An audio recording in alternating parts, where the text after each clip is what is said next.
facing. It would really surprise me. It might get past a preliminary hearing. They have to have it. If they, I just looked it up. If the defendant's in custody, 14 days. If the defendant's not in custody, 21 days. After the preliminary hearing phase, then the government has to provide discovery, and they've got to turn over certain information so that the defendant's attorneys can look at the evidence and consider whether or not they have evidence that would support each and every element of the crime. And if they don't have the evidence, then the attorneys will file a motion to dismiss on that the evidence is lacking for one or more of the elements of the crime. And again, they've got to prove intent with this. 86-47. What the hell does that mean? 86. Somebody. It's an old term. Means throw the guy out, throw the bum out. And saying distasteful things for a comedian. Yeah, a lot of comedians say distasteful things. Did you like Don Rickles or Buddy Hackett or any number of other Kathy Griffin cut off Trump's head at a dog. Yeah, that was that, but that was really disgusting. It's disgusting, but it's not a threat, and it's within her rights to do that. It might have been in bad taste. Most people would say so, but that's not a threat. Maybe she should be indicted. Was that within 5 years? May have been. I don't know. I didn't look it up. But it just doesn't. I don't think this is going to pass the laugh test in front of a federal judge when they try to prove intent, and they're not going to be able to call Mr. Comey as on cross-examination because he's got the right to remain silent. So they have to put on evidence as to each and every element of the case. And then they've got to turn over discovery, and then defense counsel gets a chance to look at, and the defendant, who's a lawyer, gets a chance to look at what the evidence proves. And I think this thing will get tossed either at the preliminary hearing or on a motion. And, it seems to be, part of Trump's MO of vindictive behavior. That's how I read it. You can disagree with me, that's fine. Do you see this as an attack on the First Amendment, and what about the Kimmel situation? Well, first of all, I didn't watch the Kimmel joke, but if Kimmel said something rude or offensive, that's his right. Did he threaten anybody? No. And should the president be dictating, who gets fired from different networks? Should he be meddling? But the question at hand is whether, if in fact there's a cause and effect here, which they're denying, the FCC ought to be investigating the ABC-owned television stations for violation of DEI, anti-DEI laws. It demands analysis unconditional. With respect to what? If she refuses, they're claiming that the FCC You're a rational man. is prematurely, in other words, not Perhaps our based last on chance to avoid carnage. now Help me. investigating, I don't want now to see the city burn. investigating I don't whether want to hear the screams of children burning alive. television stations that are owned by ABC I don't want to should hear be it. stripped of their Help me save this city. rights Generally, it must be for violation of the prohibition is of queen of the Seven Kingdoms. DEI policies that reign has is been over. instilled by the civil You These rights. are privately owned stations, are they We not? understand You're not allowed to hire the people you want. You're not allowed to hire black people, gay You're people, not as women. battle-weary and What the defeated. hell's going on? Well, On ours. I'm asking We whether enforced this the is Golden an Covenant. attack, if in fact there's a cause and effect. Well, first of all, It's just because of Kimmel that they're doing this, not whether they have a case against them or not, or a right to do it. If in fact they feel that they're violating the regulations prohibiting DEI. I show them the numbers, the charts, the whole truth right here on this road. It does not keep talking about game shows. If in fact because of what Kimmel joked, God bless America! I mean, if that can be proven to be their motivation because of the Kimmel jokes, yeah, that would be a suppression of free speech and the freedom to tell a bad joke, to tell a distasteful joke, to say distasteful things. Distasteful things are not threats. They some people think they're funny, some people think they're not. Some people think Trump's threats of violence are funny. Trump threatens violence all the time. He's repeatedly done this on camera. So you don't need to. You can just play. I found a stream of his videos on Twitter. With all the things where he's talking about, oh, shoot him, shoot this one, shoot that one. Yeah, that's good. They'll be dead. Things along those lines. So Trump, the calls, the rhetorical calls for violence come out of the mouth of Donald J. Trump. And he's done this repeatedly. He did this at one of his rallies where somebody was heckling him, and he said, "Throw the bum out, beat them up." I forget if it was in, I think it was in his, I can't remember, I think it was in his first term or in his first run for the presidency. This is what the heart of the bottom is. He acts like a mafia boss in the way he issues his calls to beat people up and throw them out, and I believe this was at a public event, but it doesn't even matter. He calls for violence many times, and there's videotape that proves it. So, does it suppress free speech to screw around with the people that regulate broadcasting because you don't like what people say? Of course, that would be a roundabout way to suppress free speech. But you have to prove that was the intent. And I think it's just a waste of the time of the agency and a waste of the taxpayer money to do this. It's just warrantless. So to refresh your memory, it was not at a rally. It happened numerous times. And I will acknowledge that I just use AI to find these citations. Cedar Rapids, Iowa rally on February the 1st, 2016. Trump told supporters to knock the crap out of anyone getting ready to throw a tomato and promised to pay their legal bills. February 22nd, 2016, at a Las Vegas rally, Trump said of a protester being escorted out, "I'd like to punch him in the face." He lamented that in the good old days, such people would be carried out on a stretcher. Following an incident where a Black Lives Matter protester was assaulted at an Alabama rally in November 2015, Trump stated the next day, maybe he should have been roughed up. More recently, at a Coachella, California rally on October 12th, 2024, this is from Time magazine. Trump reacted to a woman heckling him by saying she should go back home to mommy and that she gets the hell knocked out of her by her parents. So, yeah, you're right, except it wasn't just one time. It was... Yeah, I mean, the videos that I saw about the calls for people to tone back down the calls for violence played numerous clips of Trump in various circumstances calling for violence. So, that is his MO. That's what he thinks a commander-in-chief, somebody that represents the people of the United States of America, all the people, that's what he thinks is appropriate behavior. So it's ridiculous for him to take umbrage at a lot of things but hypocrisy is nothing new.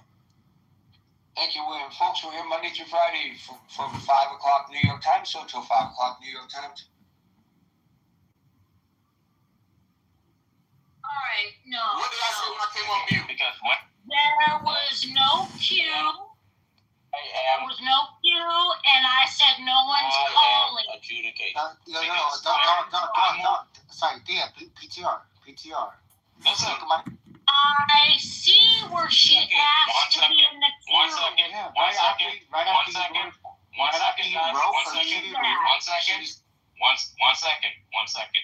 When I asked Dawn. I'm disappointed. Yes. Go ahead, Nate. I don't understand why y'all going so hard for me to not see. When I asked Dawn, Dawn, what is the queue? About 5 or 10 minutes? Wait, he could mute us? Yeah, that's fine. Can I please say something? I think that, you characterizing it as hoops when it was me trying to be as clear as possible from a legal standpoint how this was perfectly acceptable, and it is acceptable to conservatives too. I mean, if you'd heard the first half of this room, I argued almost exactly your point. Not to the extent that I feel like they actually have any kind of case against Comey, because I don't think we'll win, and I think it's a waste of resources. But to the point that, was there a legitimate reason for this indictment to even be issued? And I went through the whole precedents and why they were able to actually get the indictment issued. I still don't think it's winnable. I don't think it's close to being winnable. Serendipity. So ambiguous free speech is still protected under the law. You'd have to make a clear and present threat that you're going to kill the president. That is vastly different than what Comey did. Under conservatism, we would adhere to that principle, that foundational pillar that exists after the platform that all men should be judged equally under the law. That's laid. Then that pillar stands with that First Amendment. And it states that you cannot just stretch ambiguous free speech, which this would be, into fit a narrative that you wanted to because you dislike the person. And there are many definitions around a political rhetoric as well, not being condemnable under the protection of free speech. Fight like hell. What they have in their favor is the Barnes case in 2003, in which they determined that all of the things that you mentioned up to this point fall under the objective prong of the charges, but the court does consider a subjective prong of the charges, and that is it reasonable to assume that by virtue of posting what he posted, he could make the intended target feel as though they were in jeopardy from bodily harm? That is why they got the indictment, because there is this subjective component of case precedent that the Supreme Court will also use in consideration. They take the words, they take the context, they take whether or not he deleted it, which he did. They take all of this subjective bullshit into account too. And there is this whole subjective component of, is it reasonable to assume that Trump could have felt threatened in any way, shape, or form by his post? And if that is the case, then he's not protected under free speech, according to Supreme Court precedent with I think it was Victoria and Barnes case in 2003.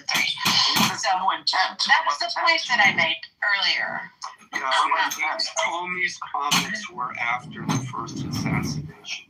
Even if the poster's intent was the case, the 2003 case said, even if the poster's intent was not to actually perform the harm themselves. And so this is the whole reason that the indictment got passed down, is this subjective prong of what the Supreme Court considers. This is why he was indicted. This is the smidge of minimal chance that, this thing even makes it to court and isn't dismissed on motions based on the First Amendment right. But is this whole subjective component, because that case said even he didn't have intent to commit the harm himself. If he could reasonably assume that the posting of the picture made his target feel threatened of bodily harm or death, then he is in violation. And all that by 4 numbers? Hold on. I called after Deputy Green. So I don't know how many remember, but I do. I think it was Chuck Schumer who was on one of the mainstream media interviews after Trump was severely critical of the alphabet agencies. Trump said he didn't believe that they were being run effectively and that they had some corruption that needed to be addressed.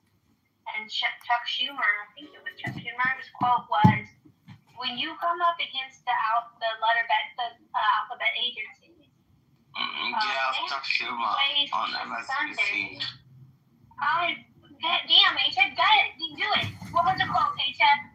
It was like saying, like, if we come up to, like, this alphabet agencies, Was it more than a they have like 101 ways to come up to you. They have 6 ways to Sunday of getting back at you.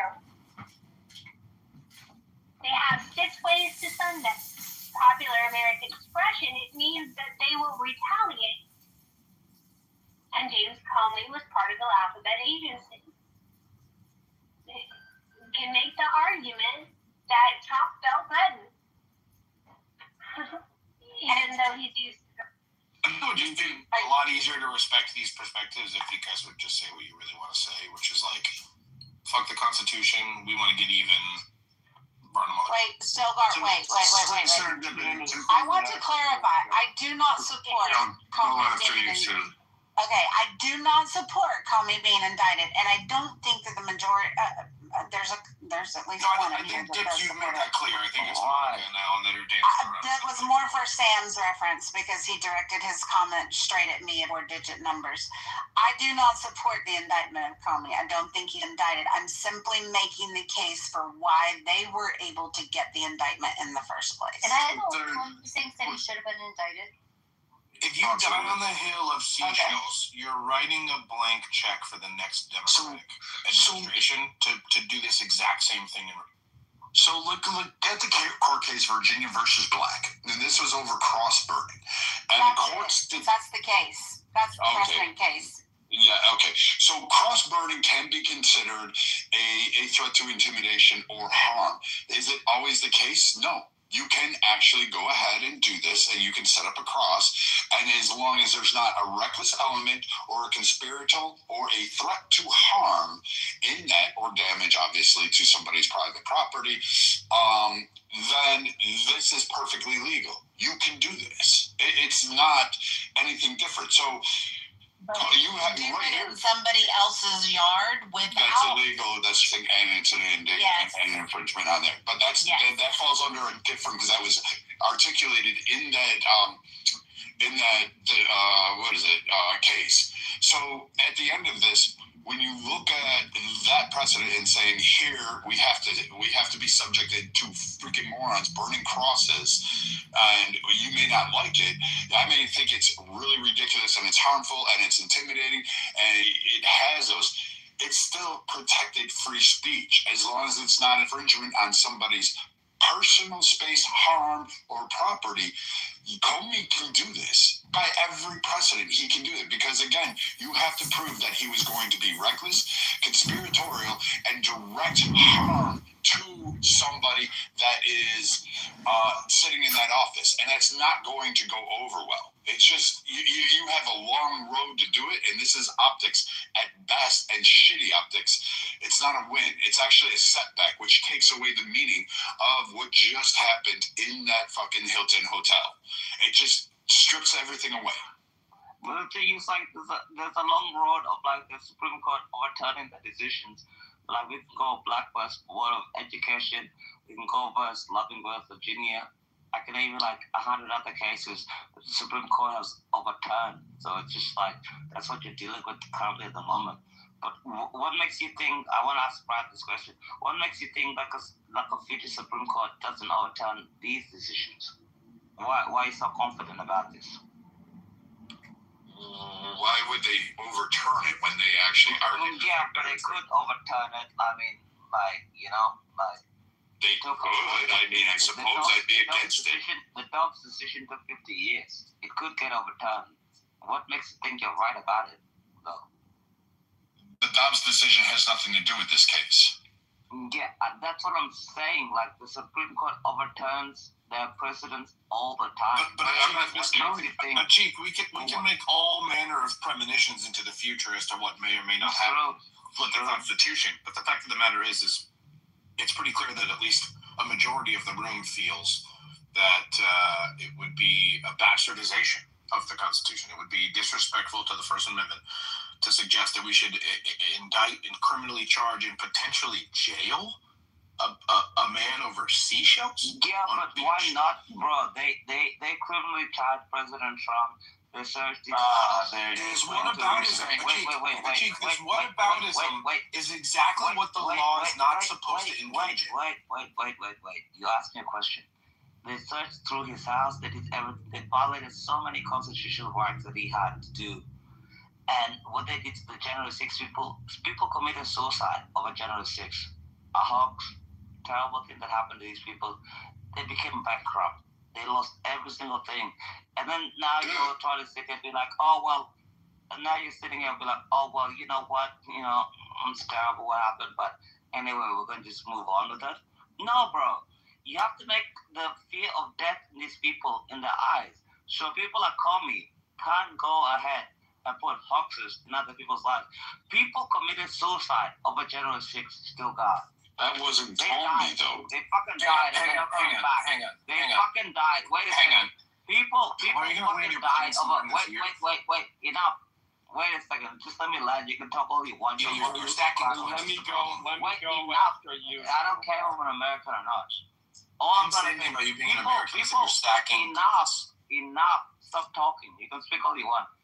People committed suicide, false charges. This is the guy human in the world. And the only reason they got reprieve is because President Trump happened to win the election. And if President Trump lost the fucking election, God forbid what would have happened to those people, And you know what happened? President Biden, he's the first president in the history of the United States that did pass pardons. From like 2014 and everything and future pardons. So what the hell? You're going to have to land this plane. You've added 17 addendums to one singular point. Add to the conversation. You're about to be done, okay? Let me explain something really clearly to you. No, it's not. Don't abuse the word fucking powerful. You're filibustering. You gotta let him speak. Listen, you're filibustering. Don't abuse your fucking word power, bro. Don't do this. Let people finish. Sir, I don't need. He did. Wait. He did before you finish, can you pause for a moment? Let me break out my legal pad and a pen so I can write down each and every one of the points you've made so I have time to respond to them.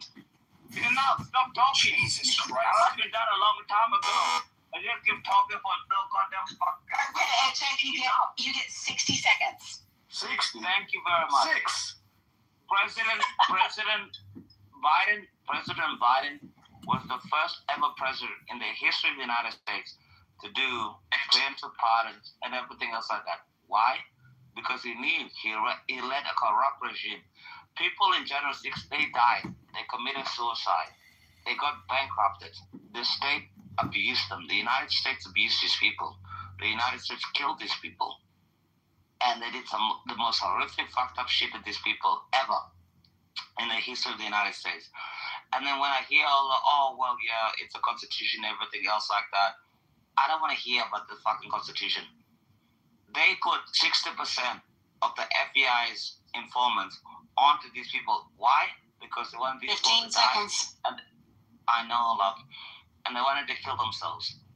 All I want to say is, you killed your own people. I don't want to hear shit about abusing powers of the executive branch. And I'm done. I heard you the first time, Ellen. Thank you. Listen.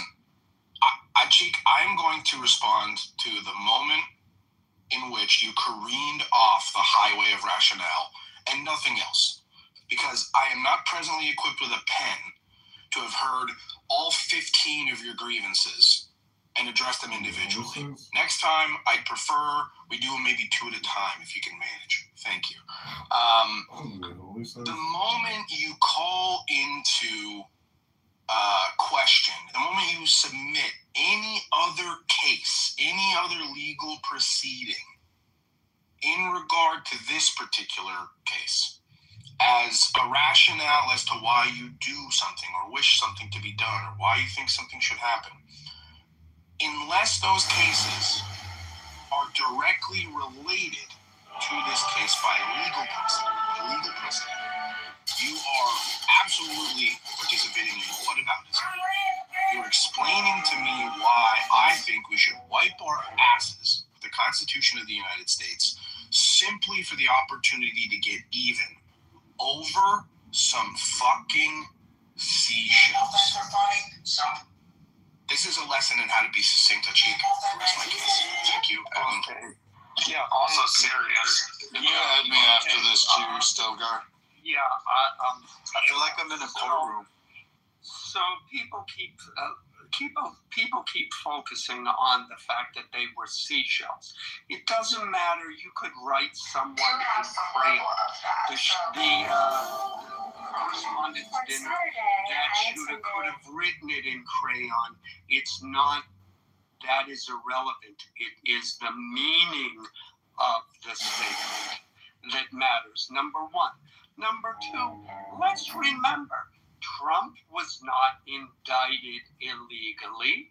They followed court procedures. They got a judge. They got a warrant. They got a mugshot. All of that was done through the legal system.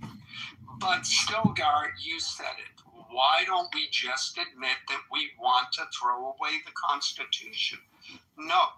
Why don't you say that you're just too afraid to use the Constitution for the reason it was intended to be used, and you're too scared of being seen as having any kind of backbone at all? Why don't we just say that?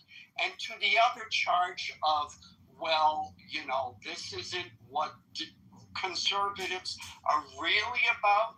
Well, if the quote real conservatives are too much of a pussy to actually use the Constitution to their advantage, well, I think it's time for them to retire their badges and go sit in an old age home like everyone's always telling me I should do, and sit this one out and let the real men show them how it's Hold on, I'm after this one, Marshall. I'm gonna pack this up. I got it. No, I got it. We had a little bit of a queue going. I am going to give Alan's submission the response it deserves by not responding to it at all, and I'm going to hand it to Viking. Thanks. Okay. So this is the problem when you have liberals that cross over into the Conservative Party and haven't been around a long time. They absolutely want to utilize the same fucking style of governance, just they want to call it under Team Red. And this is a massive problem with conservatives and Republicans. We would not agree to this. We don't agree to this. Like, I don't like what Comey said. I don't like his little fucking picture. I don't like the fucking man, period. I think he's a fucking tool. I think he's an idiot. I think he's incompetent, as evidenced by him handling the Steele dossier, by his investigation of Trump, by him orchestrating and going along with the Obama administration and being complicit without coming forth to Congress saying, hey, I know you're saying Obama here, but he's telling me to go do this, and this is against the constitutional norms. This needs to be checked. This power needs to be checked. So there's a lot of issues. But what you want to hang your hat on is none of those issues. None of those. We want to do it over what Stilgar says, seashells painted or moved in an 86. You don't even know if he actually did it or if he came across the beach and they were there. You still don't know that. You don't even have those final determinations. You don't have all the facts. But you're cheering this on and saying, let the real men do it because we just want to cry about this because this one hurts my feelings. And it's funny because this is now the second time after my workday. So I don't want to have it, and I think we should use the courts, weaponize the courts, violate the First fucking Amendment, a constitutional landmark. No other nation has a First Amendment in the correct category we have. And it's so badass that Trump today dressed up the Revolutionary Guard in full fucking uniform and put them out to the Greek. Guess who? The King of fucking England. Badass. I love that shit. That shit is amazing. That's free speech at its finest. That's great. That's bad fucking ass. But now, in order to protect that free speech, I have to accept a picture from Comey. Otherwise, your tears are going to get everybody in trouble, and we'll never have that. And once it's gone, once you put limits on it, once you start suing, once you start doing the court shit, weaponizing the courts to try to play that game, we'll lose it all. It will absolutely be gone. And why would you give that much power to the fucking government already? I'll end there. Are sugar babies allowed to work in the government? Are who? Sugar babies. Depending on where they work, being a sugar baby is not necessarily illegal. It is distasteful. Like a 29-year-old. Like, is grounds to get you fired, I think, if somebody knows about it. That depends on your boss. Are you putting it on your resume, or are you just showing up there and faking it? For hire? Is that what you're suggesting? No, he's talking about the government employee. Every time I listen to Brad, I realize what conservatives have lost for like the last 40 years. Weak bond, all statements. What are you going to do, Brad? Like, write a strongly worded letter to your congressman? No, congresswoman. I actually do advocating for fascism. That's kind of what I'm hearing.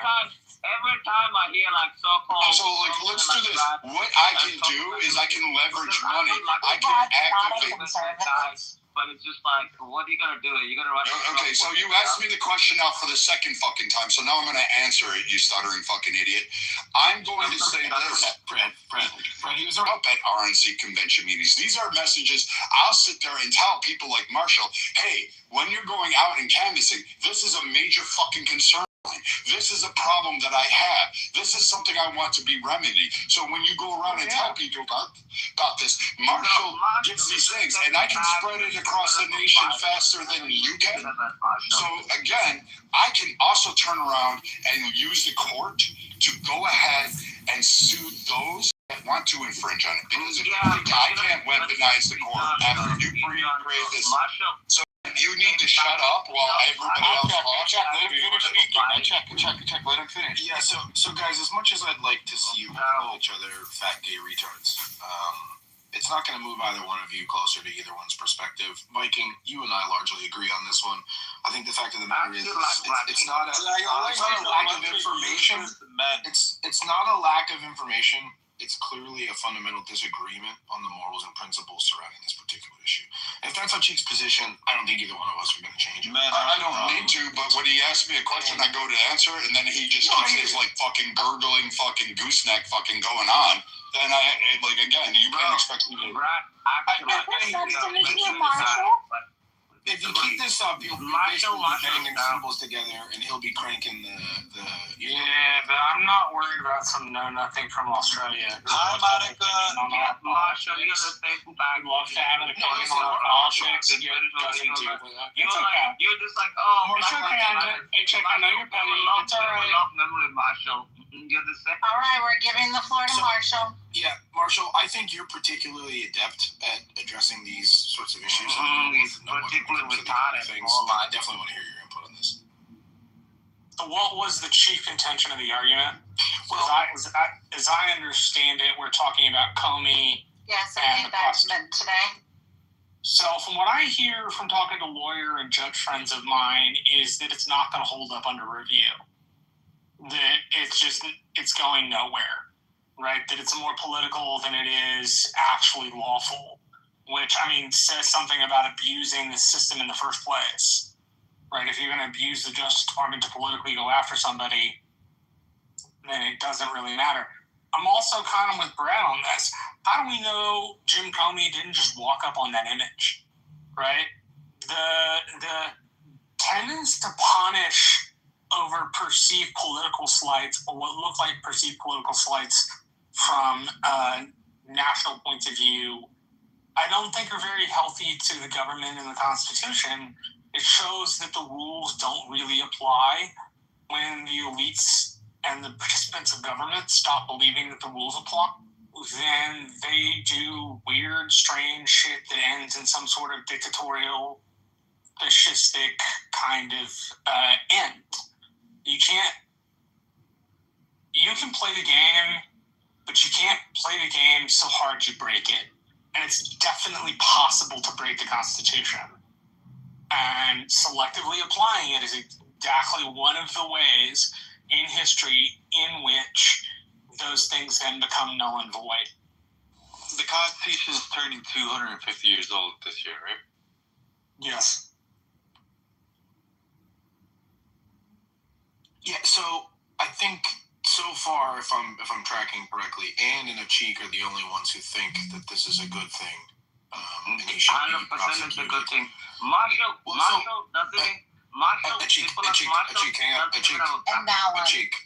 Achik. Well, yeah, Alan left the room though. I have a question for you. If you believe this is deserving of adjudication, what do you suppose the punishment should be? I don't know what the punishment should be, but obviously a grand jury of the citizens in DC, a liberal city, where you have no chance as a conservative, in DC, was the one that educated this. Why the hell did you not mention it the whole entire time? You got indicted in DC, Washington DC, with this fellow. Yes, because that's where the Justice Department files its claims. You don't have a backbone. Now, stop talking. So wait a minute, Achik, you don't have a position on what this punishment should be. In DC, and I don't know what the punishment should be, but they should make an example out of Comey, because what they did to President Trump should never happen to another president, or should never happen to another person ever. They went through. Literally, we had a grand jury indict Trump in Georgia, and people cheered it on. They argued against it. 1 second, bro. They said the same fucking guy said it's impractical. Wait a second. These people in J6 killed themselves, Brad. What part of that don't you fucking get? So, Achik, do you generally... They went after them for fucking nonsense and absolute terrible things. So the answer is to violate the Constitution further? And right now, you have Comey. He's not going to be movable on that. No, there's no point in addressing it. Listen, Achik, hold on. Slow down a little bit. It was a grand jury in fucking DC. It was a grand jury in fucking Alabama to be like, oh, maybe it's terrible. Like, it's not the best thing. But it was a grand jury in fucking Washington, D.C. Even his own PS thought they need a trial to happen to him. Fuck that guy. Listen, grand juries can indict a ham sandwich. Have you ever heard that American saying, Achik? Yeah, but hang on a second. Okay. So let me make sure I'm following the logic here. Okay. Based on the lawfare and the misbehavior of the previous administration in the direction of conservatives, you think the solution to that problem is to take a bigger bite of that apple to make that point, right? We're in a bar fight. No. I've picked up a pool stick, and your solution is to pick up a pool stick, and you think No. I don't want a pool stick. I don't want terrible things to happen. I just want certain people to be held accountable. One of them is Jim Comey. He's one of the worst of the worst. Okay, but Achik, the question that I'm trying to ask you here is: you think this is what will stop this? This will put an end to all the madness. If we make an example out of James Comey, and because they're gonna feel Achik, you're gonna have a really hard time responding to my proposition in when it's not in its totality. Yeah. I just want to say, I want to make Jim Comey an example Everybody else, I don't really give a fuck about. Like, well, right. Presumably, you want to make an example of them because you're under the impression that this is going to cease this behavior from the other side. Yes, it is going to cease behavior because they have to know there's fucking consequences for their actions. You know, when you have like a kid, like, I think that's you don't have any speaking of like a kid. actions. I think that's a tremendously naive position. You think No, that it's the not left isn't going to turn around? You think the left isn't going to turn around? Prosecute every single person that is a Democrat there. You want them to do the exact same thing that they did to conservatives? Why the hell did you think President Biden pardoned people from What makes you think they won't do it to conservatives? I don't want that. This is all I want. Wait a second, Brad. No, you keep babbling on and saying fucking weird shit. January 6th had nothing to do with it. You argued on January 6th that Trump saying we gotta go fight like hell was free speech and incite the riot. And now you're going to say this has to do it. No, you don't stop talking. You're a fucking moron that comments on public fucking policies in the United States without understanding. It's just ridiculous. Brad, can I make a polite recommendation? Let's not interrupt Achik while he's reestablishing. Fucking stuttering gooseneck, fucking Frankenstein sounding motherfucker. Enough. All I want is for this bullshit to fucking end. That's it. And that's you don't live here. Enough, Brad. I don't give a damn, bro. Let's let him land. Fucking hey, go back to Somalia and fight for your own democracy. Let's not let him land. Enough, bro. Fucking hell. All I want is for this bullshit to fucking end. Finally, you know? Just let it. And one of the best to let it end, Jim calls it the trial of fears. I don't think Jim Comey is going to go to jail. I don't think he's going to go to prison. I don't think he's going to spend any time with that. But they have to know that they can't do that in the future or everybody else. And that's it, really. That's all I was trying to say for like the last 10 fucking seconds. But so, shut the fuck up. Achik, help me understand how indicting Comey prevents this from happening all over again in the reverse when Democrats take power again. It doesn't, and that's the problem. So you want to make an example of somebody in hopes to prevent this sort of behavior from perpetuating, rather than just deciding, I know. Hey, why don't we? Achik, brother, look, okay. So you can accuse me of mod abusing all you like, but that's about the 11th time that you interrupted me in the middle of a sentence that I waited until you were done to start. Okay, I've yielded to you more than half a dozen times at this point. Hi, Monica. I think, as the kids say, you need to calm your fucking tits. All right. Yeah. When you say I want to make an example of somebody to accomplish a goal, and then immediately say you don't expect to accomplish that goal, all the while the thing that you're putting at risk, the chips you're pressing onto the table and saying I'm all in, is the Constitution of the United States, and that's just preposterous. Stilgar, the issue I have is that we all stood, well, maybe not you, maybe some other people said inciting a riot, but Trump's words, we got to go to the Capitol and fight like hell. That phrase alone was weaponized. And dipshits like that guy sat there and said, it's free speech, it can't be taken literally. He didn't mean it. The context matters.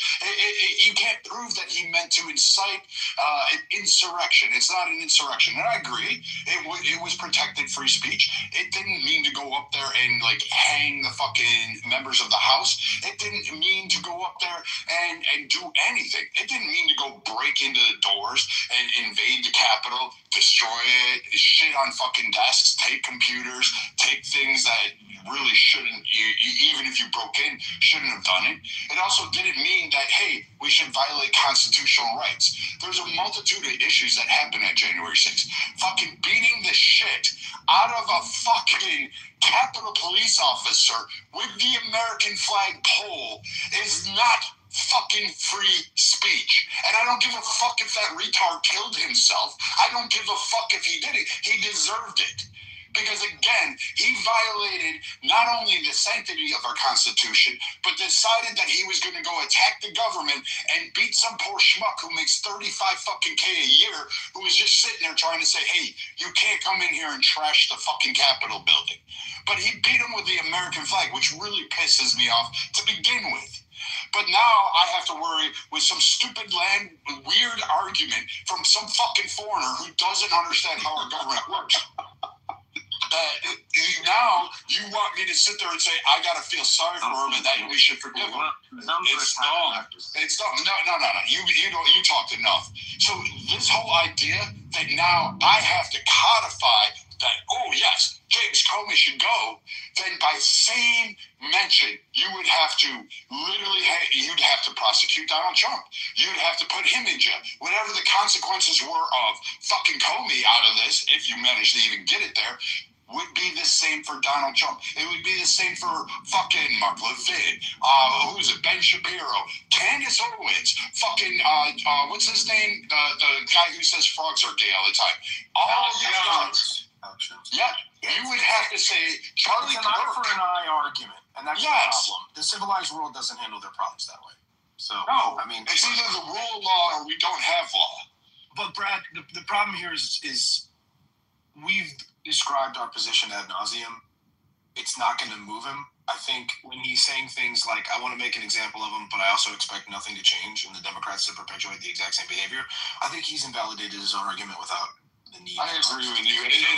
But what pisses me off is when we have foreigners come in here and they don't live here, they don't fucking pay taxes to us, they don't contribute anything to the American society, and then they sit there and tell us how we need to actually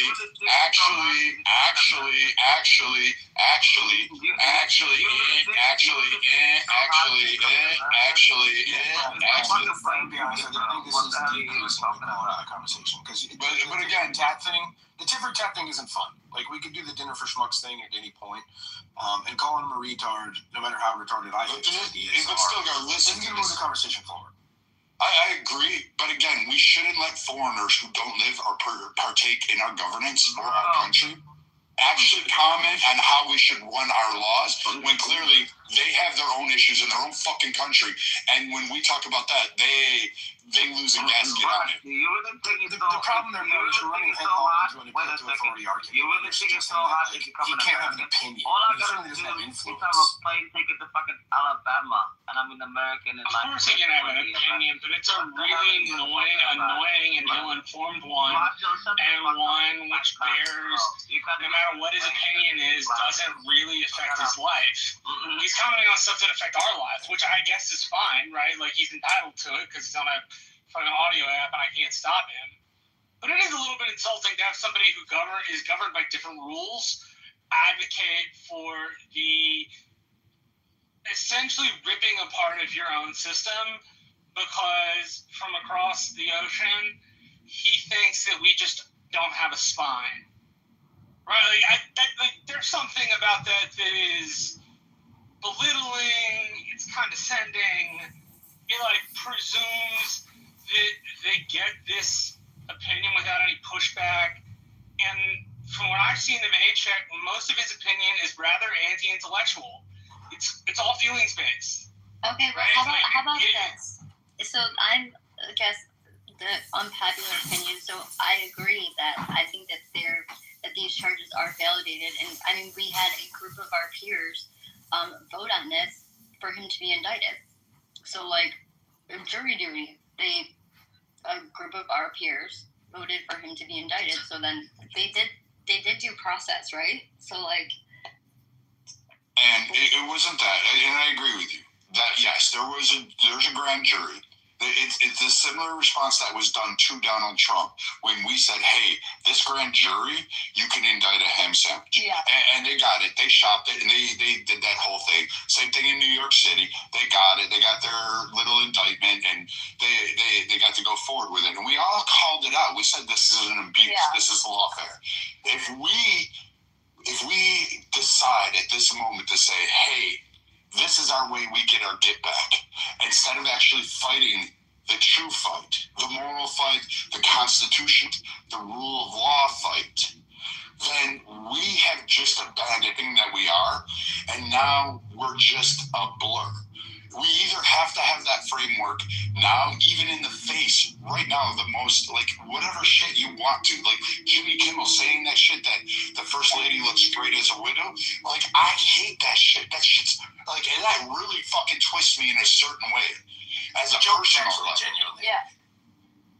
But the idea that I want to prosecute him? No, I do not want to abuse the law or weaponize it. Now, if he was in a bar and said that shit to my face, yeah, I'd punch him. No, nobody's talking about that. Nobody's talking about emotional at all. We were talking about the prosecution of James Comey and Jimmy Kimmel. Can I do a real reset, guys? Investigated by the FCC. I want to abuse my powers. I want to abuse my powers because what I keep hearing is one person is talking and somebody keeps interrupting.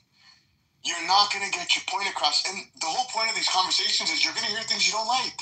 But wait till the person's done and then say, hey, can I speak? And then say whatever you got to say. I guarantee you that person is going to allow you the same respect. There's nothing more annoying than hearing 5 people talk. Please. So I just want to finish it. And you just did it. Viking started talking, you interrupted him. Please, bro. So, and do you understand the point under what we actually have to do? Yeah. Do you agree or disagree with that stance, or do you still hold and say maybe this one's a little murky, we should let this go? Yeah, I mean, I think that this one is a little murky and we should let it go. But I think that obviously the process that we went through was just us. But yeah. Yeah, I mean, I think that's the question at hand: is do you want to use Comey as an example? My opinion would just perpetuate this behavior into the next administration, and the one beyond that, and the one beyond that, and it turns into a race to the bottom. Or because at its core, it's spiteful behavior. Do you want to set the example of not perpetuating that behavior? Looking at a pile of seashells on a beach and going, this isn't a hill worth dying. Let's lean into the First Amendment. Let's lean into the principles we've been using to fight against this kind of behavior the entire time, and stand on our 2 feet and not get our panties in a knot over some seashell. I'm torn. Why? So let me ask you a question, Anne. Why are you torn on this particular instance as opposed to, I don't know, a lot of people have said a lot of egregious, horrendous shit about Trump.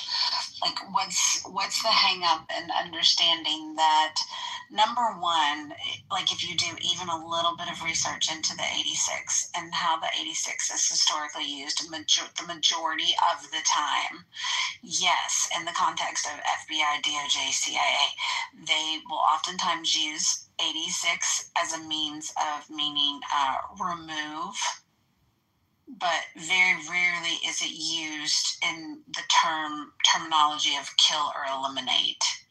It's often used as, remove.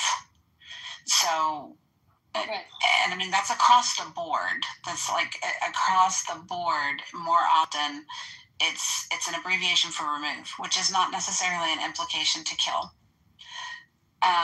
So when you take that into consideration, But I think, honestly, that Comey's a douchebag, so I think that I have like a hard time saying that I think he's a complete and utter, like, despicable human, and like what he said. But so, you agree. Yeah, me. Right. You agree though that, like, I don't know. I feel like as conservatives, we have a due diligence to protect free speech, even the fucking free speech we don't like. Right. Specifically the free speech we don't like. Because otherwise, we have former law enforcement officers in Tennessee getting arrested and spending 39 days in jail on $2 million bond because they put up a meme of Trump that his town didn't like. And he will just be the first of many. Like, it's going to be a slow erosion of our First Amendment right if we sit here and bandwagon that, yeah, we think that this witch hunt for Comey is justified. The first indictment against Comey, at least that one had like some criminal merit to it. This one, none at all. Not for 20 years. I don't think it's just about that. I think it's about what it does to the rest of the government. It instills this incentive of tearing rather than building. Yes, in politics, as I can tell you very personally, you have to know when to knife a motherfucker, as the saying goes, and like when to build bridges. But we have done a very poor job in our country of building bridges over the last 15 or 20 years. We've done a pretty good job at ripping apart. One of the things I have learned in life is if you want to instill good behavior in something, the way to do it is by leading with good behavior and instilling better norms or rules in the agencies, like demanding hire the people that work for you. And that instills a much more professional, much more ethical workforce. But using the Justice Department to go after Comey for... It's retaliatory. It's retaliatory judicial abuse. and The same way that they abused him with the judicial system, he's striking back. I have a question. Exactly. And the retaliatoriness, the thing that degrades is us all being equal in front of the eyes of the law. Because if they can do it to them, they wouldn't think twice about doing it to us. They didn't think twice about doing it to us. It's a vicious circle. Well, so this is what we're going to spend the next 10 years doing. Who took apples out of the basket and put oranges and took bananas and threw grapes. Like, this shit is stupid. Like, our president that we're paying should not be wasting fucking time talking about who television networks should be employing for their talent. Like, I'm sorry, this shit is stupid.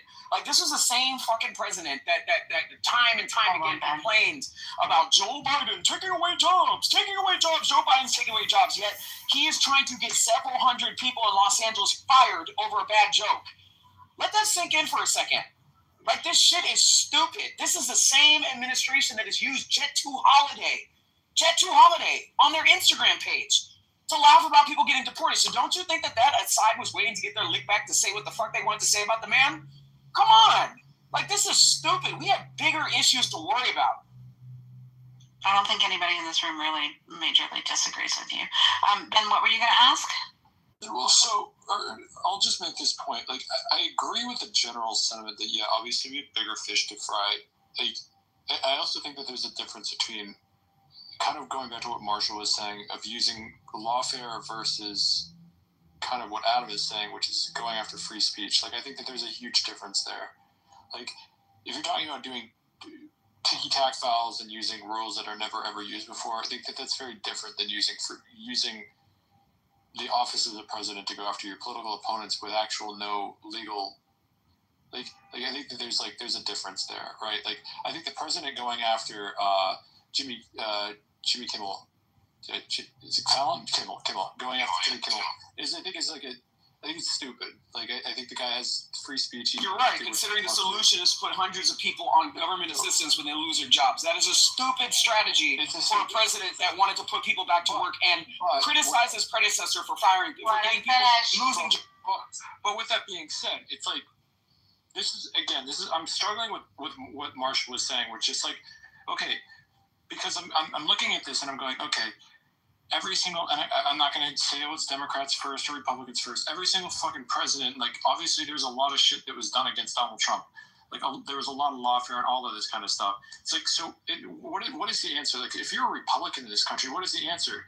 Like, when it go low, you go high? Like, how has that worked out for Republicans, right? Like, wasn't that the reason I elected in 2016? Was like, that doesn't mean you can't knife people privately, man. Sure, it's just that the knifing won't be seen by anybody. But the Democrats are not doing that. They're knifing people wide out in the open, and they're saying Democrats are daring you to break the rules. But Ben, yes, do you not believe? Just because somebody's going to go off a bridge. But they're saying, like, every single time that Democrats are doing this, they're like, hey, look, like, it was political malfeasance. it was political malfeasance to call your political opponents racist, and then like the Democrats are like, yeah, we're just gonna go after fucking Mitt Romney and say, oh, dude, he wants to put y'all back in chains. Like it was political malpractice. It wasn't politically like this wasn't like. Democrats do this all the time, and then what Republicans are supposed to sit on their hands and be like, no, we're the party of modesty. We're the party of, that doesn't work in America. Well, let me ask you a question. The point was brought up earlier, Mitch McConnell, and all of the shit that Mitch McConnell did using Democratic legislation to stack the Supreme Court in our favor and to predominantly have the Senate for, nearly 10 years or whatever. I think. Do you not believe that right is right no matter what? I mean, you either believe that right is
the judge did talk about, the judge mentioned sovereign citizens today. Christ. What I said earlier when you're not listening, I said, cite where Sean Carroll explains why these models are not arbitrarily finely tuned not to produce bullets in our brains. Okay, go ahead, explain that. In order to get into politics, you have to be a power-hungry piece of shit. Like, I'm sorry, I'm sorry, I'm Marshall, I'm sure you know lots of lovely people, public servants in politics.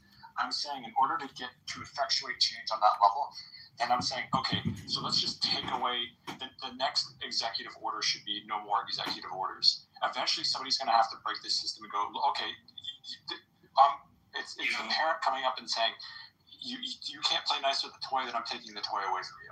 If you can't play nice with the fucking power, then we're just going to take it away from you. I actually don't have the fact of Trump going after his political opponents the way that he does, as long as he's doing so with the letter of the law. Like, what's good is good. What's good for the goose is good for the gander.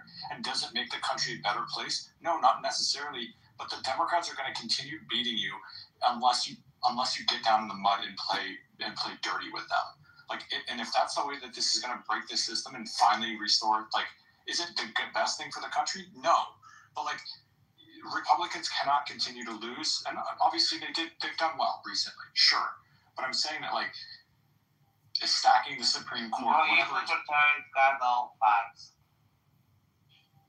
Okay, you're so desperate to interrupt me. I was going to say, don't even.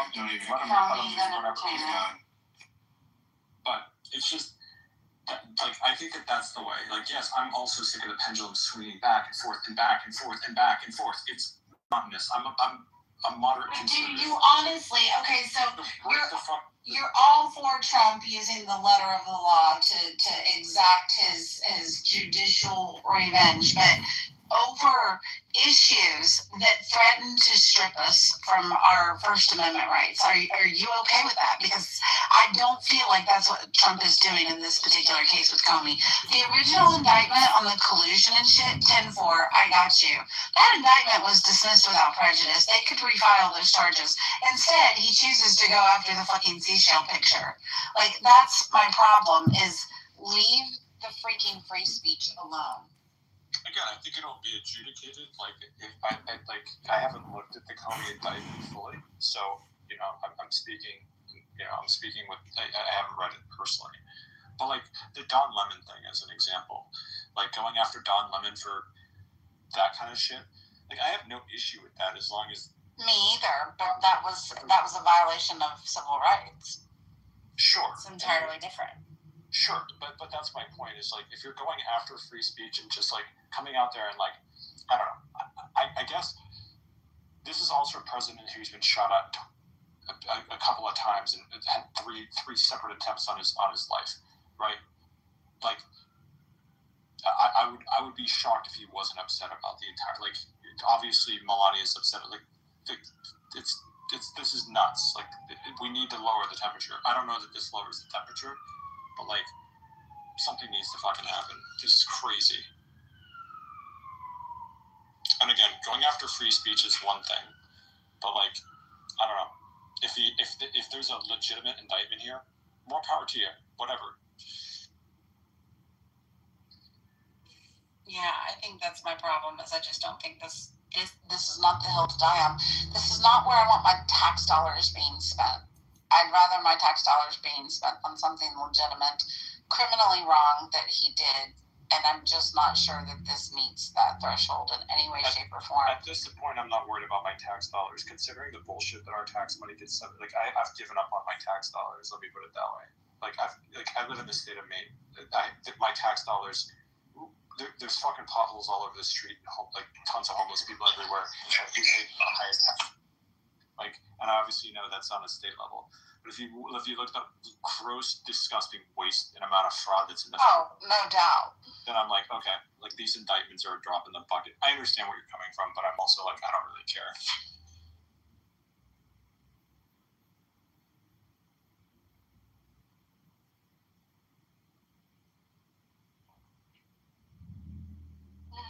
Alrighty then, yeah.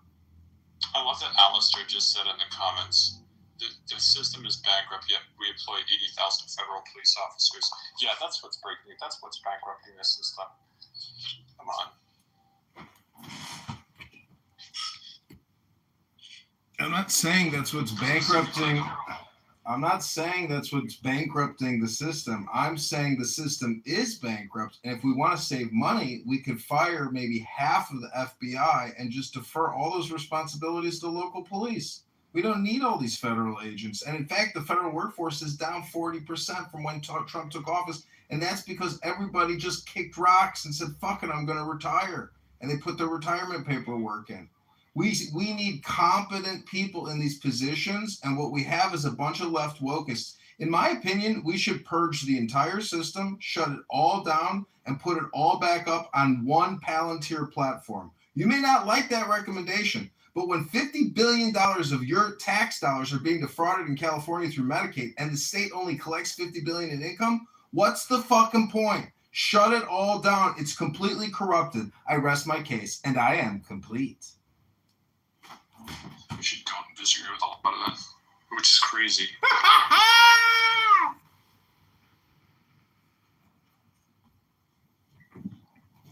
I mean, why do we need Medicare, Medicaid? Pay as you go. Oh, I got to go to the doctor? Okay, great. Now the government's going to pay for it. But we don't need this annual, quarterly, and annual budget billing system. We need pay as you go. The country's bankrupt. We need innovative financial transactions to help alleviate the stress. Hello? Do you guys know this guy? Hello? Yes. Yes, this is John Kitover. We know him like I know him from other rooms. He's the CIA operative. Well, when he's right, he's right. Fucking Donald Trump ran against entitlement reform. Can we all remember that? Like in this last election, He's right. Nikki He's Haley right. and Ron DeSantis.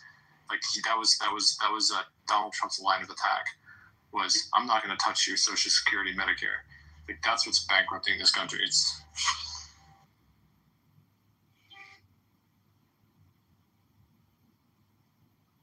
My wife called me lazy because I never do the things I say I would. I thought it was refreshing. which I think both of those combined help bankrupt the system. Some Muslims are not that extreme, that they are moderate, where the fund Goes into a cave. Everybody got so quiet. Sweeping through Egypt at this time. Let's just bring back We just made too much sense, Ben. I guess discussion's over. You're really. You know why I got quiet? Because federal everybody. Why? Because I moved everyone. Everybody without a mod thing. Yeah, so I'm really good at magic. Yeah. You both mentioned something. I was he's drunk.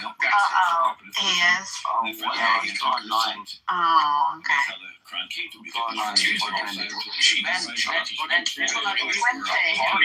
Wednesday, where he's at.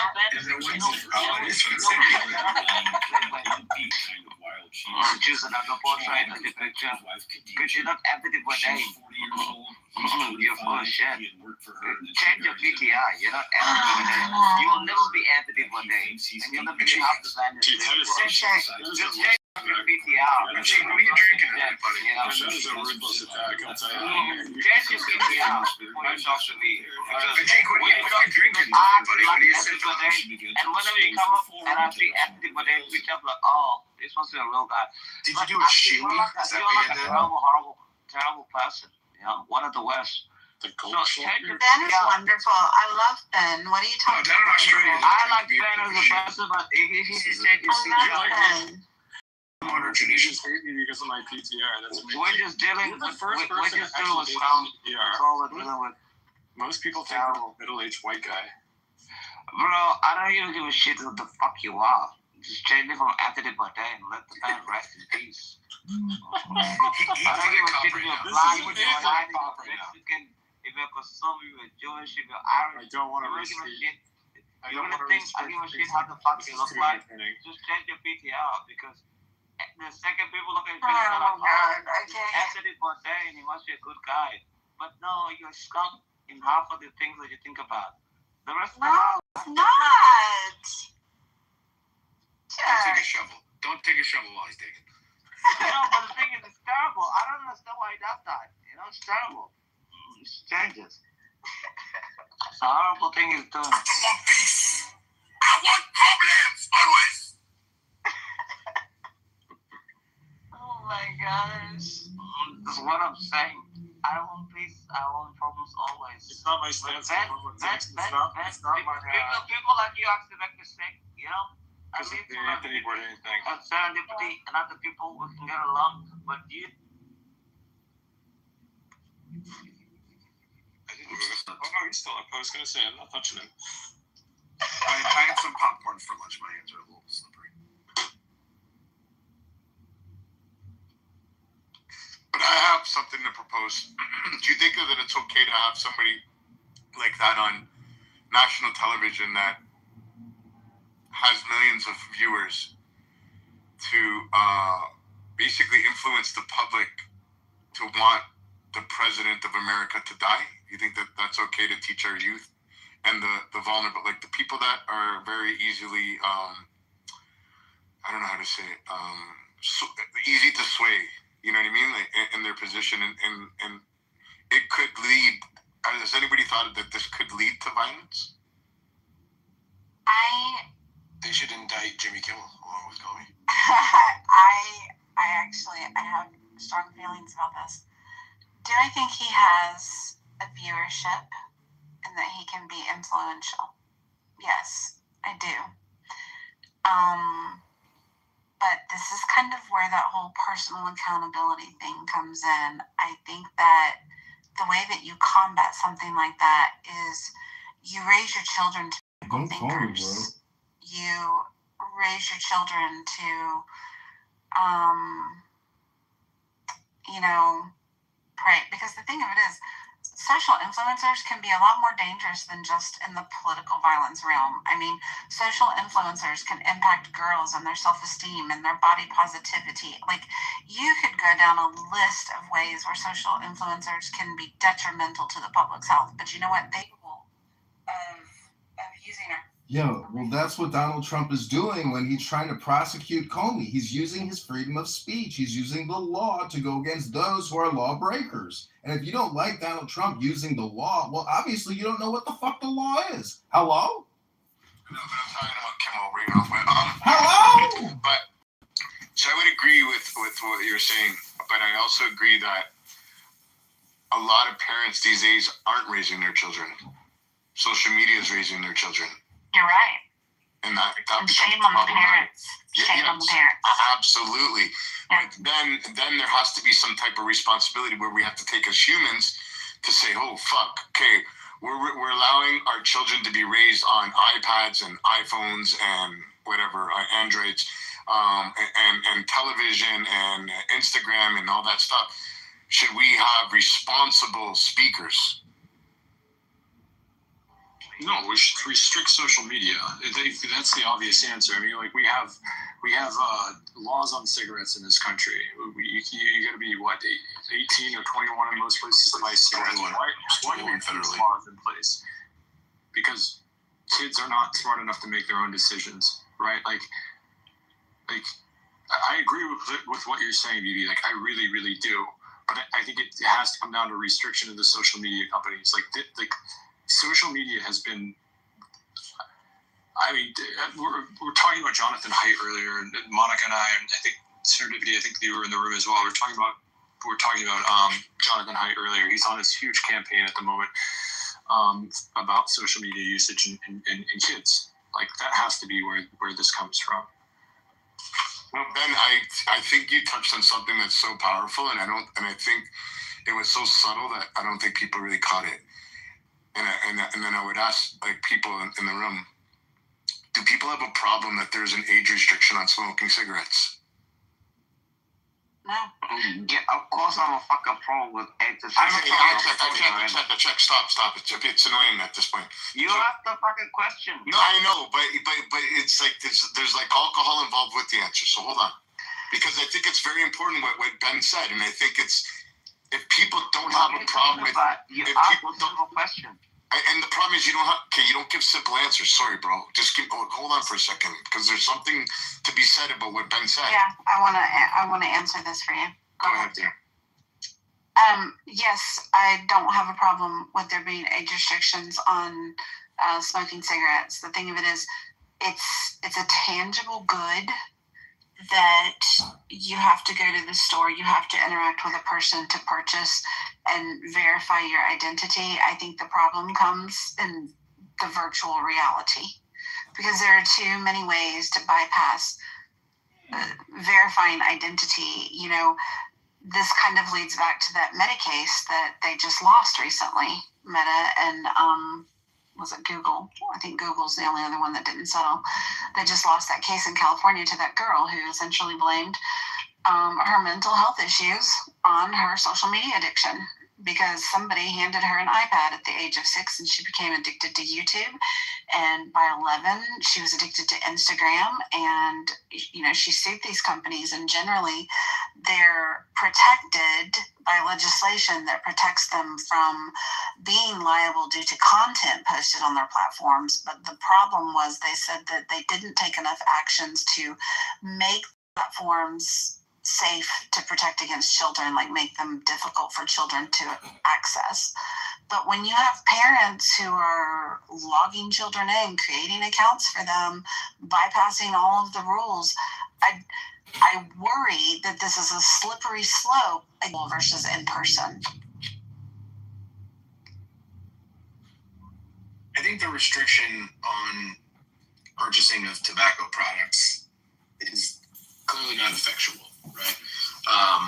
There was a dramatic decline in cigarette usage, but it basically tracks directly with the increase in vape usage. And now at this point, they're like Motorola's buying up companies who are developing at full steam ahead to attack this problem. So the question is does this legislation do anything? And we've seen I think it was 5 or 6 years ago, something like that, we raised the age from 18 to 21. And now you have to be 21 to legally purchase cigarettes in this country, or any tobacco product for that matter. The sale of Zins and Snus and these sort of like nicotine pouches and vaporizers is at all-time highs amongst those under the age of 18. So it's clearly not having an effect. Now, to follow up on that, do we think that there needs to be tougher laws on parents? Like, does the government need to step in and have more control over the children? basically, because the parents aren't doing what they're supposed to do. Like, should the parents somehow be held to account? The problem is as much as I'd like to see that, I don't think that would be effectual either. I think it's a cultural problem. It's a cultural problem that parents have now like outsourced 3/4 of their job to iPads, and they've kind of yielded to this blame everything around my child, not my child behavior. And I don't think there's any type of legislation that we can implement that would improve the quality of life writ large and also improve the condition of that issue. It would have to be tremendously authoritarian and make more victims of like putting parents in jail for their behavior. To the point that the juice wouldn't be worth the squeeze. So like in Canada, they introduced a bill a couple years ago. I think it was Bill C-81. Yeah, you have to have a look at this, where children are basically property of the ward, right? So of the state, and basically parents don't have any rights. So little Johnny goes to school one day, and I know it's gonna sound like I'm going off like a course here, but I'm not, right? No, I'm tracking. I think you're dead on. Okay, so children go to school. Little Johnny goes to school, and he says, "Hey, I want boobies." Yeah, I want to be a girl. Yeah, I want to be a girl. He goes home and he says, "Daddy, Johnny, I want to have boobies." Daddy says, "Johnny, you're Johnny. You're a boy. Boys don't have fucking boobies. Smarten the fuck up and go back to school and be a boy." He goes back to school. He says, "My daddy says I can't have boobies." They can now legally remove that child from the home. Yep. Because they think that child is being endangered and they want to protect that child. So now the parents lose the rights of raising the children because they believe that the parents are endangering the child. And I think that has a lot to do with things like this, like the Jimmy Kimmel situation, the iPad situation, the smoke situation. But where's the line where it stops? Like, I think that there could be a happy medium, but I don't think it would stop. And I think it's a slippery slope, like what Serendipity was saying, and you were saying, glycerin by the gallon, and then something will change. Absolutely. A couple of things. Yeah, a couple of things. When the smoking age was raised to 12, less teenagers smoked, and I think that even though the number of vapors is increasing, I think the total teenage vapors is still lower than those that were smoking cigarettes before the age. No, it's actually higher. Well, the trouble is I just looked at. Edie's right. Opposite right now. But, maybe in America. Sorry, I know in Canada it's a big problem. Edie's right based on the statistics, but the problem is like, how do you account for the kids that are certainly hiding it from their parents, certainly aren't responding to these sorts of surveys? And if you look at the private sector, there's investment going into like anti-vaping technologies. I work with public schools in a security capacity, and the demand right now for the ability to identify and address the behavioral issue of vaping in schools is like the number one topic on everybody's mind. It's more important than school bus crashes. It's more important than school shootings at this point. And you can go online right now and buy a 510 battery, which is like a commonly used variant of battery for vaporizers that looks like a fucking a highlighter, right? Like, there's products being marketed to enable children to do this. There's products being marketed to prevent them from doing this. It's definitely a problem. Right. Cigarette use is naturally going to go down when the dramatic increase of vaping happens. Right. And the problem is, so sorry, Edie, because I'm in the space of vaping, and I know a lot about it, and it's a fucking huge problem because even in the States right now, I think there's only 2 or 3 vape products that are actually legal, FDA approved, right? All of these vapes that you guys see, like Craze, Aloe, they're illegal. Yeah. But they're selling them like crazy. So making laws changing the legal age doesn't seem to be the way to do it because manufacturers are still targeting these products. No, the problem is that there's only one company or 2 companies that are manufacturing vapes in America. The rest are being manufactured in China, and they don't give a fuck what they're putting in it. And so, but the ones that are legally doing it still will find a way to target younger people, even though it's not legal. They'll just say it's not for younger people, even though we're making it in bright colors and all this stuff, And then you have, stores are selling these things, just like with THC products. There's stores all over the place in states where it's not legal unless it's a dispensary, but they're still selling a THC product that, that they're not supposed to have because nobody does anything about it. Well, look at Florida. They don't call it THC, they call it Delta 9. Well, there's stuff that's actually labeled THC in stores. So I don't know how they THC is an umbrella category of a bunch of different molecules, and what they're essentially doing is creating these loopholes in the law to circumnavigate certain rules and make these THC analogs that are then legal for sale in this gray market company. The problem here is I firmly believe that is like a direct result of what we see as.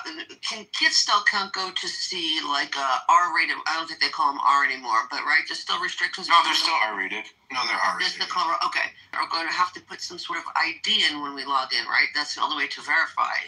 Other than unless they just say, "Are you 18 or over?" Which obviously isn't going to verify unless you put some ID, which I don't think we want to do. Put an ID every time we log into social media. So the government trying to regulate these things, use the government to control these things, it's not a good solution. I don't think we want to keep giving the power to the government to do it. It has to come down to the parents. And although it's hard to do, I mean, that's the only way you're really going to do this. But that's where some of these things are not doing their job. Some of these things are the fault of the government. The parents need to start doing their fucking job, because you don't want to rely on the government to do it, because it's not going to work.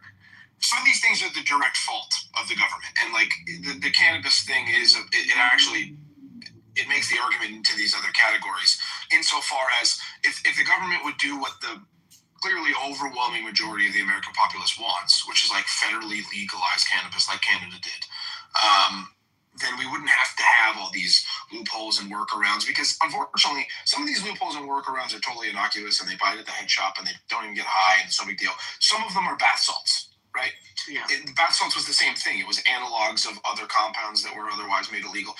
This is like a problem of the government not appropriately regulating a market. Can I interrupt? I hate to interrupt people. I just want to point out one thing. I want to bring everybody aware to the chat of the threat that I just got from a Czech. And I think that you guys should all be aware of this. BB, you're a wanker, and I hope you shit yourself in public. I think that's uncalled for. And I think we should all stand up against aggressive shitting yourself in public. Shitting yourself in public. Yeah, we don't want that's going to affect you. And Dino Cheek. Yeah. So, and the thing is, just going to say, Stigler, are they marketing? Part of the problem is the marketing efforts are marketing towards kids, how the advertisements look. I mean, we have that problem in my industry. It's a big problem, and there's mass torts actions and big lawsuits that have been settled because the marketing is appealing to kids.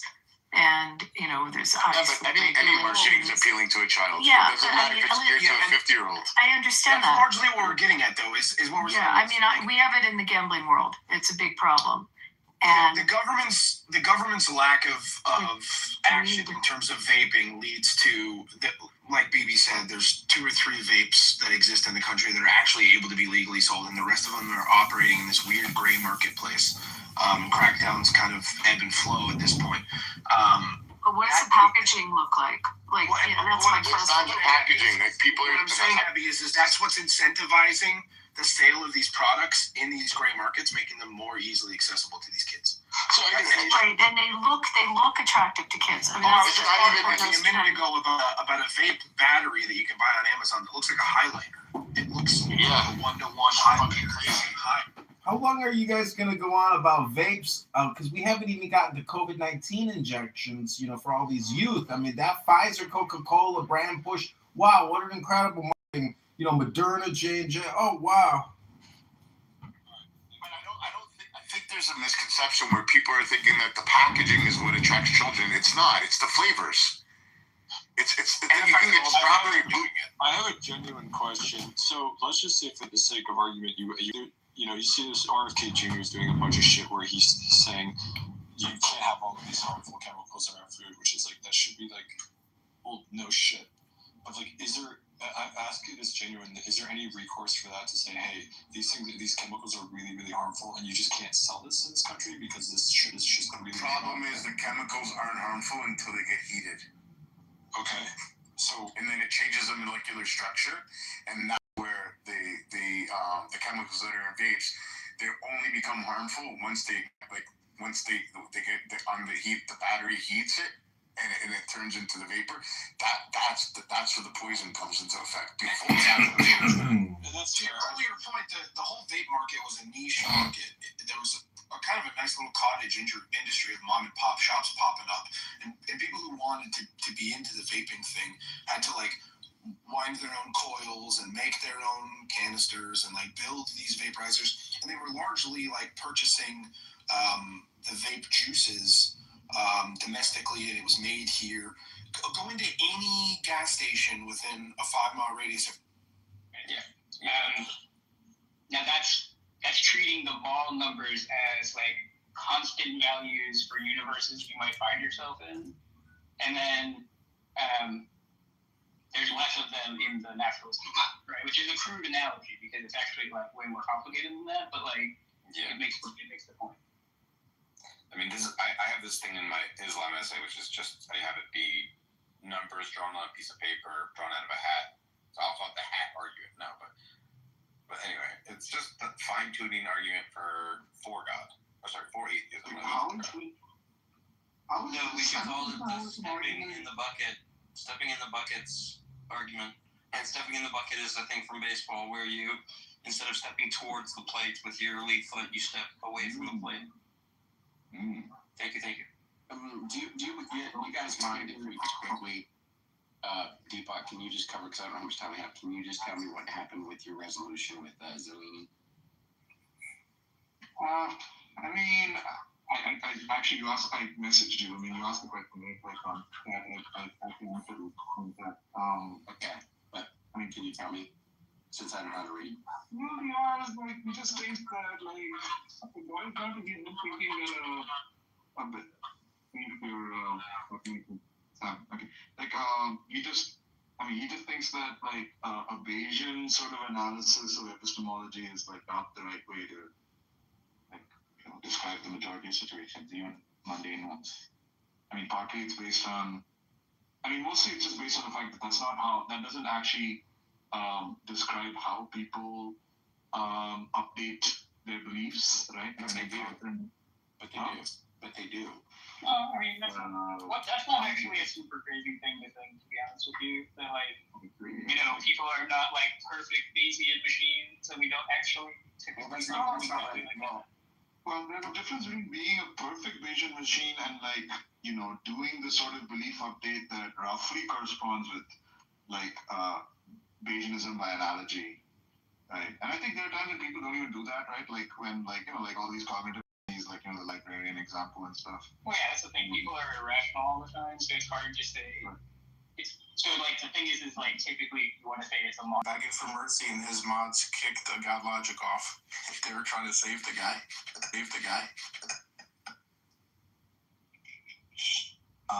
I saw that one too, and he was like, "Man, you agree with what I'm saying to you about."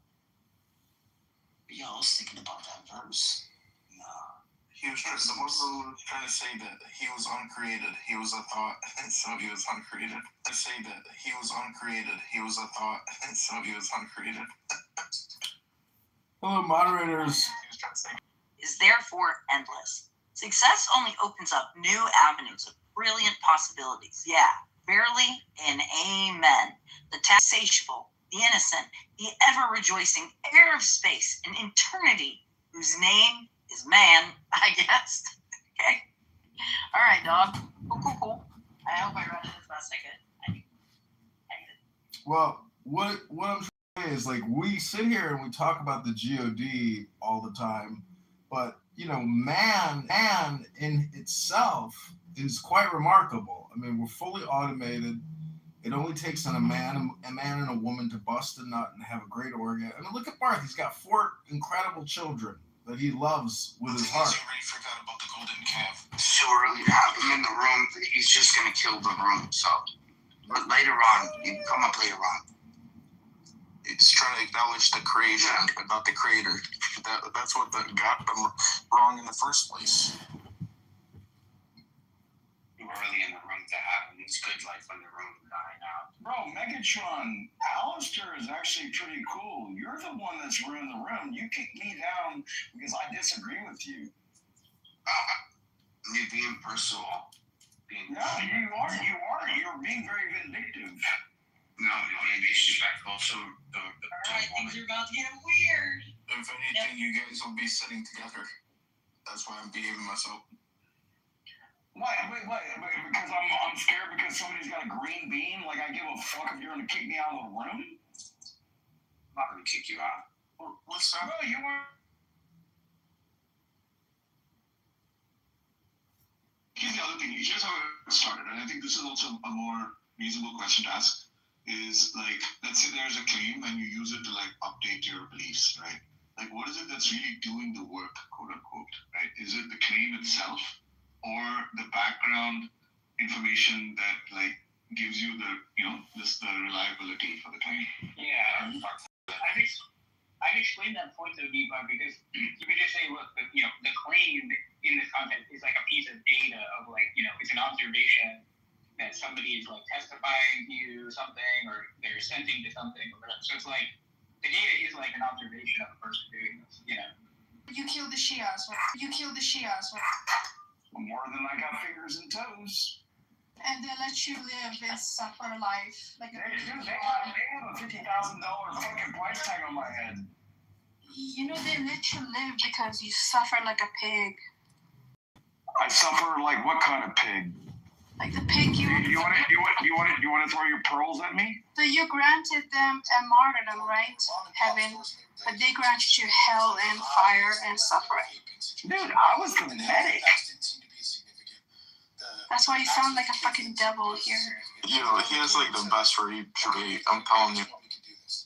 As a result of that, right? Bro, I mean, like, I'm a Georgia boy. You shoot at me, I'm gonna shoot at you. But like, I never went there to hurt anybody. I went there to be a medic. Like, it's not my fault you turned me into the old me. You're not shit, bro. Don't talk to me. No, I mean, I'm not shit because God is great and I make myself small. What are you killing people if you're a medic? Because I had a gun and people were shooting at me. What kind of gun did you have? An M4, a 249, 12 gauge, and an M9. What are you doing with a 12 Dog gauge? is the shit. Got it? Dude, when I wore my full battle rattle, I was 130 pounds heavy. But I would do 12 miles in like, on 6-hour dismount. Like, we would just walk through the city. Yeah, I'm kicking indoors, knocking, hard knocking, running the shit out of shit. Right now, I'm skinny as fuck, and I weigh 195 pounds. I'm 155 pounds, and I don't really give a crap. That's not make time. PCR that shit.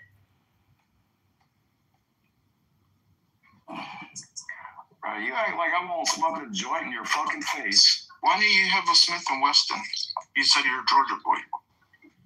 Because I prefer my Berettas. Like, dude, I am a Georgia boy. I have my own gun range in my own backyard. Like, dude, it's 8:30 right now, right? What if I go like 1, 2, 3? Should we report to the FBI? What the fuck is this?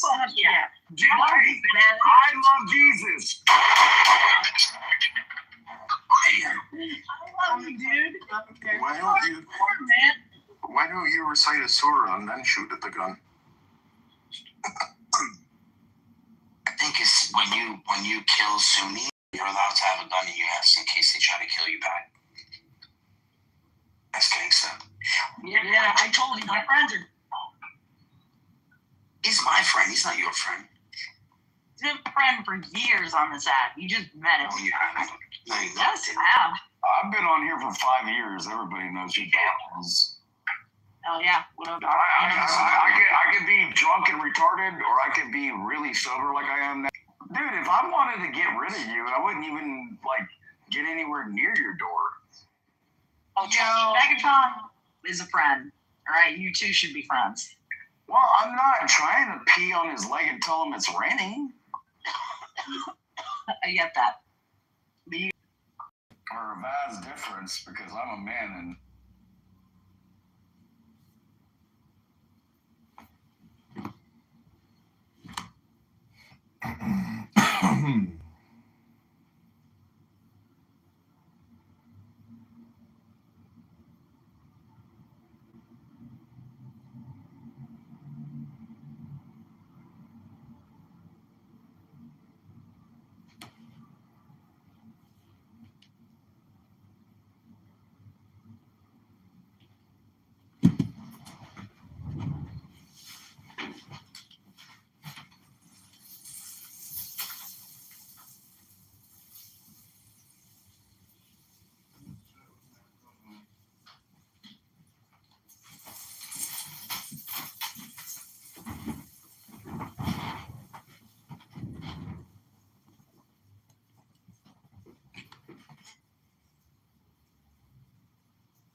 But yeah, so like the progressive elites of the last 100 years are a group of boxes who basically took over from the old American Christian wasps, essentially, and then became the new leaders of America through democracy and infiltration. Makes sense.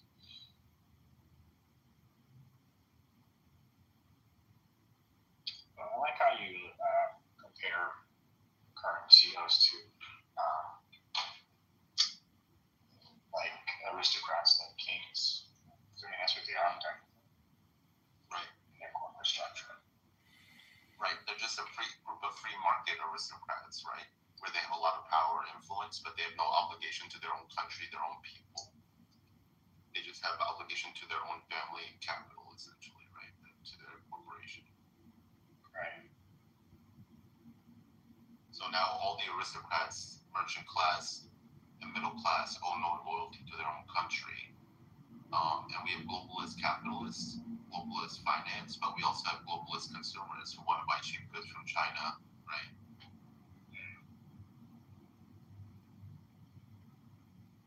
Hi, guy. Hello.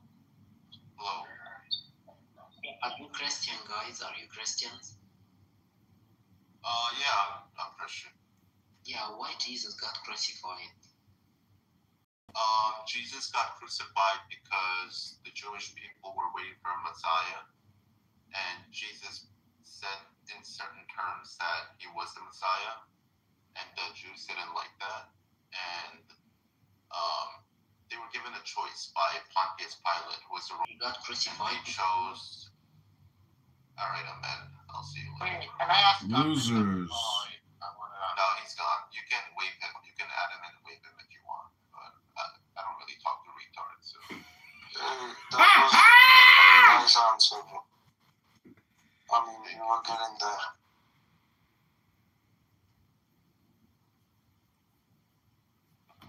There are different ways to see the figure of Christ. One of the things he was trying to do is bring back the custom of the Jubilee, where you forgive the debts of the lower classes that Jews used to practice, but started practicing less more with the Pharisees. And, the Lord's Prayer is forgive the debts of those who owe money to you as if you would like to have your debts forgiven. But a lot of modern Christians changed that word from debt to sin, and they kind of missed the mark on that. So I would say a lot of Christians aren't really Christians. They're subverted Christians. So what you're trying to say when people say Jesus died for our sins, it's Jesus died for our debt? Our debt, correct. Okay. But I think that makes even less sense than sins. Or maybe because I've heard it so many times. Correct. I get where you're coming from, but it's not just sins that he died for. It's also debt and because the forgiveness of debts is what prevents indentured permanent servitude of your family for the next 1,000 years or 500 years. And the Jubilee that the Jews practice is what was a way of preventing their own people from becoming permanent indentured servants. Whereas liberals think that there's nothing wrong with permanent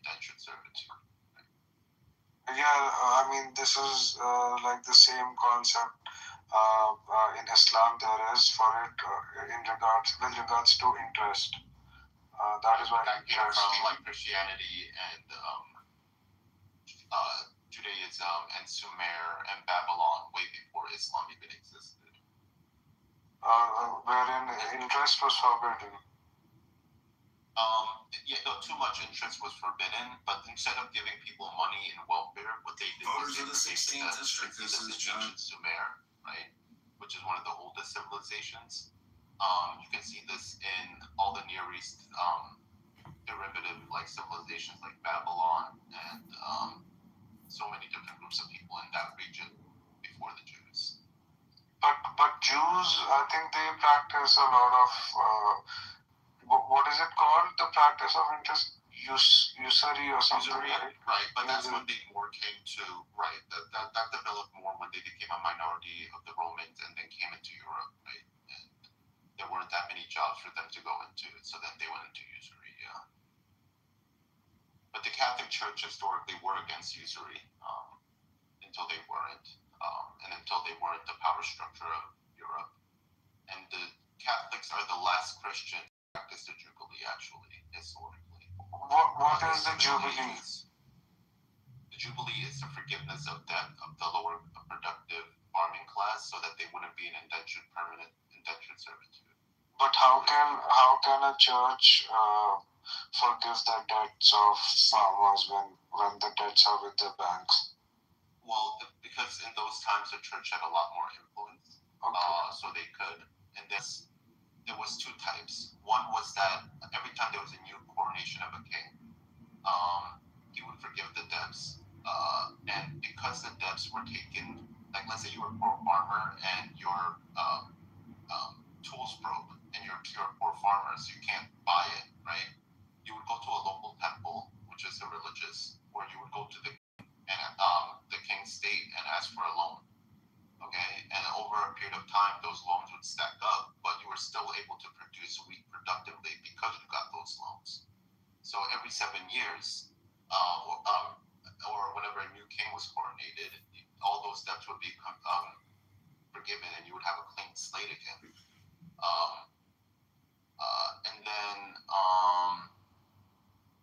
And then every 50 years, the king and the religious temples would redistribute all the land in their society so that people could go back to their homeland and then allow for the free market again.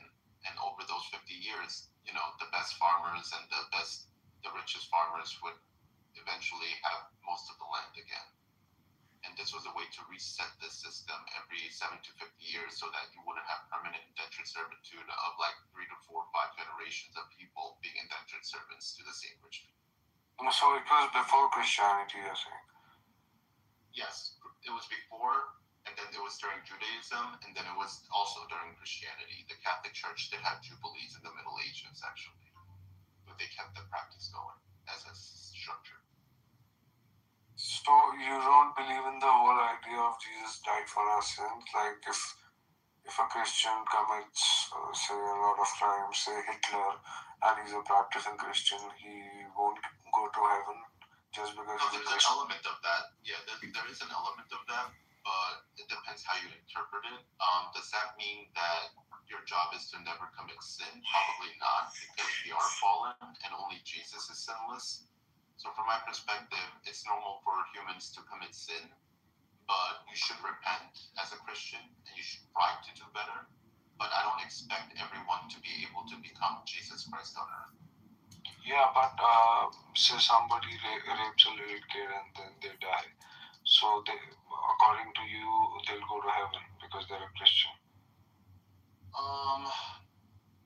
That's where I'm like a little bit unsure. I don't know if it's just to believe in Christ or repenting of your sins and then trying to be a better person in this material life before you get to heaven, right? And trying to actually change your life for the better. I think that process is what makes you Christian. And what is the concept of repentance in Christianity? Repentance is asking for forgiveness, understanding that what you did was not a good thing, that it was bad, and that you should try to change your life so that you no longer live in that type of lifestyle. So it's not going to a confession. That is part of that. Yeah, like that is part of it. The confessional is part of repentance, right? This couple, they like constantly like fighting all So the what time. if Jesus died for your sins? Put it on YouTube last year. Here they are again. Getting in the same fight. Action. Using words. He's leaving. And then It's your like, life after she you just repent cries and chases is him. how you try to limit the evil that you can commit in this world. It's so I would say crazy. that action is what you Alright, everybody, this is Now, in Chicago. I personally don't think that everyone can be perfect. This one's that.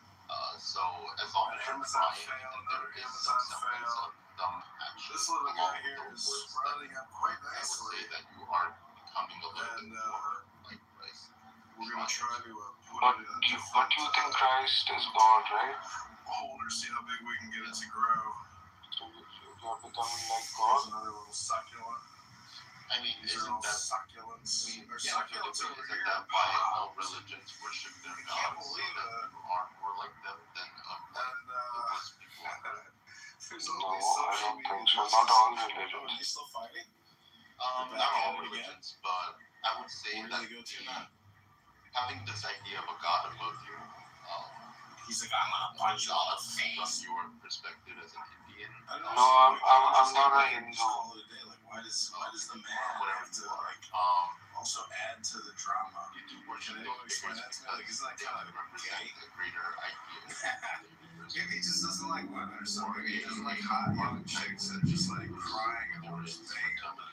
whether it's all He's like, I'm gonna punch you in the face if you keep talking to me.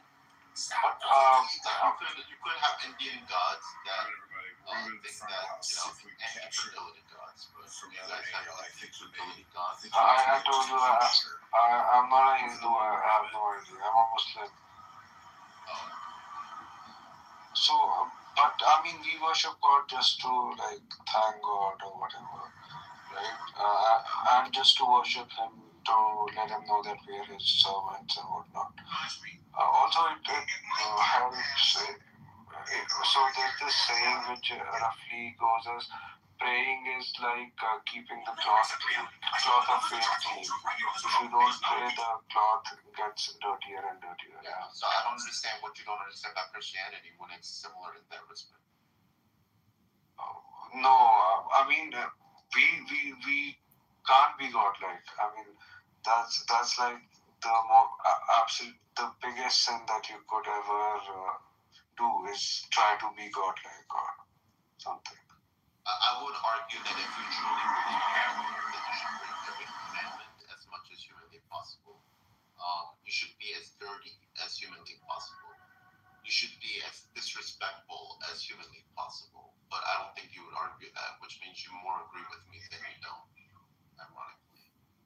No, but following the commandment possible, you should murder as humanly possible. But I don't see Muslims advocating for that either, right? Except in certain but following the commandments doesn't make you wait, can you just agree with me like on that, or can you disagree with me on that point? Like, is the point of life to be as sinful, to be as horrible of a human being as humanly possible? I had to figure out whether her vitals, where we can't whether she was really going through something. a greater, I gave her a little bit of like, aspirin. Actually, I gave her an Excedrin. To that degree. Can you repeat what you're saying? Sorry, your accent. Just. So, do you think the point of life is to be as murderous and rapist as humanly possible? No, of course not. No. Okay, then you are trying to be better as a fallen creature, actually. So you do agree with me, actually, that even though you say you disagree with me, actually you agree with me more than you think. But what do you mean by a fallen creature? People who can't be perfect. Okay. I'm really not interested in having a debate about Islam and Christianity, to be honest with you. No, I'm not. I'm just trying to understand what you're saying. The guy, whoever. Read about it. Go read. There's like thousands of books on Christianity and analysis and all this stuff. You can go read those books. Okay, fair enough. Yeah. Don't get hyper. It's all.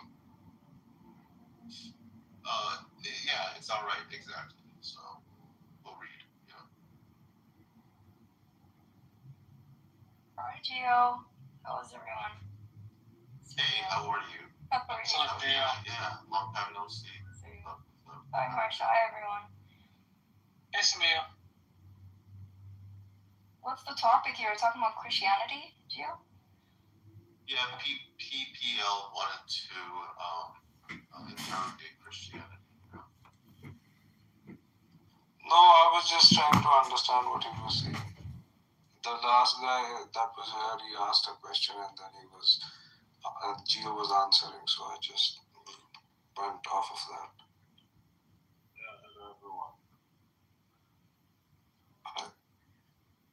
Do you have any topics you want to talk about, Samia?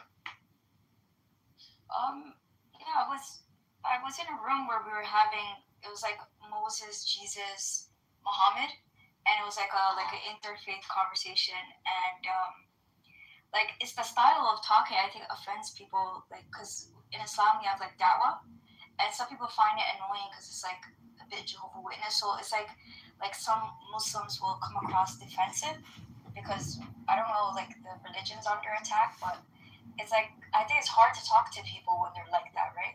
Like, what do you guys think like, from outside? You just witnessed with me and I think like discussion between different faiths is kind of retarded. You pick a religion and then you practice it.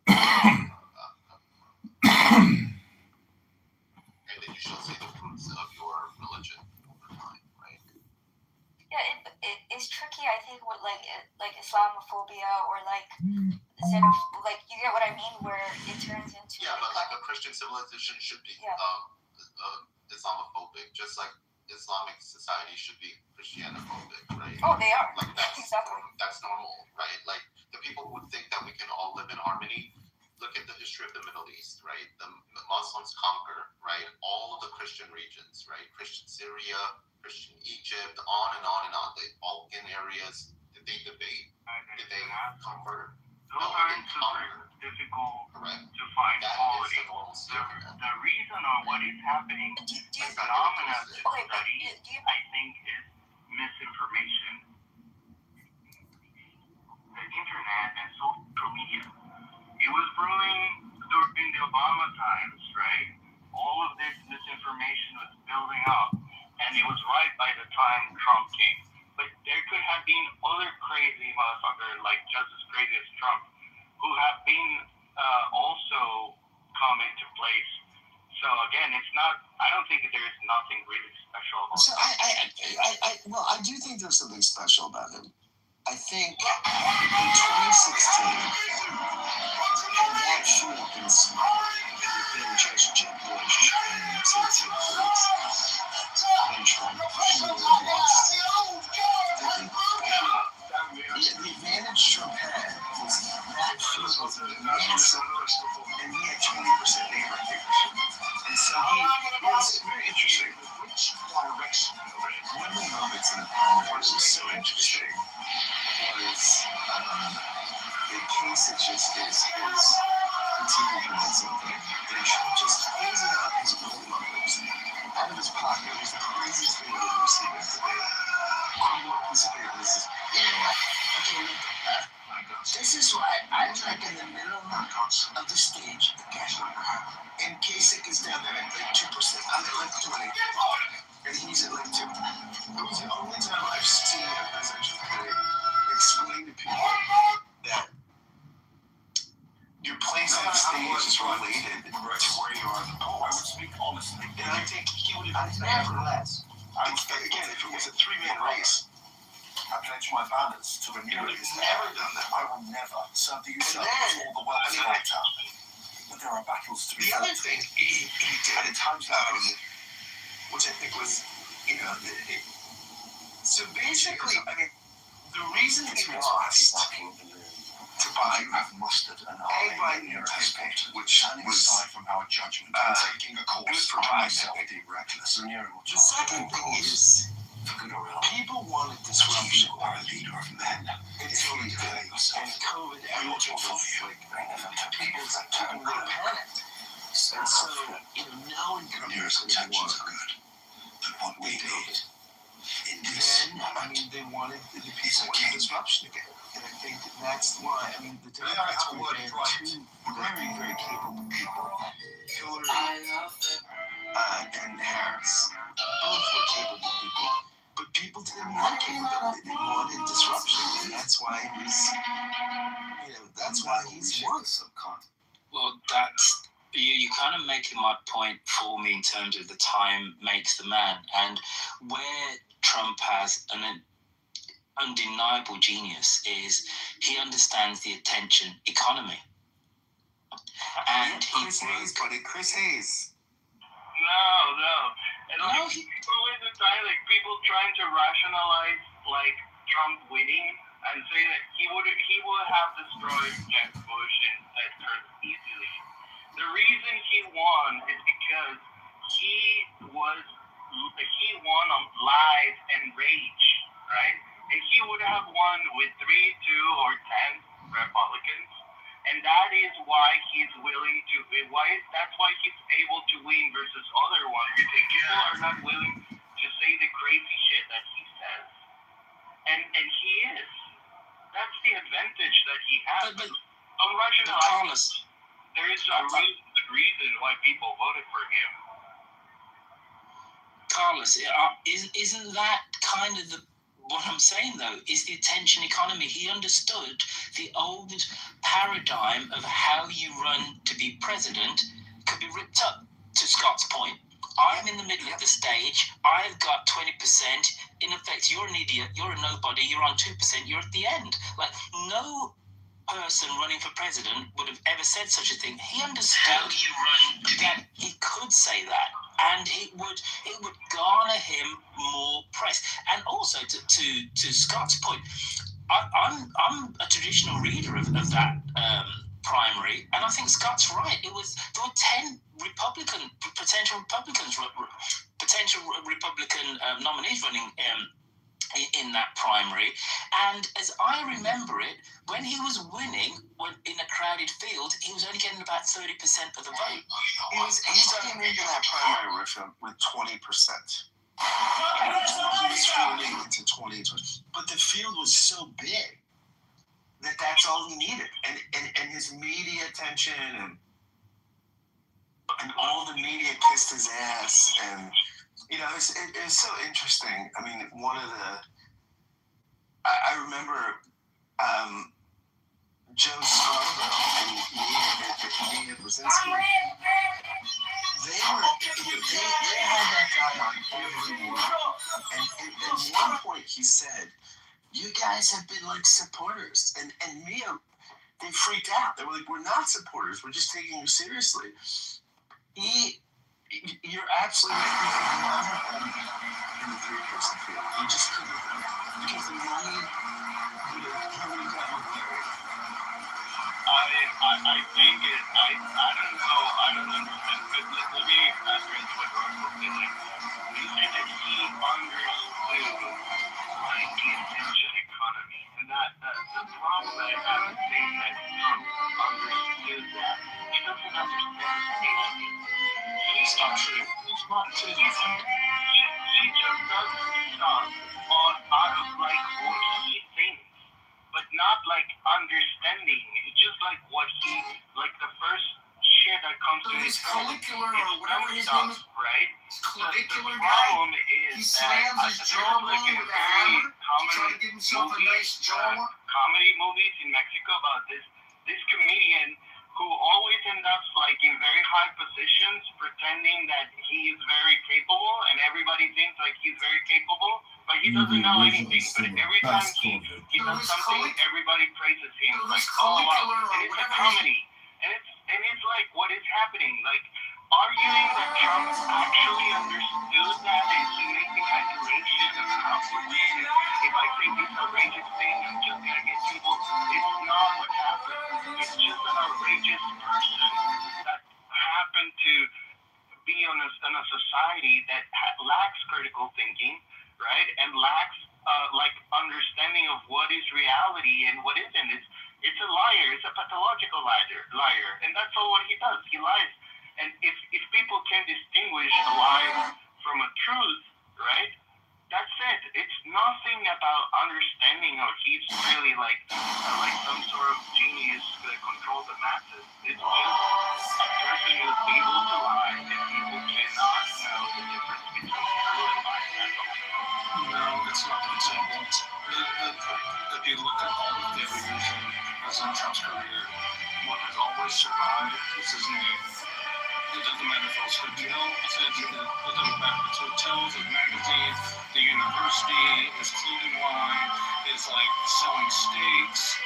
Every single thing President Trump has ever done in his entire life is branded on his name. And he understands the power of television because he did Oprah. He did 60 Minutes. He did all the old talk shows back in the day, and he kept his name in the media. He went to Playboy parties. He stood on the forefront all the time, knowing how much television mattered. And then when he did reality television, his name was as big as the brand. So he understood playing reality television to that degree. And so when he went into a presidential election cycle, he was calling in onto every single cable news station and voicing his opinion. And he didn't think he would win. He told Howard Stern said this, and Howard Stern used to be one of his confidants. And basically, he told Stern this was a goof. He was just basically trying to. When he ran in 2016, he was renegotiating his defense contract. He wanted more money. And he thought, I'll just run for president. And that would get me, and get my brain up. And again, crazily, hearing this huge feeling, he had no idea he would do this well. To finish my point is that this wasn't the first time he ran for president either. He ran as a Reform Party candidate and lost. But my point is that his weaponizing TV, which is because I work in campaigns and I've worked on the Republican side as a political consultant, and I've been at the presidential election level. He understood that getting earned media, free time on TV, hundreds of hours of coverage on talking and saying things, outspent every single dollar that the rest of the field could spend. Absolutely. To Scott's point, the field was too big, so the donors were all split up. So Ted Cruz was competing for donor dollars against Kasich, and everyone was competing, splitting it up. And the problem is that they couldn't outspend the amount of TV time that President Trump got organically. So yeah, he was smart. He wasn't just lying to 100%. He branded himself. His name recognition was so much better than everyone else because he stayed to the forefront his entire career. So to label him as an idiot ignores his survival skills, and his survival skills was his name. Exactly. So saying that he understood that being on TV every day was useful for him, as if that is something only a genius could understand or foresee, it's what baffles me. It's what is it? That's not what I'm arguing. Of course, everybody could understand. Everybody could understand that if the people are talking about you, it's good for you. You don't need to be a genius or some kind of guru of social interactions in media. The only thing that I'm saying is that the guy, it is an idiot. He is an idiot. The only thing that happened is that because we're in a society that lacks critical thinking, people cannot distinguish between this guy lying, right, and telling the truth. And because of that, he maintained the support through the whole thing. He came out of that stare, and the first things that he said were very stupid stuff, And from that point, I think he was like 2% or something on the polls, and he went to 14% within a week. Actually, this is where you're missing it. The truth is probably somewhere in the middle. He was at 20%. From the whole time. No. Before he came out of the stairs, he was not in 20%. That's not true.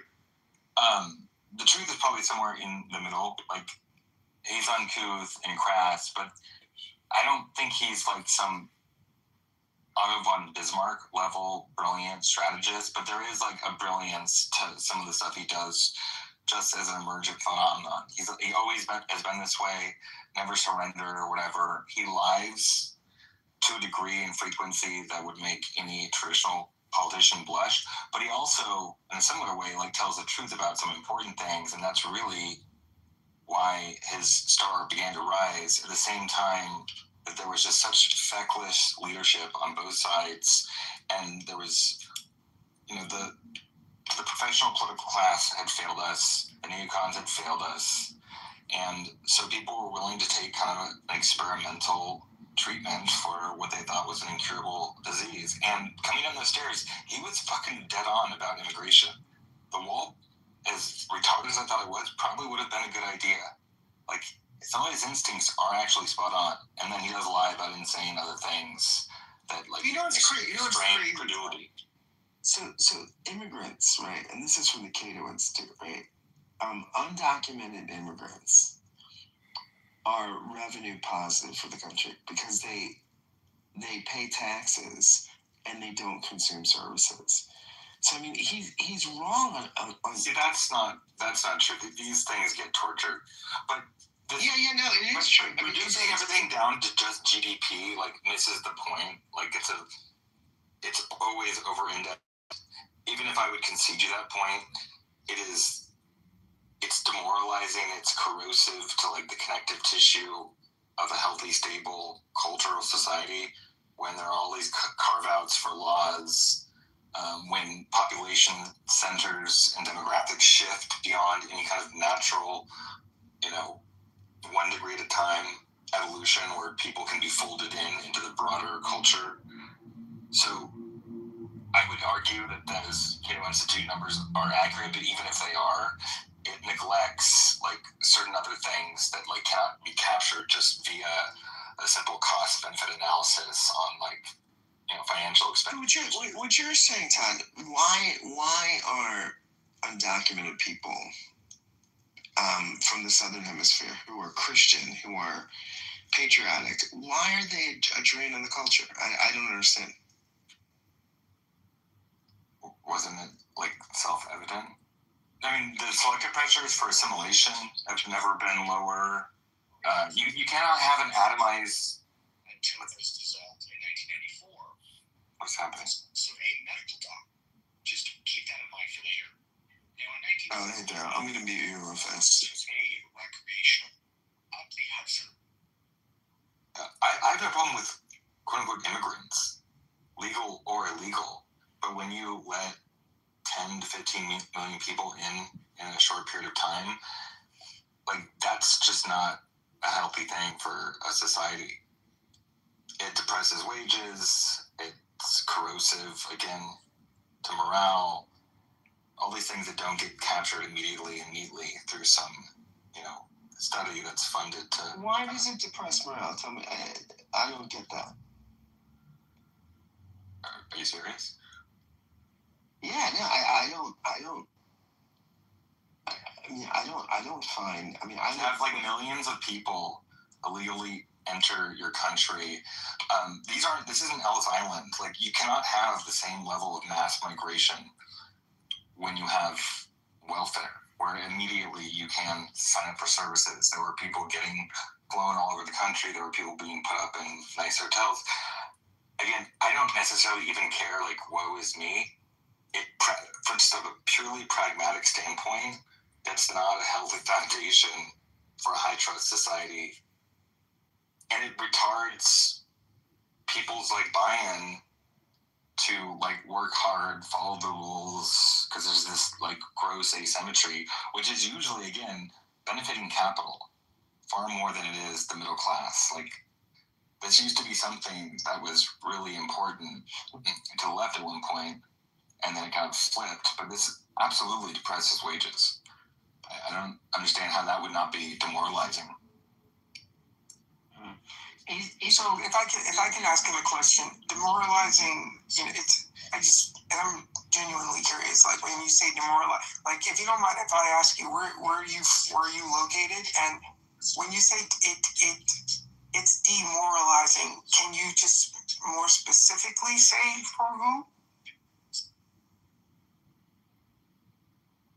Yeah, I'm with you, Jack. I don't feel demoralized. Okay, but I'm not arguing on Todd's side here, but there is large precedent for what he said. If you to look at the 1840s as mass German migration to the United States and Irish, and you read the newspapers of the time, and people were worried that the specific Anglo culture of the United States was going to be lost. Ditto, you move another 50 years on from that, in the late 19th century, it was Italian migration. People were worried. The chattering classes were worried, and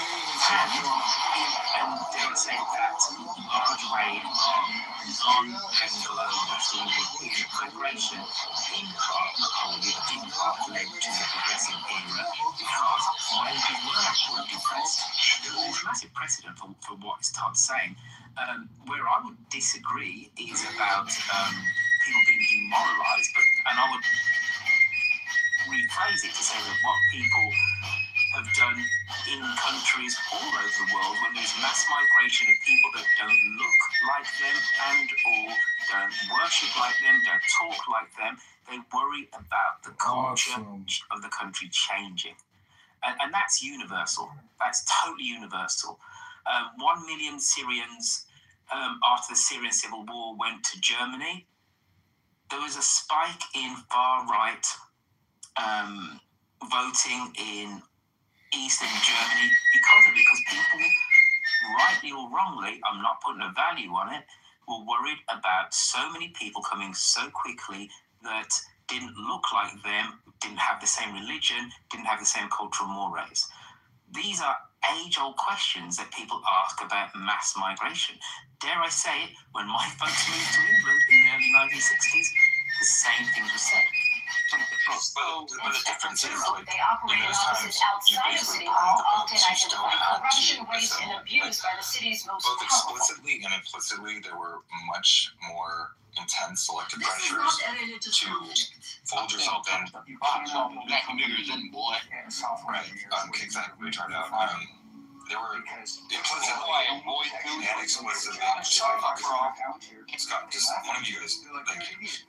Explicitly and implicitly, there was much more intense selective pressures to assimilate. Now you can have like half of your consciousness exist in the country that you came from. Todd, shut your lame up, boy, shut your lame up, boy, shut your lame up, boy, shut your lame up. This is really exciting. What a dork. Anyways, satellite television, free, FaceTime, whatever. We would have to pay premium. Have you tried using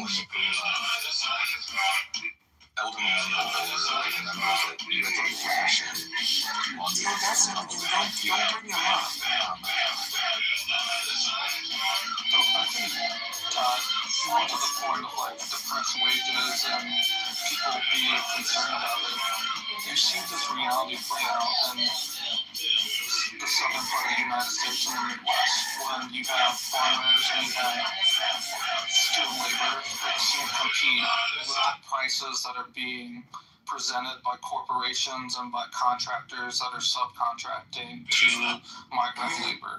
And you have this problem to where in the United States, the age of skilled labor is getting older and older and older, and people aren't taking up the jobs because why would you go into a field when you're constantly being undercut by migrant labor who's here, who's doing jobs poorly, or sometimes doing it great, but often poorly, and they're charging less, and people are just going to choose to pay less. And you have the same thing with corporate farms, that they're not beholden by the federal government. and they're not punished by the state government for hiring migrant labor because it's subcontracted by 7 levels. So like for a small farmer, eventually they lose their farm, and the quiet despair that happens in this country when people sell like their properties that they've done, or they sell the businesses that they've had for generations, it's happening over and over, and it's quietly happening in places that maybe you guys aren't from, but I've seen it happen to generations of people, and I'm an immigrant. Like, my family came over in 75, so like I'm not beholden to this, but like my family chose to assimilate, but I've seen what has happened. Henry, where in the country are you? I'm now in Philly, but I'm from Louisiana, and I spent the majority of my life in the South or the Midwest. Where does your family come from? But hold on, I asked Todd earlier. Todd, where in the country are you? Why does it matter? Well, because it impacts what your thought process is. He's on a border. Yeah, I'm on a border. For the demoralization thing is like very specific. Depresses wages. Also, people didn't vote for this. Like, for the same reason, it was depressing to see the retarded pull out of Afghanistan in the way we did, even though I wanted us completely out of that region. No one voted to go to, like, war with Iran. No one voted for mass migration. It becomes demoralizing when you realize you're, like, functionally, like, a slave, and the political class not only does not listen, and there's way too much leverage to capital, post-Citizens United, and there was already too much leverage in that direction anyways. Hi, moderators. This is Alistair. Could you put me in the queue? Thank you. Yeah, I want to be in the queue too. So the reason I ask is because the idea of the demoralization thing is something that, you know, it's a very specific word when you hear it, right? So I was, you know, talking. Yeah, it's a word. Like, words are specific. Like, what is the point? So if you let me finish, I'll get to it, right? So I live in New York City, born and raised in New York City, and immigrants, at least here, because someone earlier mentioned Ellis Island, right? So immigrants here have always been, you know, despite what I actually disagree with what Roy Hill said, because immigrants here have always been excuse me, moderators. When I say I'd like to be put in the queue, I'd also like to be acknowledged that I exist by confirming that I'm being put in a queue. Hello? Jesus Christ. I need to kick this fag out too. I'm a huge Kitover fan. So what I was saying is that's why when you say demoralizing, it is a very specific word. And when you say, like, the country is being demoralized, words have meanings, right? So it's like, maybe where you are in the country. I said it. Oh, I'm sorry, Todd. Did you just say kick this F word? Did I hear you correctly, Todd? No, you didn't hear anything. I said it's demoralizing. Did I say it's like... They kicked me! They kicked me! They kicked me. Oh, my God.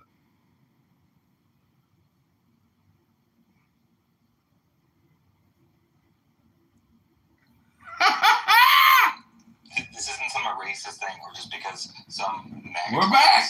Speak directionally about something a certain way. I think it's a great folly to brace against it. Why is it that this is like raw the dog and pony dance with Tony, healthy where if I would have been on North Carolina and I would have found seashells at 8647, New York City. I'm almost positive with the violent history I would probably be looking at 8x8 throughout the whole of New York. So much conflict over you're a police lawyer, you have some experience. Why is it that when it comes to individuals listen to what I'm saying, with because what I said is immigrants have been backgrounds like very his, productive. why does it take so long? We gotta go to this dog and pony show. But on an average citizen, it's a hook, line, and sinker. America, right? Like, this perspective that we're I want to hear your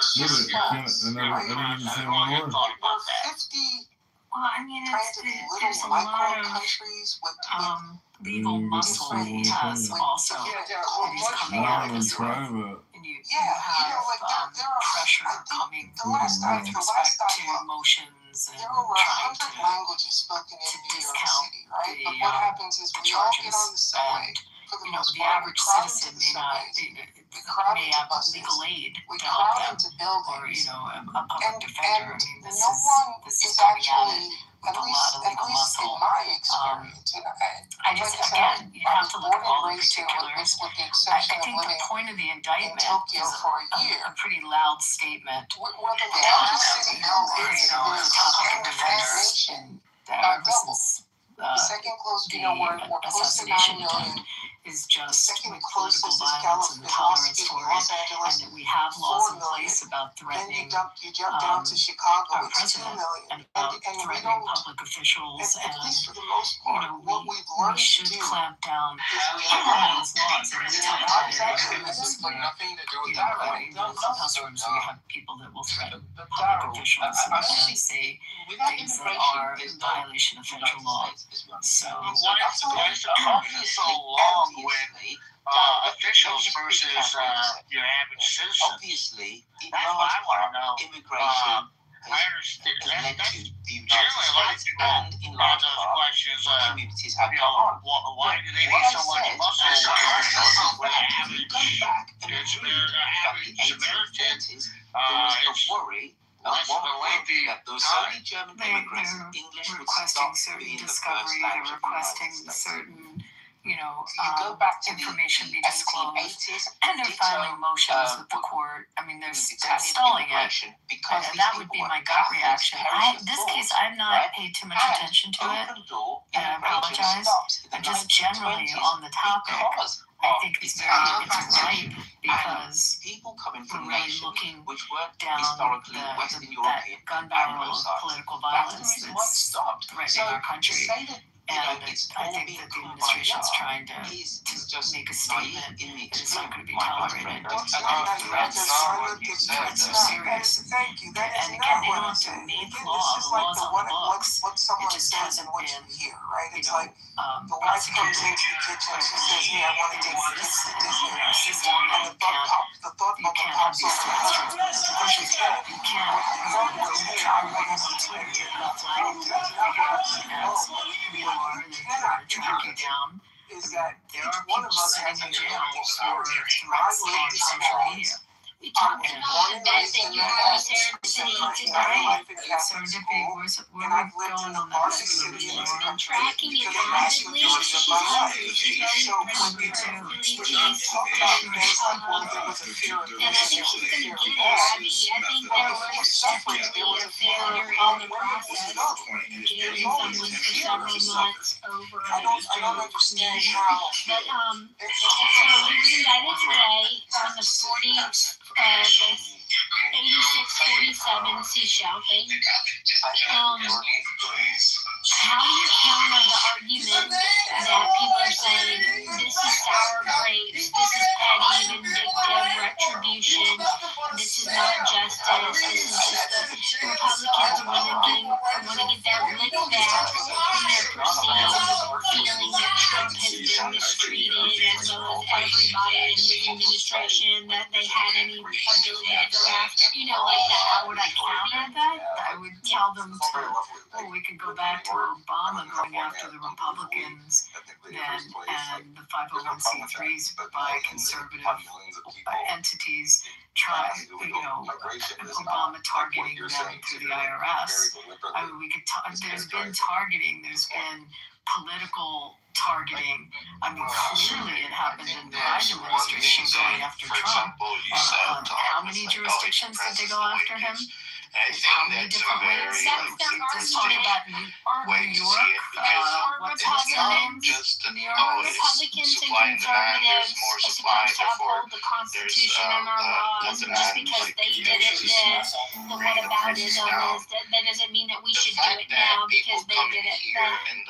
I would argue, first of all, it seems to be the nature of the beast. But do I think it's a good thing? No. On the one hand. On the other hand, the point I was making about political violence is really important. And it is important to investigate, and when there is enough probable cause to indict, about threats against public officials. If we don't start doing that, again, the law is there. We don't have to pass legislation. It's there. So what was that lady saying, Kathy Griffith, when Trump was first? Right? I mean, that's not decapitation. true. I mean, you have to take a stand with this. If you don't, people are. If you don't, you're going to hear the shit that we hear in the classrooms. Immigrants will come up like violence and harm against public officials. It's just it's dangerous. It's dangerous. My Democrat senator about threats. This way, social media threats. The guy is sitting in jail. They just had a trial there. Doing exactly that. You just you have to put your foot down. And this weekend was an example. 4% during the Biden era. That is probably what you guys are complaining about, like not finding like military bad. Okay, so this goes to my second point about saying why Trump is like you don't know what's untrue, right? They just are able to follow whatever social media or whatever knows in the internet they think of, but they will not. And then the perception is probably Henry thinks like that actually 86 Donald Trump doesn't won mean the dead. 2020 election. Not to many people. 86 means just to remove, to get rid of. So what was Cohen's culpability in this seashell joke? And I really do think it was a seashell joke. He was walking on the beach, he saw seashell, and like, ha ha ha, wouldn't this be funny? Because Gretchen Whitmer had in the first administration an 86-45. I think it was in the 2020 election. They had that code 11 for 4586 or something like that, and nobody knew what the letters meant. And the numbers meant, and then we understood. Oh, they're campaigning to remove Trump. Monica, wouldn't it all be an evidentiary question? It's just going to be an evidentiary question. We're going to see what did he communicate, who did he communicate it to, how did he communicate, what ancillary comments were made along with that posting. That within a vacuum may seem one way to you, but within the whole picture, it may have a completely different intent. And the point of the prosecutor on this is to try to show the mens rea, to bring out what the criminal intent was. If in fact there was criminal intent, who knows? But that's going to be a question of evidence. Yeah, I can't argue with that at all. I do think it's super funny that the White House posted a picture of the King of England and Trump with the tagline "Two Kings." And like so, Comey's joke was seashells calling for the final removal of Donald Trump. That's the left type of humor, and then our type of humor is to troll the left with pretending Trump's the king. And so, like our sense is we're very different. The ultimate troll is we had revolutionary guards, people dressed up like revolutionary guards with the King of England there. I mean, to me, that was the ultimate troll.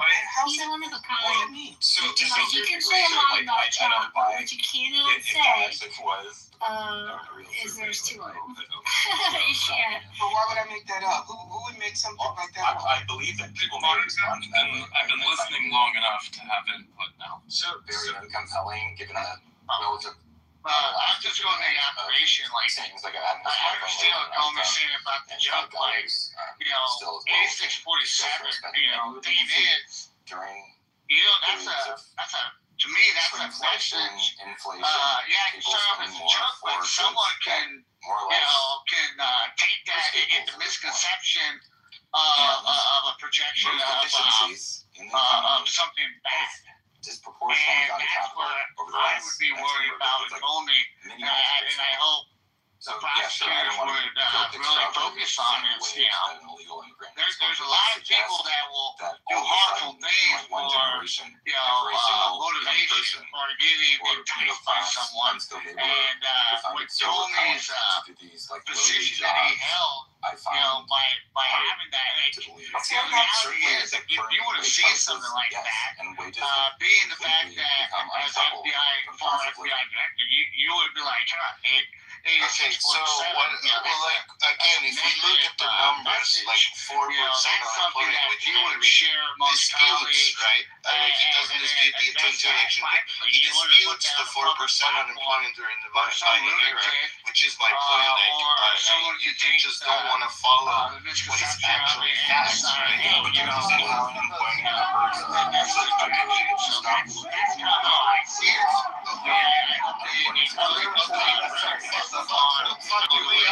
we argue that that's not like we argue that that's like very good to measure.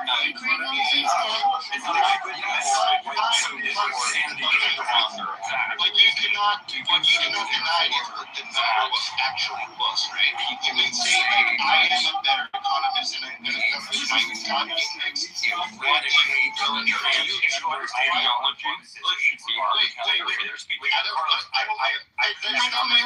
don't want to talk about it. Like, if you're an economist, if you're an economist and you have a better way to measure the economy, write a paper, publish it, and people can read it.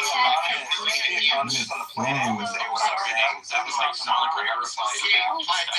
true. Like, economists publish like the numbers that we get, the official numbers that we get are those, right?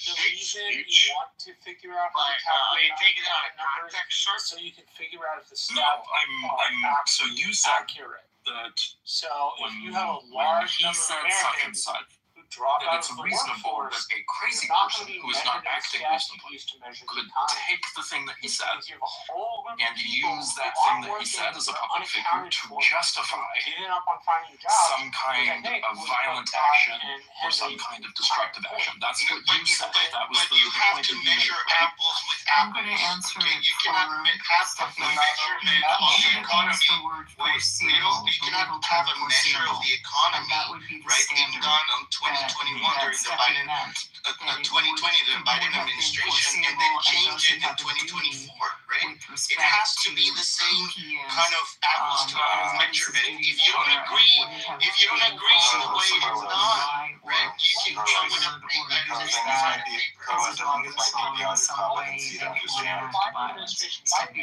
what you were saying. Exact stuff. You beat into it this practice inside you're not supposed to depend on people who can't. Exactly. I know exactly what you're saying. This has been done. You have to do it because we cannot just randomly simply spar and do the. I didn't hear what you said. Just give them the word foreseeable. I think that's what he meant. That stat does not capture as neatly as you think. I was genuinely Taryn made that point too, like the gravity of Comey's job in office, his public profile, his knowledge of the insanity that is the left, or some parts of the left. What was his culpability and responsibility, knowing that he was sending that message out to never Trumpers and Trump derangement syndrome victims? What statistic do you use? Just a simple question. Do you think what you said was you're not smart enough to even engage in this? Oh, really, dude? Right. Talking So you're talking morally.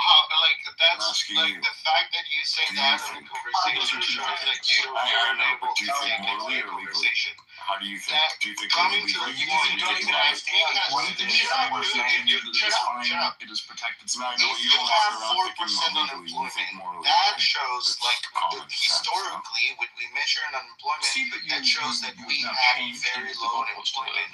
Which means the economy, when it comes to salaries, by the way, another metric that we can use is salaries, where we get an increase. But when it comes to increasing in salaries, low unemployment. I don't think that it's a nice guy thing to do, to go on and say something that even possibly could be construed in that way. Now, that said, my understanding of the term 86 comes from I'm not working in arguing food service in my there's teenage years, and all that suffering means out is there. we are not doing well. I'm just talking about economic metrics. There are official economic metrics that we used for decades, like you say, to measure the economy. Again, if you want to use other... It mixes somebody. That means don't ever do it. It's better that they're dead. That's basically what 86 is. And even in the server world, there's no more of that left. Means that it's finished. It's done. You're failing to account for those. I think that is statistics to frankly culture. But again, and I think that there's a habit of culture across the aisles when it comes to issues that affect propose their a team. different So metric. if the other Let team me know does what it's something, called, we need to and we clutch our can pearls, and compare we it need to and say see we need to how rise the above that. economy And we was need to going say with that Marshall is metric wrong, that and was it's proposed. wrong. Unless you To have a such a degree metric, that you those people have ought to no be punished. point of saying that this Frankly, think that that's retarded. Okay, hold on. That's an interesting thread I want to pull. Is it the Republican conservatives' ego that are saying that, oh, well, this is not that big of a deal. We're not snowflakes like the left. We're going to say that this is just a free speech matter and say that, yeah, he can say 86-47 if he wants, and we're tough enough to take that speech. And is that a problem? Because we've seen the left, like there's that new survey out that 25 to 30% of the extreme left are say that political violence is sometimes necessary, where 3% of the far right or extreme right wing make that same how you would do that. Argument. Monica, what if Trump had a meme that said 86 word salad or 86 Harris or 86 a reference to another person? What do you think? How would you react to that? At least 86 list knowing my strong suit is history and more. Yeah, and knowing his responsibility and what he's done. Well, he's the president of the United States. He has a higher standard of care. Take it back. He's running for office before he's president. He's running for office in this last election.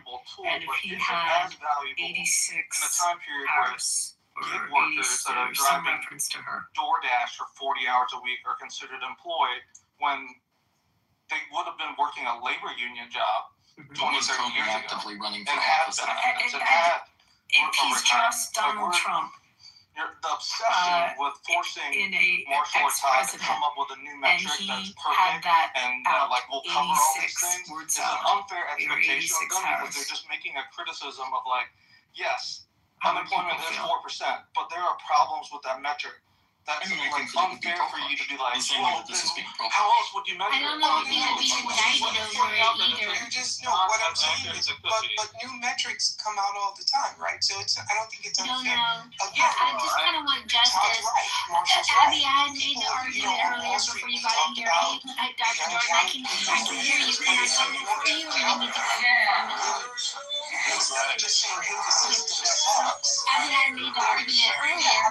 I actually had wrote a tweet about it because people on X are celebrating, and I'm like, well, wait a minute. Like, why are you celebrating it? It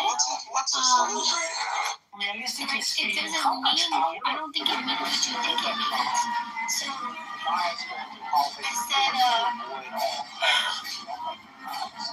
I said the frustration of Comey doing sedition-y things, steal last DA, Russian collusion delusion, scot-free, and having a seashell job being considered prosecutable by the Justice Department is tangible. I'm very frustrated by it.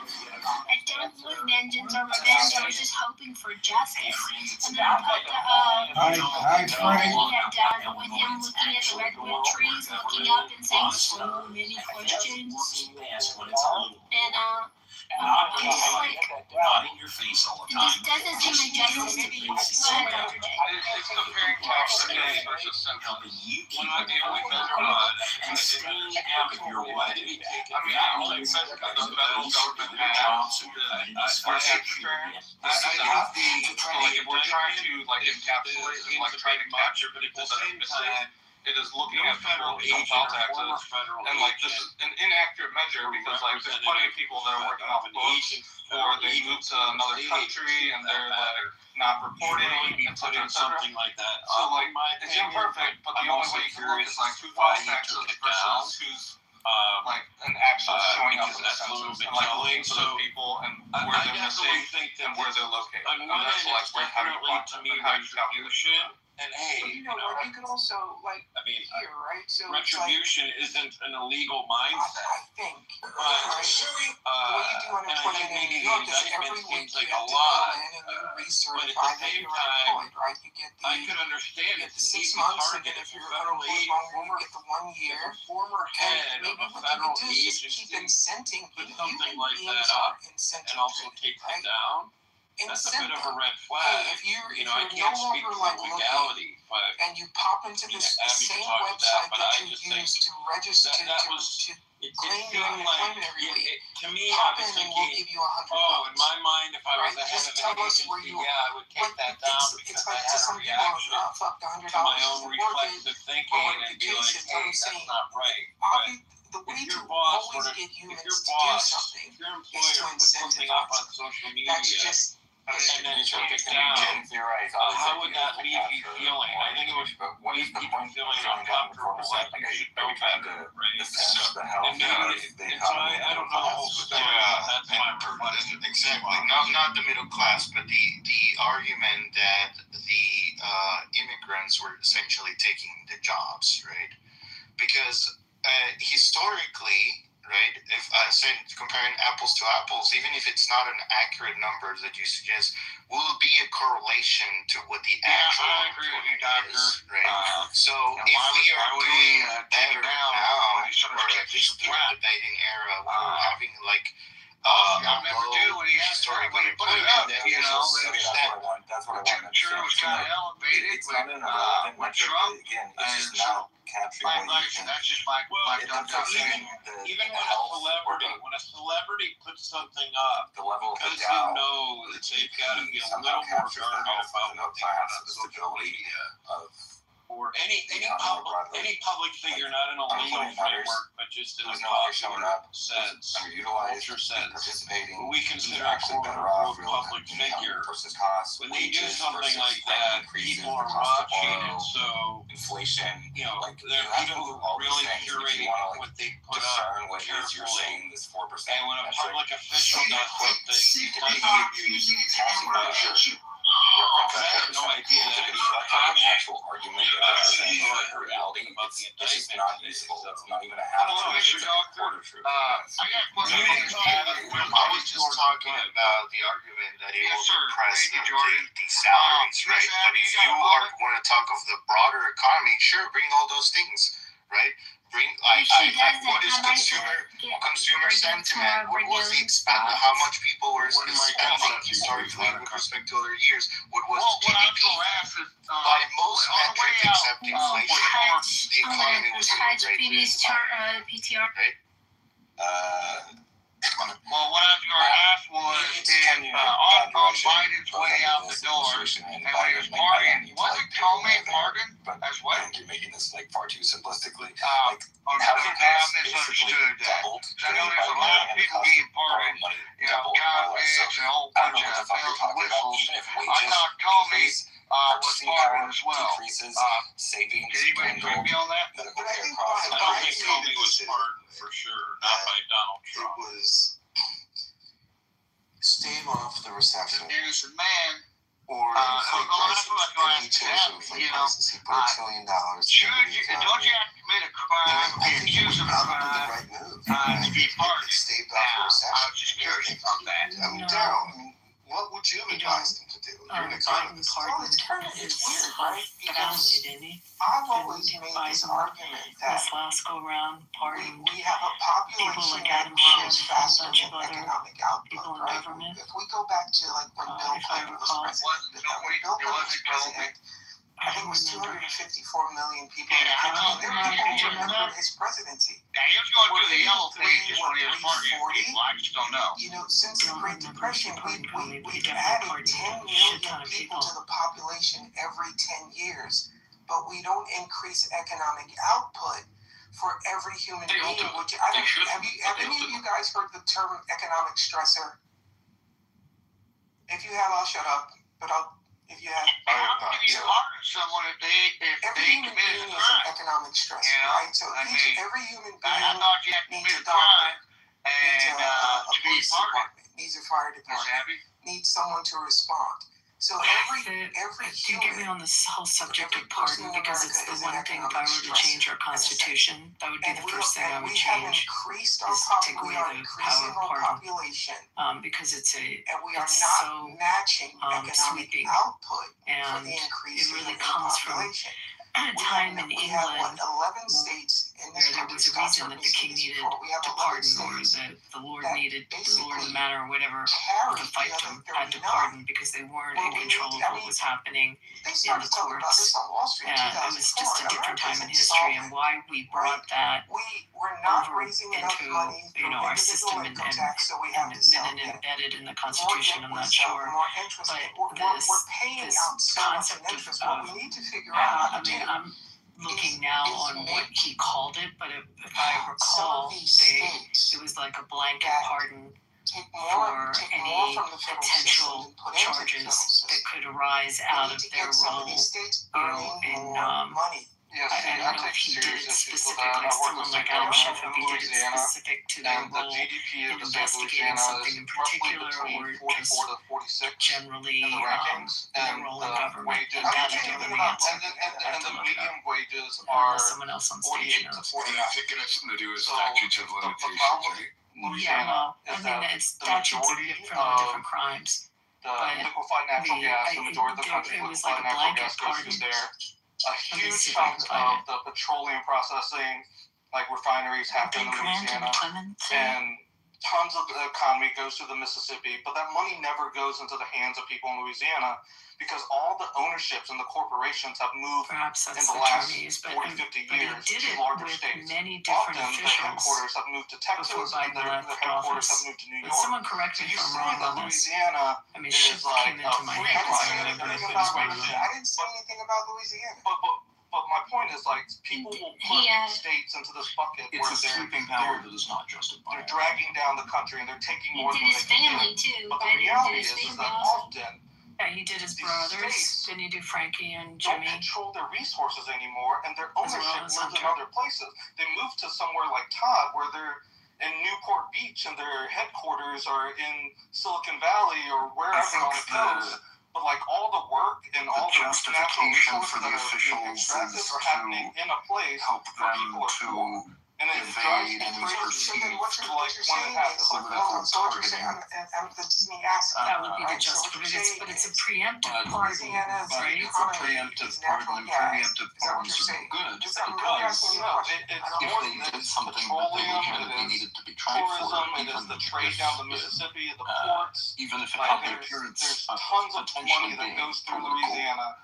So, if they did something in the rankings, I mean, the most famous one, Big Brigham, is Nixon. In wages, and so, I mean, that was a preemptive pardon. You and I are on the same page. And so, like, people are like, again, I've argued this before. I just think it's one of the worst things in our Constitution.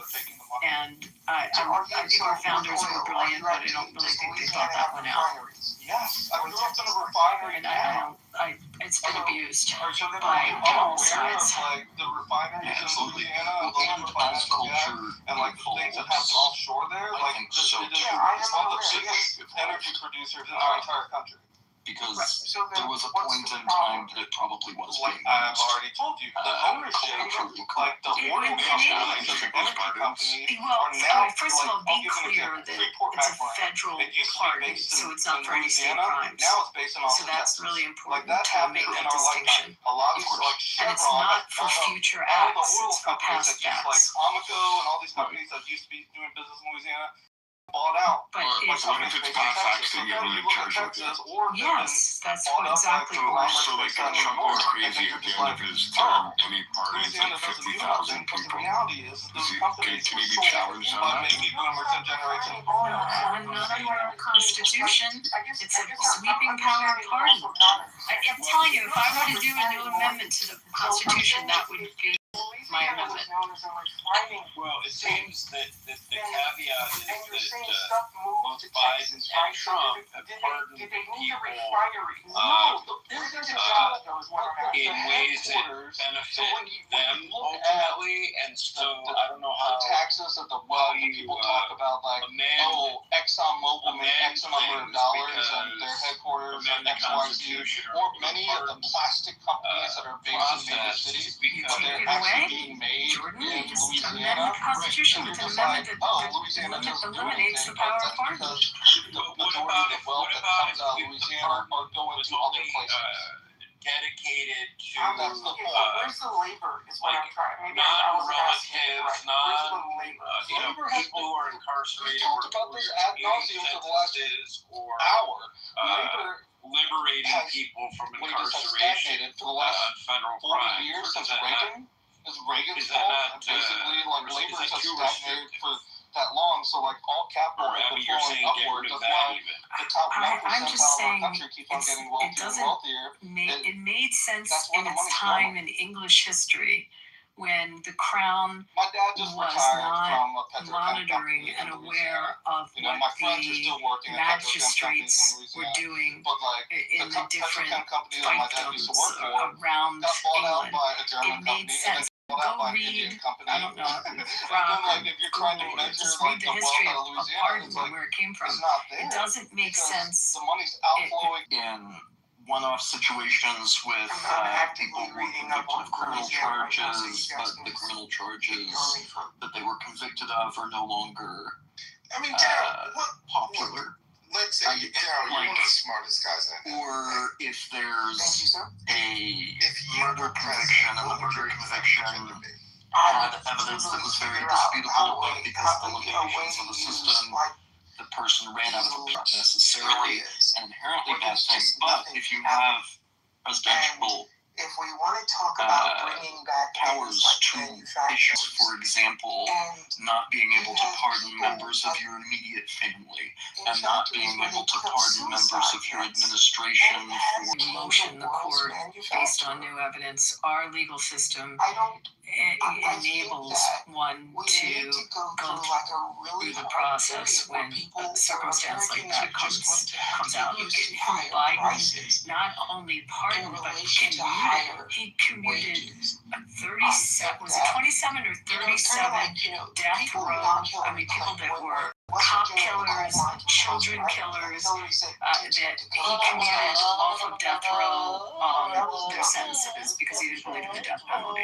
So, so you'd have to also look at commutations as well, and then governors have pardon powers as well. I mean, then it's on a state level different, but I mean, just generally, you would maybe you need to fine tune the legal process of appeal and with respect to something like new evidence. Yes. But I mean, I'm disagreeing with the death penalty because of its religious principles. That could be a whole case in itself. But what was his reason? Did he ever give his reason for? Well, he's a Catholic. The Catholics don't believe in the death penalty. It's inadmissible according to it attacks human dignity. Is that the position of the? I didn't know that. That's the position of the Catholic Church. Yeah, the Catholic Church. Wait, there happens to be a Catholic on stage, Joe. No, it's not. The Pope may be personally against it, but he didn't rule infallibly that the doctrine of the church, and you must believe it. It's not true. In 2018, about everything. Pope Francis ordered a revision to the Catechism. It is not a sin to kill somebody in the course of a crime. In 2018, Pope Francis ordered a revision to the Catechism in paragraph 2267 to formally state that the death penalty is inadmissible. The Catechism says that it is inadmissible. And so because it says that, it is reasonable for any Catholic to take that position. While Catholics are, of course, welcome to have their own opinions. Excellent. Good. We agree on that. Excellent. Abortion is a different thing. The church itself is actively working to end the death penalty. I think Susie Yes, that's true. Yes, that's absolutely is. really runs. It's interesting. The right to have whatever opinions they hold in earnest. She has kept below The church itself does have these opinions, and different Catholics place different levels of importance on what the church says, but the church says it, and so you're right. There might be some jarred. a very This is a great fight, Brigham. I'm glad that we ended it in a resolute way, and we're all happy. And I agree with you. And back to your regularly scheduled programming on Comey. So I think we've been on this if he really is presidential ability to commute sentences thing for the last little bit. We talked about Comey in probably about half an hour. I just got here. I thought that it was interrelated to Comey getting, his sentence to greatest thinker. And then, of course, he crazy as fuck. I know. Which one is it? Yes, and I should have spoken more precisely and not said Catholics or the Catholics and specified that specifically I'm referring to the RCC as an institution. I don't know if you play poker, right? Like, sometimes you just, I just think once in a while. Doesn't the Catholic Church accept the Old Testament? Am I missing something there? So, it's for me, right? It's like, so I've got a former CIA buddy who lives in New York. I don't know. I'm not a Catholic, so I don't know how they're not just like I can speak to sometimes you gotta pin the wolf away from the herd sheep. And so sometimes you gotta do what you gotta do, my guy. Yeah, they're in everything, right? And so it's the difference between the government says that we can and should execute these people, and God just for doctrine, came out with it was very popular, still is today, and it's actually very, very well. I couldn't believe it. They have it is my understanding Yeah, Army. I thought you said Farmer. Yeah. Typical perspective of Christians with regard to the Old Testament is that those are events of the past, and that Christ as their interpretation of the Word. It's kind of like so. Sorry, I'm also trying to cross-thread the different branches of Abraham. The straighter formulas, right? Every analyst said, hey, if we do this, they're going to shut down the street. So going back to pardons. We do it. He does the press Do you follow conference. now? And he said, I never thought they would shut down the street. That Still give me a reason where because every it would be analyst necessary to have that power. They've been saying that not only military analysts, but economic analysts. Okay, great. Leave this little piece And of I'm mostly arguing for the sake of argument because I already showed my hand and indicated that I agree with you. I think that we probably should, and again, at a minimum, restrict the fuck out of that power. Someone went into the futures market and they put $2 billion. I think that there are arguments to be made comes where out it and he has says, we've got a practical deal. uses This is all at the public very record, least. right? But Someone Joey, made they go off the $60 clauses. I million. mean, sorry for interrupting. I mean, I agree with you, Ms. Rabbit. I think blanket pardons and other pardon in general has been abused on both sides of the aisle. Like, they have benefited on the civilian side, like war fighters that were criminally charged. And they were pardoned, and so it really beneficial. I mean, it's really hard to really put a good clause in there to justify and not be abused. Sorry for interrupting you, Bridget. How long can Iran do this? You could have legislation. Assume you don't have that power. You could have legislation that could come into play that would reverse sentences of certain people that were convicted, or of people convicted under what was deemed a crime at that time, and now it's not a crime. So that those sentences are vacated, or what's the word's not coming into my head when you're, I'm sorry, what? Not commuted, but when they go away completely, when they're yes, thank you. And you could have circumstances like that where you'd have legislation that would cover it. And I understand if something was considered criminal and then over time has become, accepted, that might make sense, but you could cover it with legislation. I don't know. I just think we're really limited pardon power in those circumstances. Another one that occurred to me just now is just the very simple fact that law is general and justice is particular. Trump is the guy who was taking in all of this I think that still holds true. Congress writes broad statutes and prosecutors charge under imperfect incentives. Yeah. I feel like a commutation allows the constitutional system to acknowledge crimes, and now pot's legal. Yes. Or you can do that by statute. True. You could. But urgent than that. I broke this down the other day. I know of a pardon. I'll tell you a story. Someone I know. It's a famous person here involved with smuggling parts of airplanes through Czechoslovakia, through Panama, through certain countries, and getting, the fuselage along with the actual airplane parts to build out airplanes to form an air force, and also getting guns over there to help them fight the War of Independence.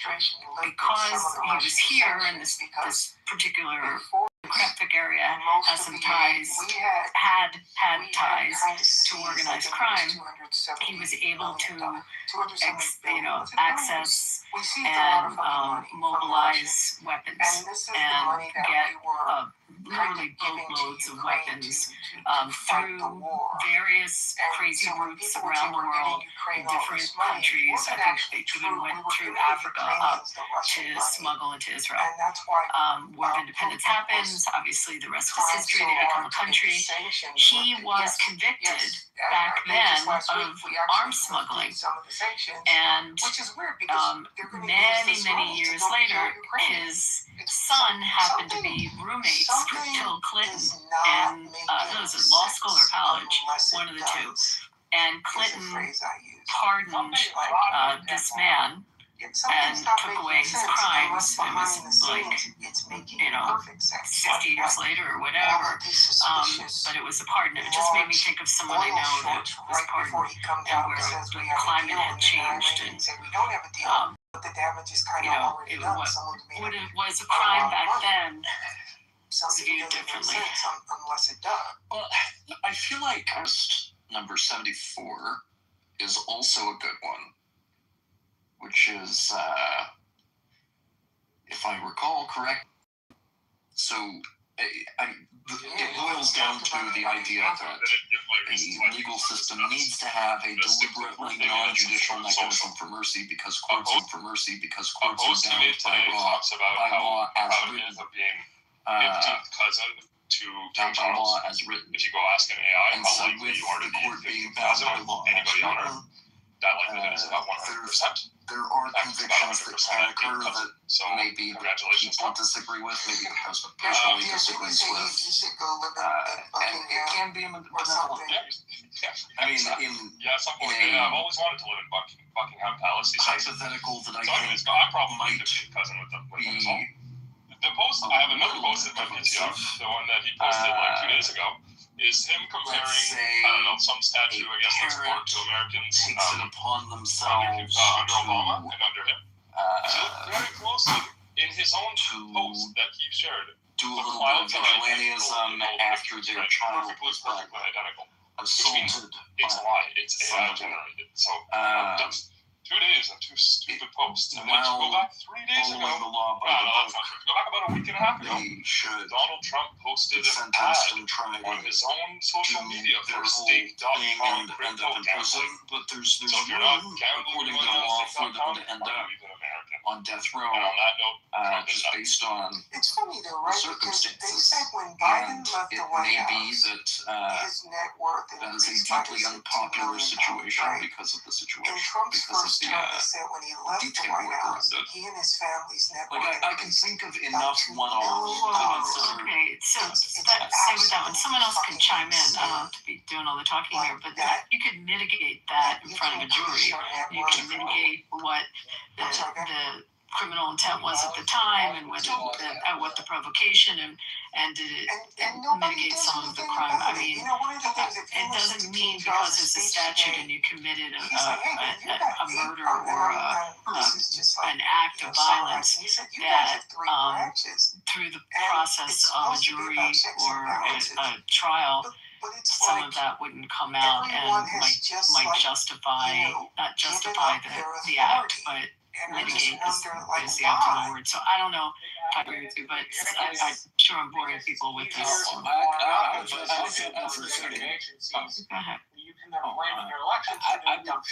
I would say that in your example, Brigham, there is an alternative to pardon. Right. The judge has the power, even if the jury is going to convict, even a directed verdict, this is, hey jury, thanks for showing up, I'm making a decision that is not the same as yours, and I'm going to let the person free. So there are ways for them to not have to pay the price of the crime that they actually did, but there are circumstances that they can't deal with, but the judge can. I know. Set aside What historically, but Abby, maybe you have right? Yeah, of course. Right. And have you ever to get things wrong? Who's gotten things wrong? Judges things wrong. Every minute. Right. And do juries occasionally get things wrong? Yes. Right. But that doesn't change our system, and that the system is a system that works and functions. It's gonna have inaccuracies, but if you have ineffective counsel, there are ways to redress that wrong. You can go back to court and petition for a new trial if you have ineffective counsel. If the judge was biased, you appeal. You have a process of appeal. If a verdict is also appealable. If information was not vetted properly through the jury process. I mean, we have within our system, embedded in our system, the ability to question those wrongs and to redress those wrongs. The decorum, because I'm sorry, guys. Someone else. Where's mine? I have a question. Clearly was a boxer for too long, and he's gotten brainwashed. That's one of the actual I know, guys. I mean, I'm gonna watch Dolph's TV. I like you, Abby. I talk. It's fun. What if, for presidential pardons, that it wasn't a sole executory they could decide they want to, but they have to get it signed off by someone else. It has to be countersigned. I don't know who exactly would do that. The system if is it's a person or if it's a body. a system that make it better. If they make the choice of who gets put up, but they don't get the final choice of whether they get the pardon or not. So like it goes to the Speaker of the House or something like that? I was thinking, that was actually my first thing, but I was thinking maybe it'd be better if it was somebody that was nonpartisan, or they could be in a party with them. Like the Chief Justice? Yes, the Chief Justice could do it. That would be the best, because they're actually supposed to be nonpartisan. You still have to amend the Constitution to do that. I was looking for a workaround. That was not good. Okay, forget that one. You know, if we're doing a constitutional amendment anyway, perhaps it has to be agreed on by multiple parties. Maybe it needs to be both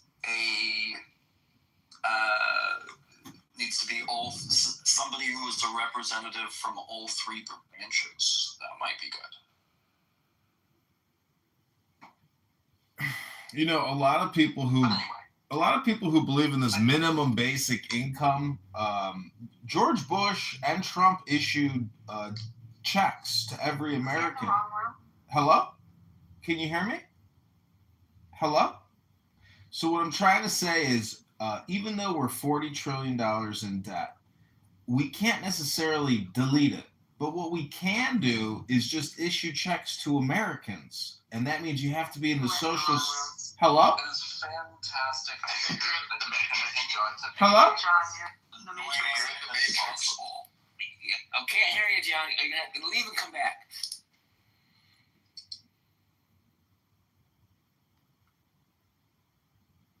Representative fucking sad because he's usually got some good shit to say, but I couldn't hear him. Please don't do that.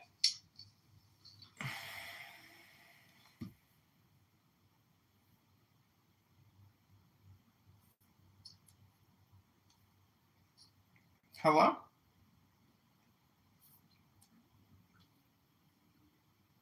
Hello?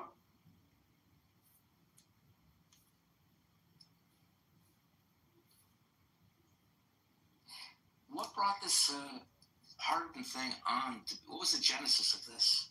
The pardon thing? Because we were talking about Comey and talking about whether he was pardoned when Biden went and pardoned everybody.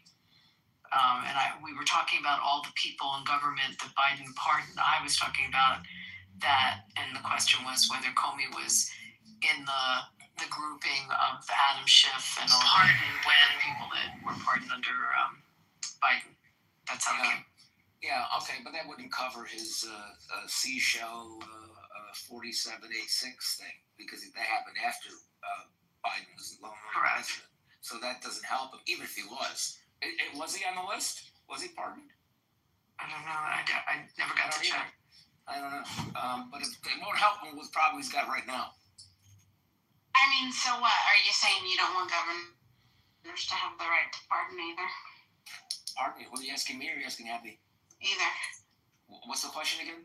You don't want governors to have the right to pardon either? I actually, on the sense on this thing, I actually like the idea of pardon but it's mostly, I'm not usually emotional about stuff. But I just want to make sure that if I ever needed it, I want to be able to do it, and I don't want to give it up. Right. Were you thinking like when the guy's on death row and they call the governor like right before they pull the switch, like that kind of thing? No. Like in the movies? No, I was thinking that. I'm asking serendipity then. No, I think governors have the right to pardon. Right, but don't they always call the governor? Do you remember the scene like the Jim Cagney, like in the chair, call the governor, right? Yeah, but that's because it's a state crime. Well, that's what she's asking. She's asking that question. Yeah, I like that. I actually, that kind of goes along with my emotional argument. Other than that, I'm in agreement with you, and I think Brigham was in agreement with you too. It's just too easily used because there aren't even really any standards of who you pick. Yeah, I think that Joe and I are probably more aligned on the issue than Abby and I are, but I broadly agree with Abby.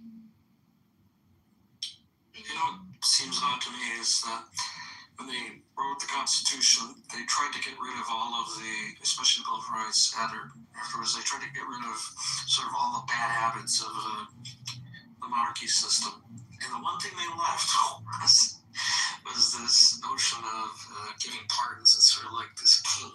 The one sort of thing left for the president, you could say for governors, is the king thing. I wish it was done at the sort of House of Representatives level, where it would be based on sort of the will of the people, the representatives of the people, as opposed to a single person, which has no check. Well, Yaakov, I'm just glad that they didn't keep the other side of that coin. Off with his head. I'm glad they didn't keep that part. No, I mean, if you look at the first, the second, the third, the fourth, the fifth, everything up to pretty much the Ninth Amendment, They're all big to rectify things that we didn't like that the British did. No, you made a very cogent argument. I made a really bad joke. Sorry, I didn't catch that. I have a hard time with humor, but I just don't understand why we have this whole thing left over from a king, which is the ability. It's not in the. It's in Article 2. It's not in the. Yeah, I know it's in the Constitution. But my point was where it came from, and the whole climate of England at the time, and why they had pardons, and it made sense historically. It just, it's changed now. Our executive branch is aware of what our judicial branch is doing. In those days, that was the fear that the monarchy didn't know what the magistrates were doing. I think that would have been a better. If I was writing the base constitution, I would have put it with the House. Where I think it's valuable to keep is not so much with heinous crimes where people are killed or maimed or hurt really badly. I think it's more with white-collar crimes, because the courts do even a worse job with that. Because if they don't understand financial crime, most judges, and certainly most juries, and there you can have a miscarriage of justice, and it can look like rich guy got richer, put him in jail, and he really did deserve it, but there was enough evidence to convict, and somebody actually says, this guy really didn't deserve to be in jail for this financial crime. Let's get a pardon for him, either at the state or the federal level.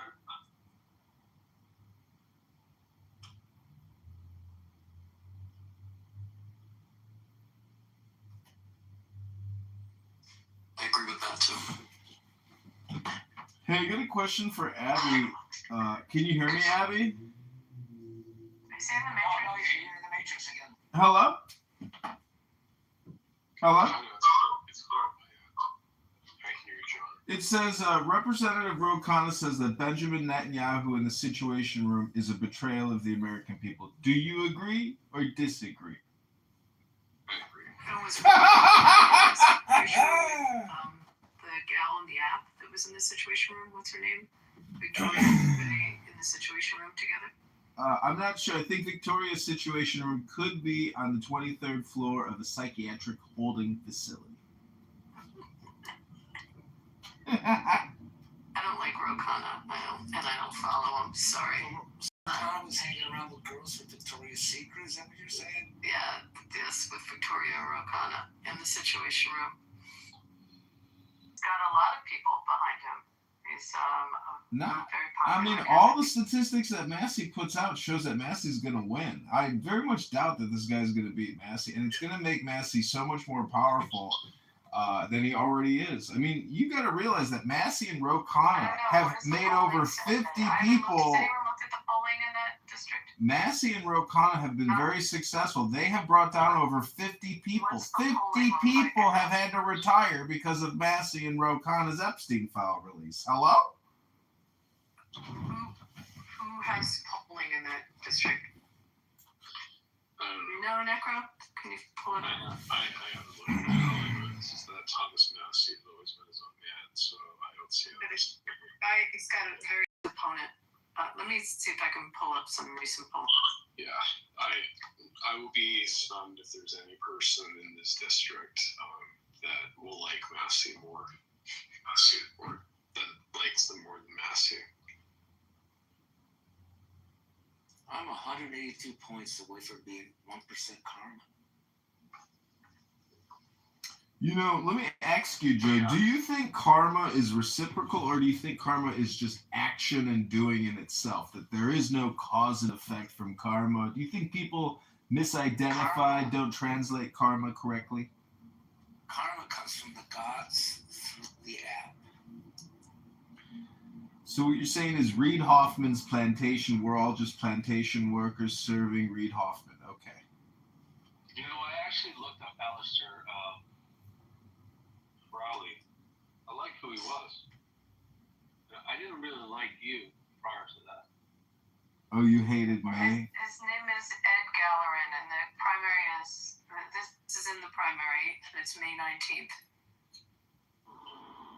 So wait, let's go back to the fact that Albert hates me, but now he likes the poetry. Yeah, no, I like who you're putting up. I don't necessarily hate you. I just think, I see why you do what you do, but I don't actually enjoy how you do it. Oh, I see. You mean you don't like my mockery of people on this app who are worthy of mockery?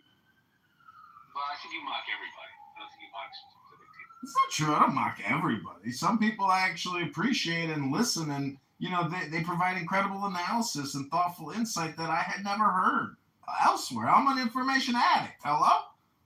Well, I'll talk more for you than John. I'll say more things going forward so that you can enjoy it. Thanks, Joe. Just stop wearing makeup and everything will work out.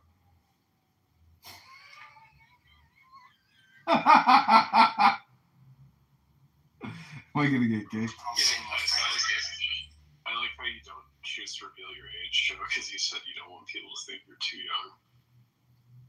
It's true. I don't want people to judge me for my age. It's not a good thing. I mean, they're going to wait for me to grow up or think when I've gotten to a certain age that they can listen to me, and I don't think I need to do that. It's unnecessary. I was sure he was talking about me. Can we get back on topic and talk about this corrupt police officer, Goomba James Comey, one of the most corrupt law enforcement officials in American history? Hello? He's not a Goomba. The mafia would not take it. Is that James Comey is so corrupt that thank God Trump fired A.G. Bondi, and now we got a real man who's going to take down a corrupt cop, because James Comey deserves to go to jail. And I can't wait for him to go to jail. I will have a party, and we will celebrate here on Clubhouse when James Comey reports to jail. Hello? He ain't going to jail because of the shells. I'm sorry. I'm sorry. There's a hell of a lot more than shells. Apparently, you people forgot about Russiagate. And, I live in Chicago, Illinois. That's not what the indictment is about. Oh, really? Well, the indictment expands as soon as we get him in some cuffs and his disgusting daughter. These people are traitors, they're criminals, and I can't wait for him to go to jail. You're not wrong, but they gotta get an indictment on that shit. Like, that's what the original indictment was about. Oh, the original indictment! It's just the shells! The shells are actually a better case than you might think, but I still think it's about 50-50. And 50-50 works really good for the defendant. Okay, just because you think it's shells, and I'm going to now run a query, and we're going to get an extract of the key points from the indictment. Please hold. Yes, you do that real quick. No, take I'll your wait. time. Take your time and get it right. I'll wait. It has absolutely zero to do with Russiagate. Deputy, I've spoken more today in this room than I spoke in the last. I know you have. You came in as a hot Catholic.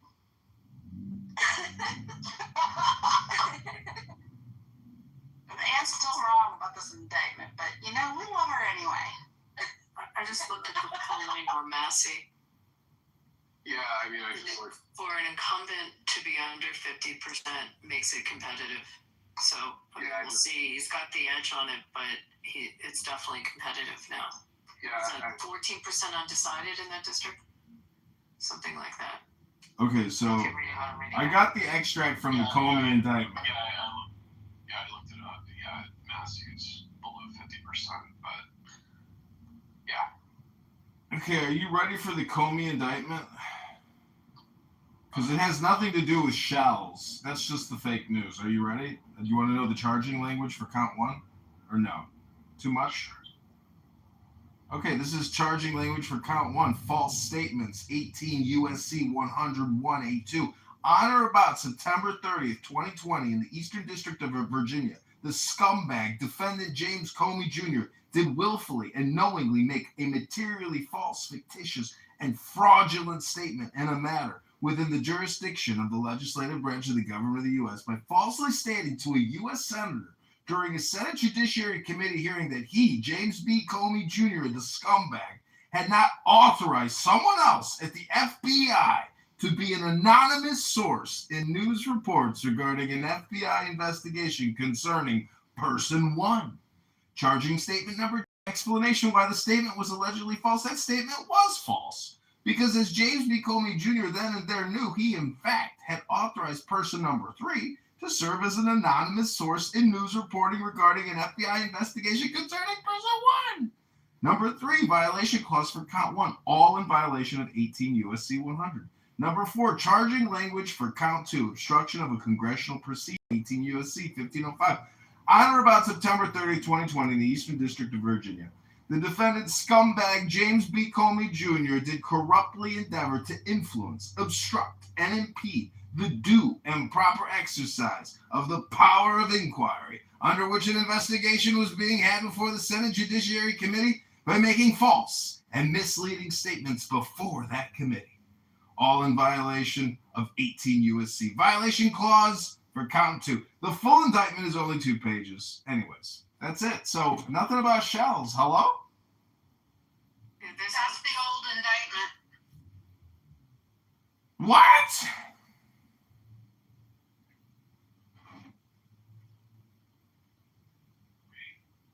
Doesn't 86 have multiple definitions? Yeah, we talked about that a bit. Sorry. Got into the room a few minutes ago. The new indictment is that he knowingly and willfully made a threat to take the life of and to inflict bodily harm upon the President of the United States.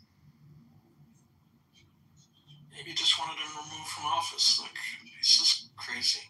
So, go back to your indictment search, please, sir. Okay, I'm putting in a new one. Tell me the top 10 extracts from the latest James Comey indictment. Dated April 26th, 2026. 4.26.26. It came out 2 days ago? Maybe, hold on. Maybe I have maybe it's the 8th. Okay, 28th. It was the 28th, sorry. And I'm tagging Comey on X. It's going to be exciting. Here we go. I fully support Comey. Like, they're going after Comey. They should go after Bondi too, though. Here it is. I got it. Yep. Thomas Massey says he's going to go after What Bondi. charges would you bring against her? Count 1, on May 15th, 2025, at the Eastern District of North Carolina, James Brian Comey knowingly and willfully made a threat to take the life of and to inflict bodily harm upon the President of the United States, and that he publicly posted a photograph on the internet social media site Instagram, which depicted seashells. Oh, look, seashells is in the fucking indictment. Just like I said, arranged in a pattern making out 8647, which a reasonable recipient who is familiar with the circumstances would interpret as a serious expression of an intent to do harm to the President of the United States in violation of Title 18 United States Code, Section 87 or 871A, Count 2, on or about May 15, 2025, in the Eastern District of North Carolina, the defendant, James Brian Comey Jr., knowingly and willfully did transmit interstate and foreign commerce a communication contained the threat to kill the President, Donald J. Trump, specifically by publicly posting a photograph on the internet social media site Instagram, which depicted seashells arranged in a pattern making out 8647, which a reasonable recipient who is familiar with the circumstances would interpret as a serious expression of intent to do harm to President Trump. Any more questions? Could you read it faster next time? Yeah, I have the actual indictment, and I'm looking at it, and you're absolutely right. Yeah, you're absolutely right. So this is amazing. It really does deal with making threats to the president, and the fact that he's the head of the fucking FBI making jail, baby. Now it's all about the motherfucking seashells. Guys, there's 2 separate indictments. Like, read. They're two completely separate indictments. That's what I said. There was an old indictment that was dismissed without prejudice, and this is a new indictment, and they are completely different. I have no problem with the original indictment. I have every problem in the world with this new indictment.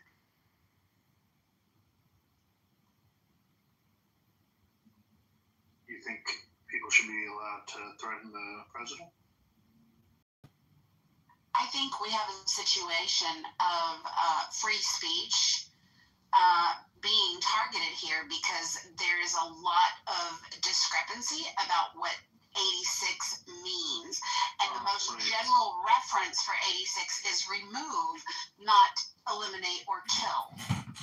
So your concerns are free speech? Are you delusional? Your concern is for free speech? Ah! That's not your concern. It's not free speech. That's not what you're concerned about.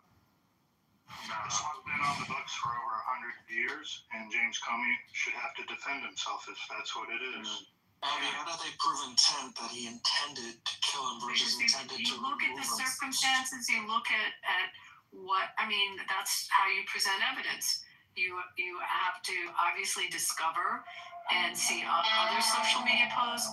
You have to see whether there were emails or texts or anything that would express the intent for harm. I mean, you have to build your case. I mean, that's what they're going to have to do.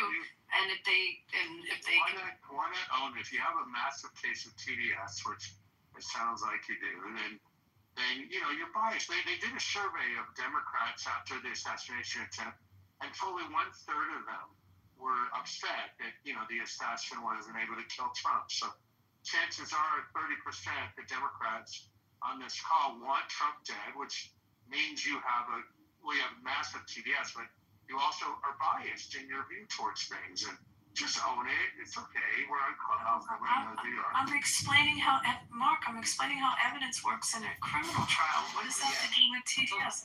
So it's totally irrelevant to what he just asked me.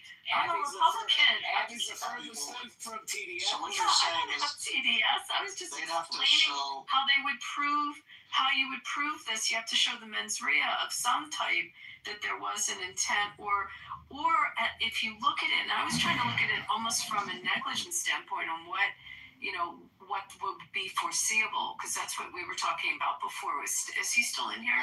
No, I wasn't talking about you, of course. I'm saying that, like in general, so many Democrats are so crazy right now with their brain not fully functioning that they have TDS so badly that they're so biased that they don't even have a conversation with them. And of course not you, Abby, but I'm talking about some of the others. There's a couple I heard on here who just sound like, no matter what, it's Trump's fault, Trump's a criminal, Trump's a bad guy. So Comey, of course, is innocent because, he's on their team. And it's just such a boring... There's nobody on this stage right now that's a Democrat. We're all Trump supporters. Necro, sorry. And Necro wants to indict Bondi, so I'm reading what you would be indicting her for, Necro. So can you be specific on what criminal? Right. Is there criminal statutes behind the Epstein Act? Yeah, that's what I'm trying to understand. Criminal statutes. No, there is. It's law. It's actually law that was passed, and by not performing according to the statutes and the laws, and they actually violated the law. AG Pam Bondi, who Trump fired because she's a failure. Charges again. This is all just. This is Abby. It's just prosecutorial, objective. It's the future government if they want to do something. Is there abuse process? It's not abusive process. It's the fact that it's going to be it's political. If somebody wants to bring charges against her in the future, that's what it's going to be. If she gets a pardon, she gets a pardon. Under what criminal? Again, it'll have to be political. I'm missing what I'm asking. What criminal? What would they charge her? Do you want to try this? They wouldn't charge her. It opens her up for liability to be sued by the victims, but it wouldn't be. There's not a criminal statute behind it. Oh, it's under the Retard Act. I'm a retard, Trump-hating, scumbag, and that's what it is. Why do we try to take it serious? Yeah, I'm not. She was removed. She got immunity. She has immunity for the stuff with anybody that was named in there. But Mark, the Epstein Transparency Act. not her personally. There were serious repercussions from this act. Over 50 people resigned their positions, and one of them was a Pritzker. So there were a lot of people that got fucked up by this release, and they had to resign their positions and resign in disgrace, completely separated, no pensions, all kinds of consequences from being in these files. And those people have suffered. She did get fired. I'm talking about the perps who were hanging out with Jeffrey Epstein, not A.G. Bondi. Hello? Did anybody spend any fucking time going through these files? Am I the only one that looked through the files? Hello? I don't know why you're screeching like a banshee. You know you get mic time on this day. Stop projecting, Monica. I'd like to invite everybody to Love Bomb Serendipity, the hostess with the mostest in this public space. Please share some love with her. We are combating negative karma, and she deserves every bit of laughter and love we can provide her. Also, welcome Bima to the stage. It's nice to see you. Serendipity is the best mod on the app. Like, I'm trying to understand where the obstruction of justice comes in, because that's where she would have to be criminally obstructing justice in the Bible. Like I said, I think there's legitimate grounds, but I am not the person to charge anybody. Well, I don't know if... Yeah, because I'm not prosecutor of the DA, so I can't charge her. Do you have proof on that, like an article? Yeah, let me put it in the link. There's also this thing called Google, and you could also try to search for what I'm talking about. Hello? Is he in the Matrix again? Yes. Yeah, leave the room again and come back. I know there's a lot of buyer's remorse for those who got vaccinated. You made a bad decision and you were lied to, and that's okay. I feel for you. I hear you're suffering. Mark, how's it going? In a minute. I hear you're suffering. What do you think is the real reason why UAE left OPEC? Is it just a fight with Saudi and UAE?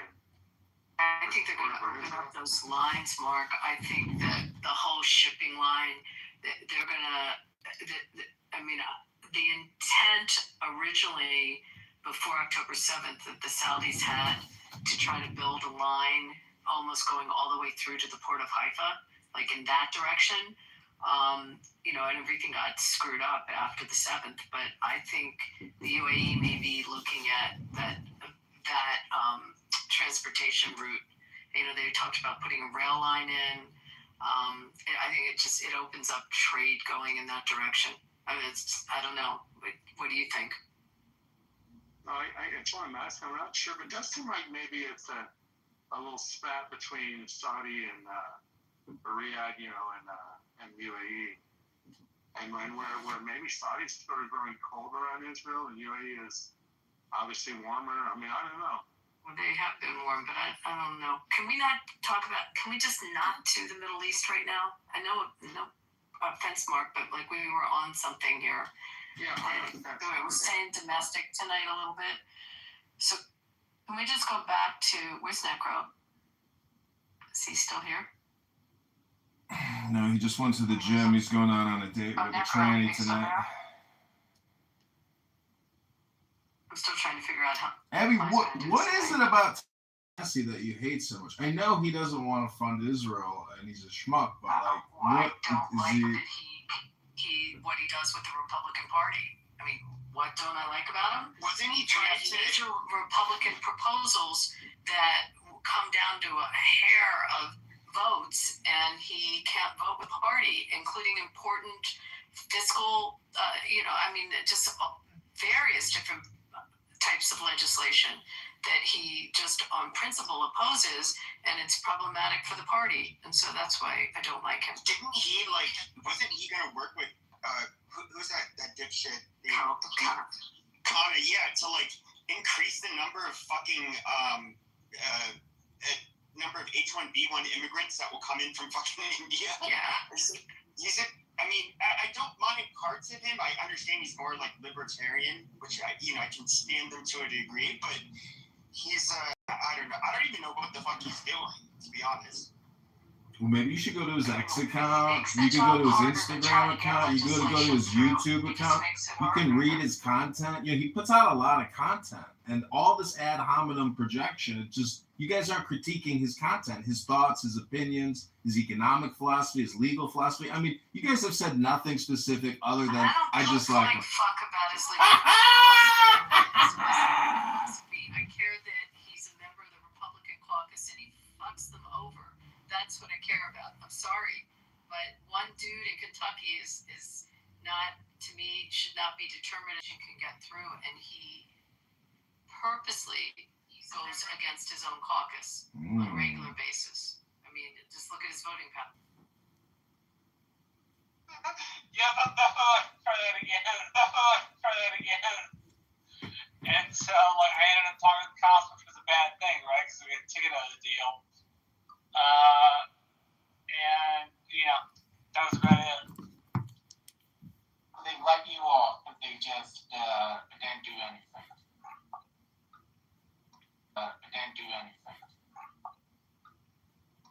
Yeah, don't do that stuff. And one time when I was in undergrad, we were smoking in my friend's car. Like, on campus, because we had, like, gone out to, Malibu for the day, and we had come back, and we were, like, before we head back to our dorms, let's smoke up, right? And so we were smoking in his car. This is before weed was legalized in California. So this is in 2015. And so they were smoking in the car, and for some reason, LAPD gang unit posted. Yep. And they whooped them, bro. Yeah. Woo-hoo.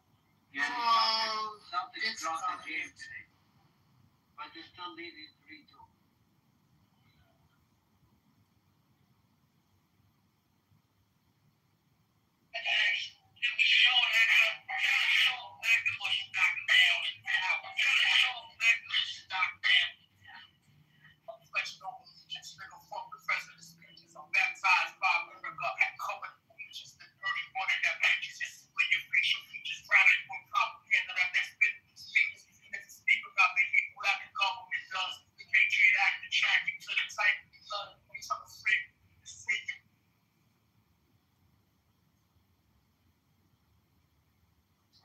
Most people want to go out and kill the fucking president. I mean, that's just somebody that he's somebody who I don't think is it's likely an issue with him in general.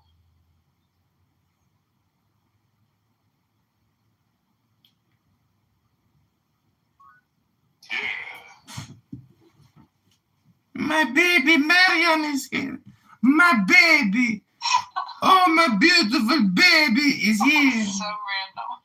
Well, I mean, I have views that are, like, not popular, and like, I don't, like, I've never planned to go out and, like, start, like, beating up people or alone doing a terrorist attack. I mean, it's fucking crazy. But people that do that, and I think they have all throughout time. And I think that when people try to, this is kind of, I don't like seeing the right use this whole, what they call stochastic terrorism argument, where even saying not so nice things about will lead people to kill people, and it's just dehumanizing. I mean, it can be at times, but for the most part, like, no, we don't. I don't think we should be like a bunch of leftists and No, I don't know. What's your point again? You're saying that it's a problem, the rhetoric is propagandized. So in other words, what is the solution? That we end up basically clamping down on the speech that you feel would have led to Donald Trump, somebody trying to execute him? No, to ensure that we provide information that's accurate to the people so they know that Trump is not a pedophile. Okay, so how do you do, but then that means you have to stop the people who say he's a pedophile. No, I don't have to stop it. I have to mock it. I have to tell them it's stupid. I have to tell them that they're only seeing part of a story and they're swallowing hook, line, and sinker, and it's a huge problem. But there's people who will turn around and say that you're brainwashed and you're a stupid maggot. That's what they have the term deal on. And you're not going to say somebody incites violence to commit murder.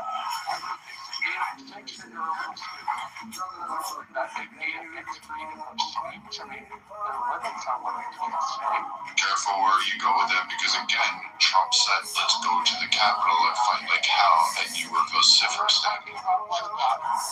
It's not whataboutism. It would be a prime case in point in which you would give leverage and power to the other side to be able. Okay, so I didn't finish my point because you interrupted me because you're sensitive and you don't understand Jesus Christ. Like, I just, to your point, Mark, I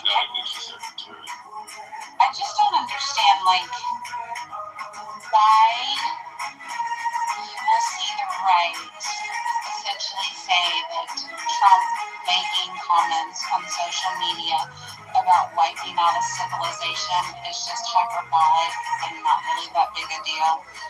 And that in turn, a very ambiguous post because of what the meaning of 86 could potentially represent is something that's worthy of us arming and sending our federal prosecutors after a person. And yet, like, we all wanted to make excuses when Trump talked about, wiping out a civilization, because we know he's hyperbolic. We know he says outrageous things. We make excuses for his outrageousness all the time. And yet, by the same token, oh my God, somebody threatened to kill Trump. And, with all this ambiguity around this 8647, I mean, we certainly didn't file charges against Gretchen, what's her face, when she wore the little pin that included 86, was it 8645 or 8647? I mean, she did exactly the same thing. So serendipity, can I give you context, maybe help you with this? Serendipity, it's this. I'm going to go back to like early days on Clubhouse, trying to listen to people. We actually have a standard. I mean, whatever happens to Comey, it's still going to go through the Brandenburg test. Thank you. Who said that? Me, Pepe gets, yes. Okay, so Brandenburg test, two-prong test. The speech must be intended to cause immediate illegal activity, and the speech must be likely to cause immediate illegal activity. Those are the prongs. It has to be intended, and it has to be imminent that it's going to happen, and intended for that to happen. That's our test. Thank you, Pepe. God, why didn't you become a lawyer? You picked up on this. I know you know that. But Abby, the same lesson would be said, because now if a Republican in the future says go fight like hell and something happens off of it, they could be held if we allow this to happen. Well, let's talk about, but this test got tested over and over in the courts many times. It actually got loosened more than when Brandenburg happened. And Brandenburg was a Ku Klux Klansman who stood up in front of a bunch of Klansmen. And the question was, did he incite the violence? Did he have the intent to have them go take down the black community? And was there a likelihood they would do it? And the court said no, that it wasn't incitement. So, and again, it became even more and more harder to prove incitement over the years. So in this scenario, it's interesting what you say, serendipity, because ultimately it's going to go back to if his intent was to dog whistle or to get people to react to it, knowing that there's a strong possibility that there would be the reaction, then it's going to be tested under that test. It's our law. I mean, and you guys can Google it. Where's my co-counsel Pepe? You go Google what happened in the case law post Brandenburg. How we look at whether that dog whistle is going to bring imminent harm and the likelihood of it. All right, now I'm. No, Pepe, add that to your bio, bro. That's on the resume. Yeah, he's good. Pepe. It's my understanding that's why you can use vague threats. Like, for example, kill Whitey, total N-word death, gas the you-know-who's. Now, horrible language, the social consequences will be severe for saying that publicly, but okay, let's just use the last example, gaslight. Sorry. Because that means you're doing something you don't need to be doing. If you're ashamed of who you are and what you're doing, stop doing it. Point blank. You worry about somebody going to tell your business. Sometimes young men, these ain't all the way there. And that's it.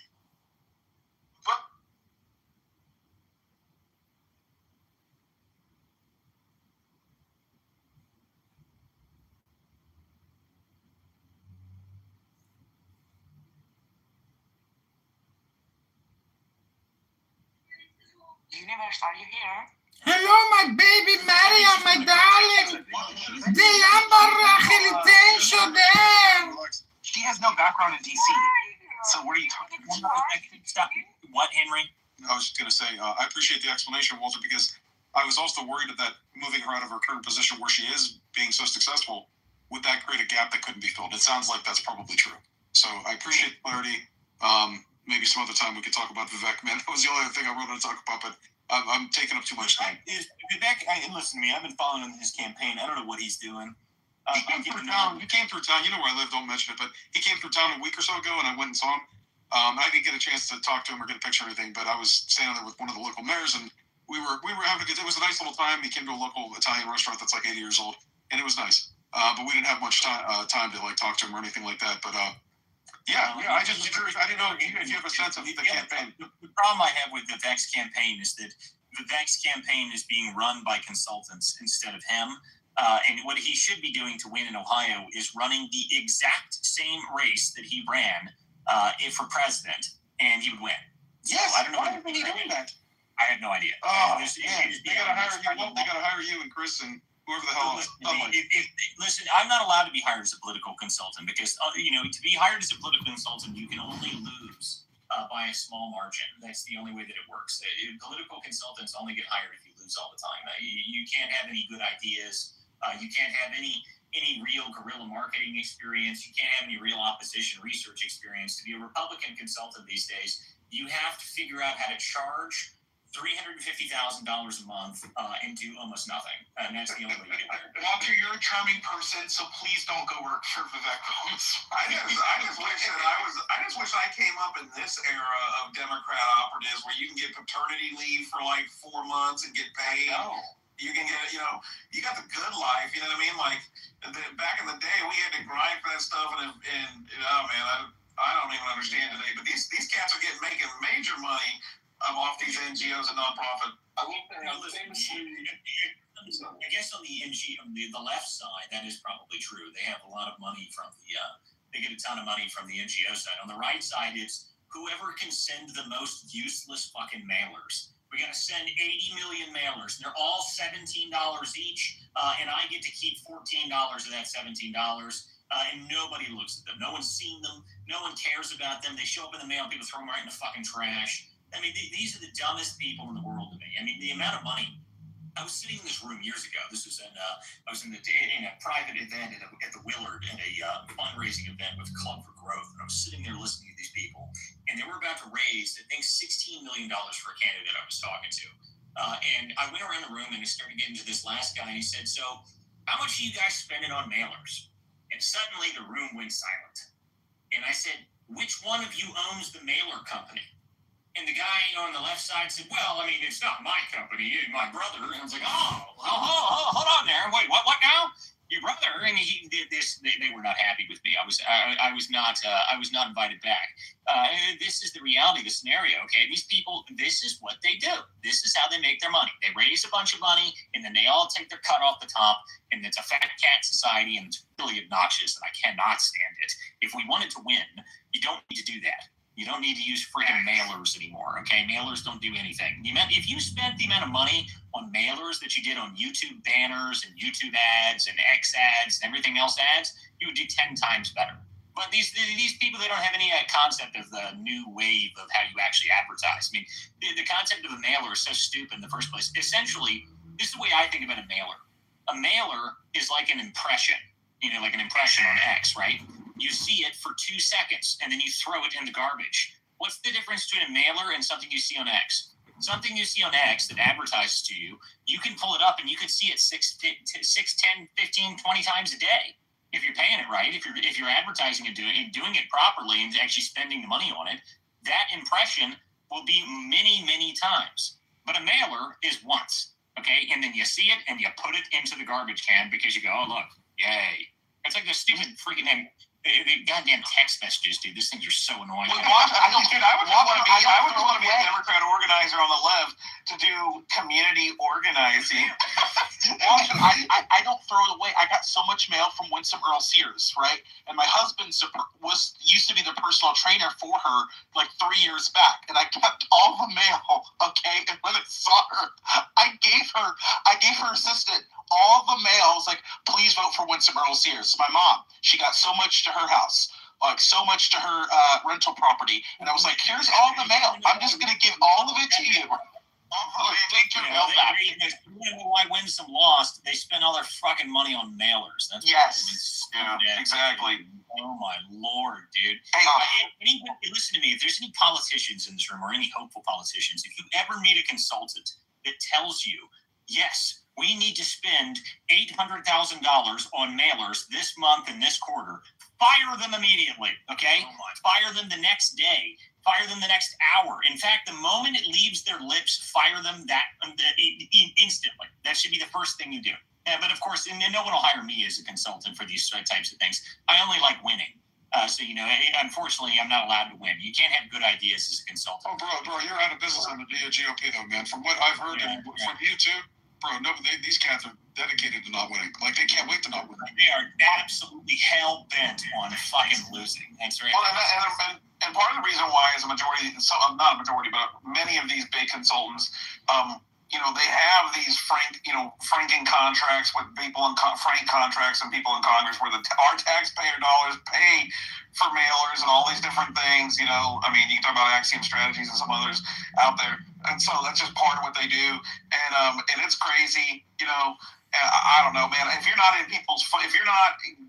doing IP targeting and other types of geo-targeting and micro-targeting down and getting in front of people, having those all kinds of other creative ways, in today's world, you're not doing right. Guerrilla marketing is the only way to win now. And the reason for that is because the attention economy has gotten so competitive that why the hell would I pay any attention to you? Like, really? I mean, seriously, if you're trying to get someone's attention, if you're really trying to get somebody to actually pay attention to what you're doing, what you're saying, you have 7 seconds to get that person's attention. And if you don't get that 7 seconds, they will never care about you ever again. That's just how it is. That's just how it is. It makes that much effort. Yes, sir. Yeah, I just got one more point I forgot to mention. I added the YouTube link to O'Keefe Media Group, which reveals hidden camera video with Glenn Prager from the DOJ, who handled the first round of Epstein victims on hidden camera video, saying that Jeffrey Epstein was an informant and an asset for the CIA. So that is confirmed. Yeah, I mean, dude, listen to me. If people think this is just like some hunky-dory random thing that, it's just some random dude, guys, you just get out from underneath the rock, okay? It's obviously an intelligence operation. Otherwise, we would have found out a lot more about it. Okay, but I got to go, guys. This was a great show this evening. Thank you, guys, everybody who came to the show tonight. This is the Political Theater. I'm Walter Kerr. Make sure you guys follow our speakers up here on stage. Chris, Jared AB was up here this evening. Henry Zen, Sunlight, 10th Mountain. Make sure you guys follow all these people. These are good people. They got good content. Make sure you guys come back. We will be back on tomorrow night. Well, wait a minute here. I got to go to Michigan tomorrow. Maybe. If I get into the hotel early enough tomorrow, I will be on, and we're going to be going over the fraud. That is with the State Senator Nesbitt. So that'll be at 9:15 on Thursday morning. So there's a press conference talking about the fraud and stuff. That's the most recent articles. If you guys have been following the work that I've been doing, that's what that's going to be covering. So we're going to be covering that on that. And I think we should be on for the rest of the week. I don't know. I got to double check some travel stuff because I might be going down to DC Friday. Someone invited me to an event. They want me to go, and I'm going to try and make it. So we'll see. But anyway, guys, we'll be back. Hopefully we'll be back on tomorrow night. I don't know why I wouldn't be able to be back on tomorrow night. So we'll see you guys tomorrow night from More the Political Theater, 9 p.m. weeknights, guys. We will see you guys as soon as we can, and we will see you guys next time.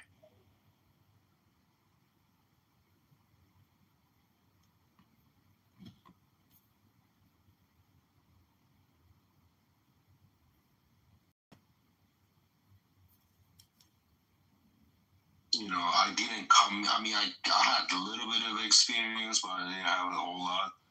But throughout my years being in, I'm pretty well off for myself. Done well, and I'm trying to finish this contract and just, go to the next chapter. But we did kind of hijack this guy's room, though. No, we didn't. Hey, Universe, is that you, John? Yeah. Hello? It looks like you, John. Hello? Hello? That's my call sign. Hello? That's my security password. If you ever need to walk across a perimeter, you just say hello. John, the guy in the top of the room, his name is Sir Seek. Because he's a captain and he's active duty in the U.S. military. Making this far too simplistically. And Sir Seek, the guy at Universe, he went to the Citadel to be an officer. Oh, nice. So I mean, I've been on this app for 5 years-ish. But dude, I think you and John would actually be coming cohorts in crime. Oh yeah. Because like I said, he went to the Citadel. I don't participate in crime anymore. I'm. Oh yeah. You want to on commission? What do you think would happen if a black man ran? Slappy, what do you expect to do about unemployment? The same thing I've always done. Go down every Tuesday and sign up. Slappy White, do you think being vice president To be an officer. Why the hell would I pay any attention to you? Really? I mean, Wasn't Comey Pepe and says, I accuse other people of committing ad hominem projection.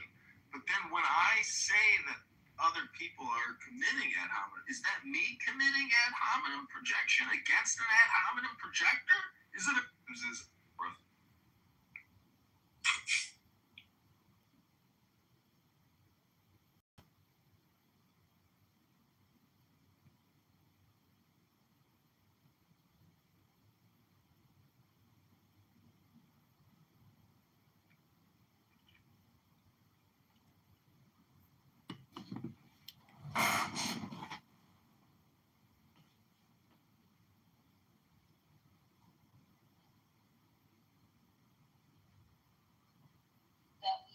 together, my pussy's damaged, my pussy's damaged, my pussy's damaged. So we all banded together to try to create one big pussy, and they thought it would be stronger.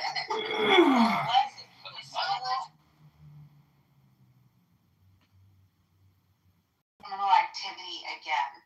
Don't go after this ridiculous 8647 shit is make it substantive, make it stick, make it matter.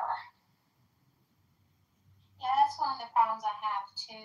I think this is shallow and superficial. I don't think it's good enough when we have evidence of him doing seditiony things. Propping up the Russian collusion delusion, making the Steele dossier seem vital and important instead of gossip and innuendo. It's very frustrating. Hey, Edie, hard to swallow. Roger Stone, Michael Flynn, Sidney Powell, all the people that supported Trump were targeted in lawful. It was a political intended to tie them up in bankrupt. So in this instance, while people can argue and he'll have to argue what he was meaning when he wanted to investigate every single Trump official. So they're already promising lawfare against Trump.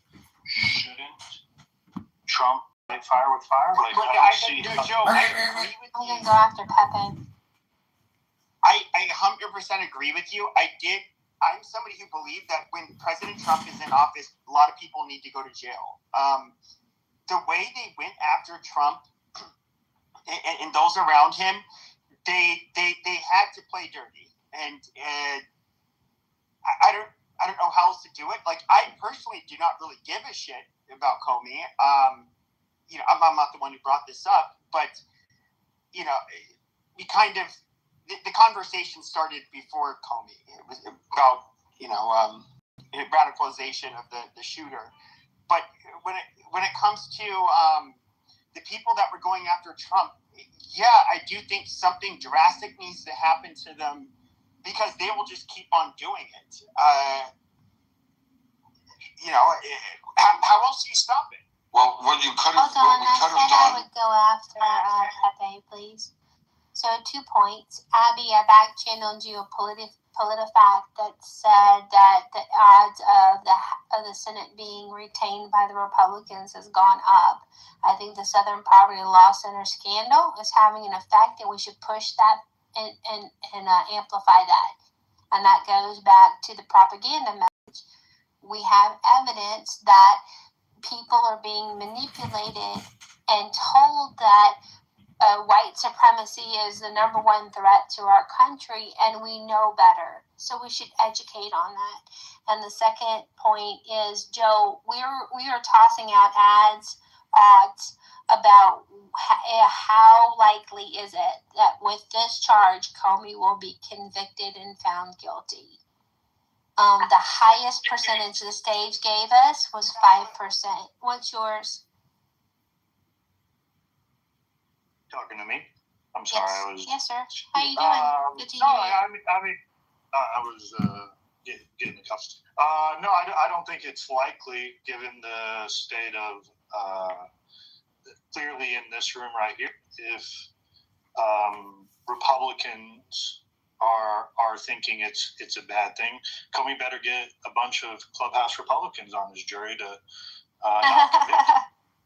Well, the thing of it is generally speaking, one of the big things I think is being missed here is from one of the biggest complaints is Trump's first term was he promised in his 2016 election that he was going to lock Hillary up and spend the steady build up, and then after going through 2020, after going through 2020 and in the years under Joe Biden, it's actually polling very, very strong with Republicans, according to big data polling, and I can look at where it is now, that many of Trump's MAGA supporters wanted indictments, and they want convictions as well. And maybe they don't have the goods, but there was a lot of rattling of the chains a year ago by supporters saying, where are the convictions? Where are the indictments? Why aren't they going after Trump? And I think it actually hurts Trump's chances more with his base, and it is red meat. This is to get the base up. This is to get the some enthusiasm that Trump's sorely lacking with his Iran war. Okay, and my concern is we should go after people which we have the evidence to indict, convict, and jail them. And if we're going to put up these charges that have little chance of convicting and jailing them, we're wasting our time and our credibility. And I get that MAGA's mad that more people aren't in jail. And also, I don't think this is it. And so I'm frustrated because I want justice too, but this is smacking of vengeance and revenge. This is not on our priority list. Putting James Comey in jail is not our priority. Our best shot at Comey would have been in 2018, and 2017. That would have been under the purview of sex, which he was a twit, and the DOJ was flustered. We had illegal wiretapping, misuse of a FISA court, omission and tampering of evidence to fit a narrative to go ahead and get those. That all occurred under Comey. Now, whether you could have pinned that to Comey, that would have been done. The Flynn debacle, as was mentioned, yes, it should have go ahead and die. Like that's just a simple fact. Quelled that shit. Her administration did it. Uma Abedin, Anthony Weiner. You can't tell me that was the first time that they had child pornography on their on their computers. The servers, the destruction of evidence. You had the crimes there, but they exonerated her. You couldn't make it stick. So, I mean, it's not just what you know; it's what you can prove. And you have to look at that through that lens. And if you're going to go down that pathway, we better go. And if we are going to do that, then we better find some fucking damn good prosecutors. We better find some Republican lawyers that can go on there and not just do CNN or Fox News sound bites and sound good on TV, but they have to be fucking dead on. And if we can't do that, then we don't have anybody to blame but ourselves. And Trump made a mistake. Sessions was the worst person to pick. That fucked him up from the beginning. He should have picked somebody a lot better. I don't know who it should have been, but I would have probably put Ted Cruz in. I would have gave it to him and said, here you go, unleash it. And Ted Cruz would have been a dog with a bone at that time, especially because he wanted blood and he wanted vengeance. And he would have went and got it. He would have found a law. But you know what? We didn't do that. Our side wasn't smart in that area. The Democrats threw everything they could at Trump, and he didn't get unscathed, but the man came back more powerful and destroyed the blue wall, destroyed every swing fucking district that we had. He took it over, and we have the power right now. This is just a distraction. We had the narrative for like 2 seconds, and now this is going to blanket it, and everybody's going to be cheering it, and it just gave leverage to the Democrats when we should say, hey, the political violence, your voice is being silenced. We could have rolled with that. We didn't have to do this. This shit was stupid. That AG just dropped the ball on us, and there was so many more fish we could have gone after, so many others, and we're letting them slip through our fingers over stupid shit. Yeah, no one in this room, but we live in a world where we talk to people outside of this room on Clubhouse where they believe an impeachment of a president means it kicks them out of office. They're not even familiar with that the Senate has to convict them. I think now it's just starting to.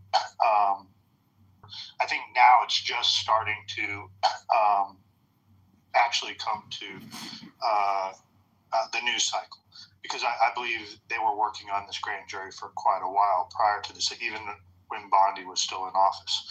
So I don't know. This is the machinations of what has occurred over the last year from some of the base demanding some of this stuff. Well, the guy from Rasmussen Reports, he went right into Trump and told him back in the fall, Mark Mitchell's his name, and said, look, your base wants indictments. Your base wants convictions. And at least according to his account, it was like, oh, okay, they want indictments. They want convictions. So we'll see. We'll see. Was doing nothing better in putting us in a better position than doing something about it.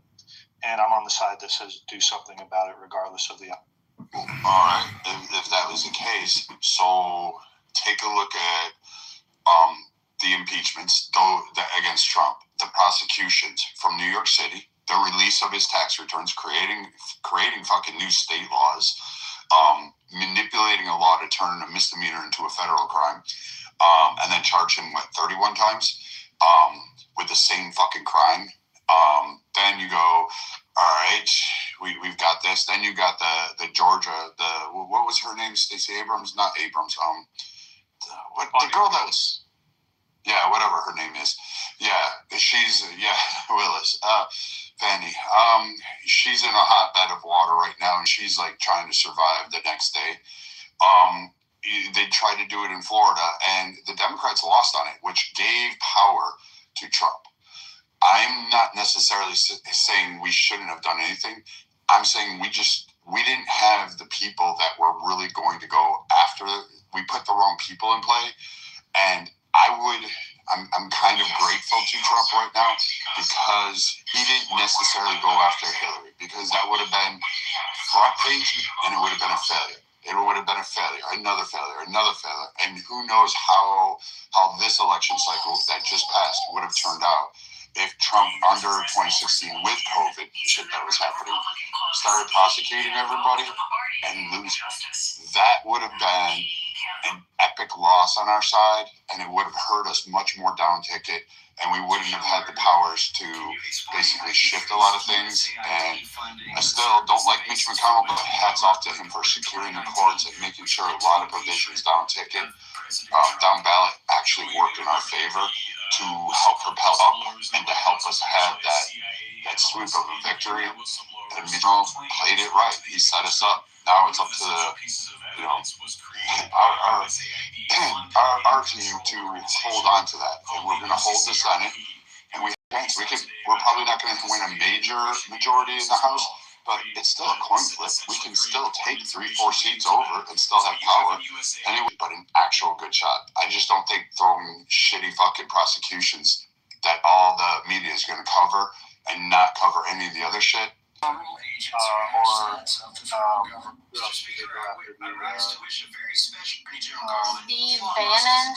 Steve Bannon back in the first term. That's do you remember that? Yeah. Shit, I don't. Man, there's been so many back in the first term. That's do you remember that? Yeah. Shit, I don't. Man, there's been so many of them. I can't. He's kind of this one. I think, yeah, didn't work for the Democrats, at least for winning for the Democrats, at least for winning the presidency. So, yeah, how effective is it really in the long run, other than costing a shit ton of money and time and effort and pulling people out of the game? Hopefully, maybe going after Comey satisfies the base and not going after a figure like a Barack Obama, that would really rally the base of the left.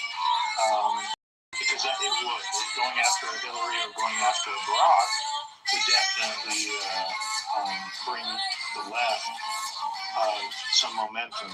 So, I don't know. But I mean, if we take that point, like again, if Trump succeeds, like let's say he gets all the Iran thing falls our way, we start, boom, it starts working out great. Okay, done, settled, over with. And he follows through and he's managed to hit $21 trillion in investment. Now, we won't see that in this term, but we have a shot to see it in the next term. We definitely will start to feel it about midterm after the next administration. That'll trickle down. And he puts that on there.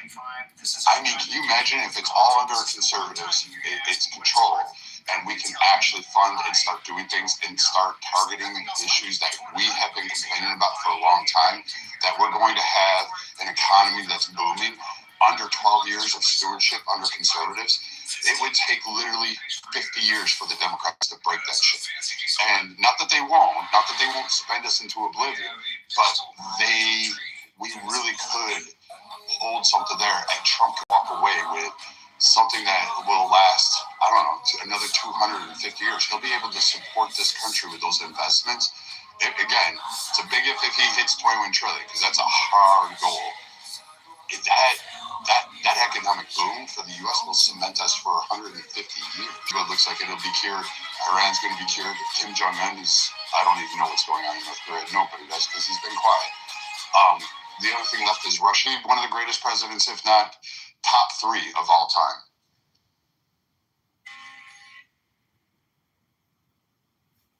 Ready for Mount Rushmore? Well, that $18 to $21 trillion investment, like, what is it? It's AI. So part of that is going to be AI transition because there's, obviously they're going to take over some of the workforce and everything else. So there's going to be, I remember Elon was saying something about universal basic income, which they might have to put that into action. I mean, I don't like the idea of it, but it's one of those things where it might, I mean, it might very well, mean that we go to that,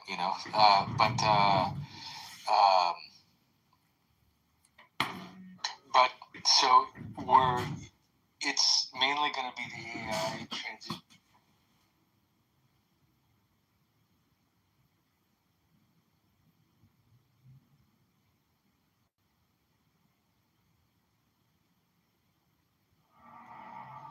Mine is the head of the man, and my insight is keen as the hawk's. By my head I invoke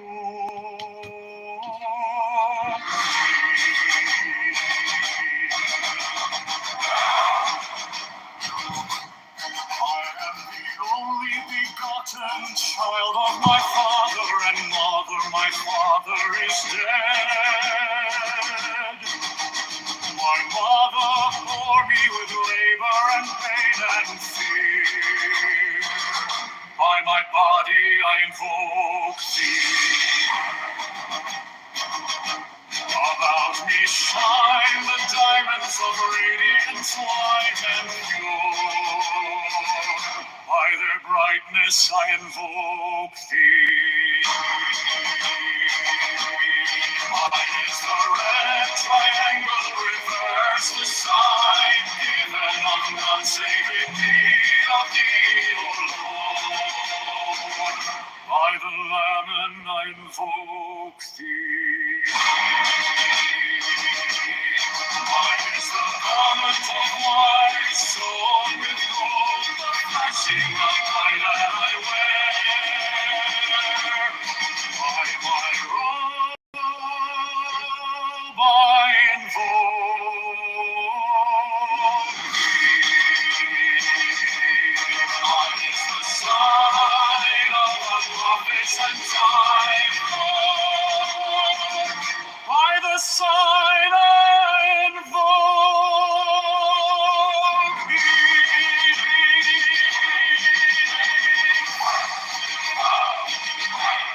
Mine is the turban of white and gold, and mine the blue vigor of the intimate air. By my crown I invoke thee. My fingers travel on the beats of pearl, so run I after thee in thy power of glory.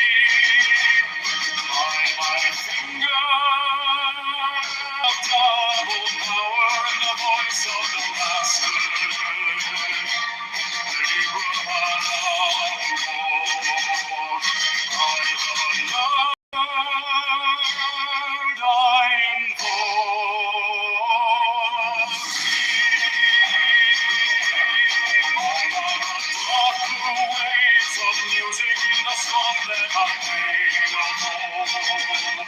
To invoke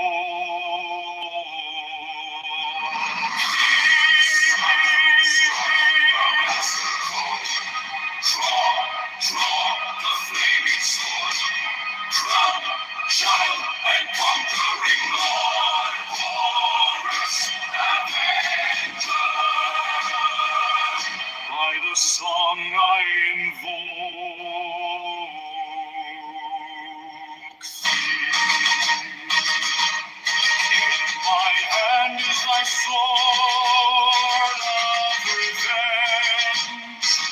Let it strike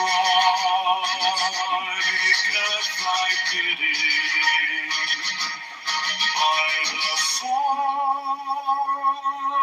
I invoke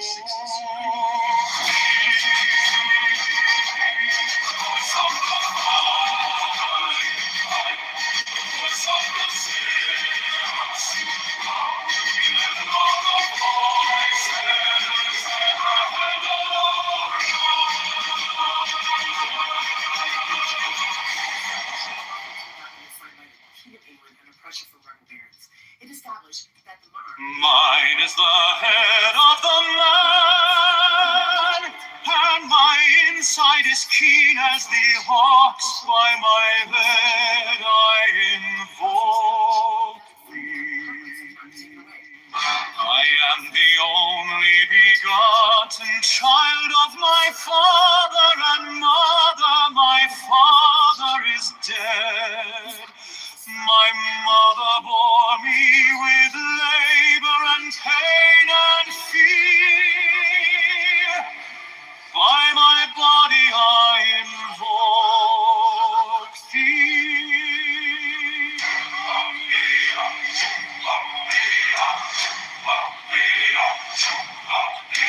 About me shine the diamonds of radiance, white and pure. By their brightness I invoke thee. Mine is the red triangle, reverse the sign. By the lamen I invoke thee. Mine is the garment of white, sewn with all the flashing of day that I wear. By my robe I invoke thee. Mine is the sign of Apophis and Typhoon. By the sign I invoke thee. Mine is the turban of white and gold, and mine the blue figure of the intermediate. By my crown I invoke thee. My fingers tremble on the beads of fire, so run I after thee in thy car of glory. By my fingers I invoke thee. I bear the wand of double power in the voice of the Master.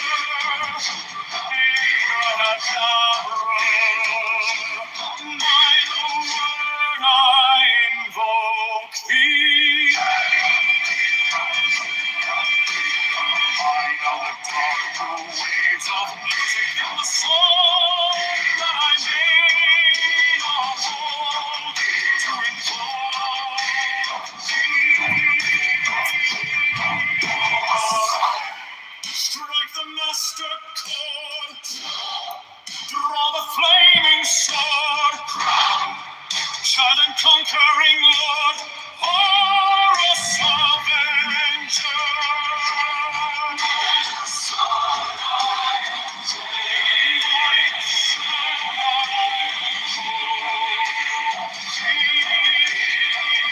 In my hand is thy sword of revenge, and its strike at thy cheek. By the sword I invoke thee. Voice of fire, the voice of the 611 are the voices. Abrahadabra.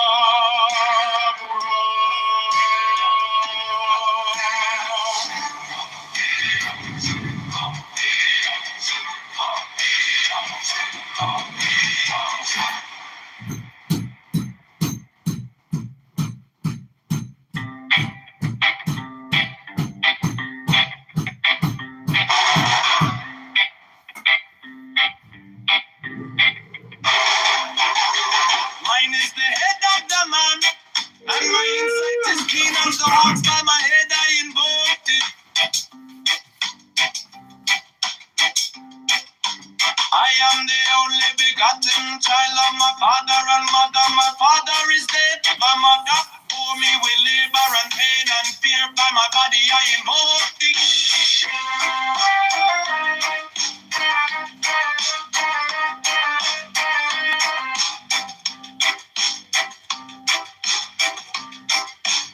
About me shine the diamonds are radiant, white and pure.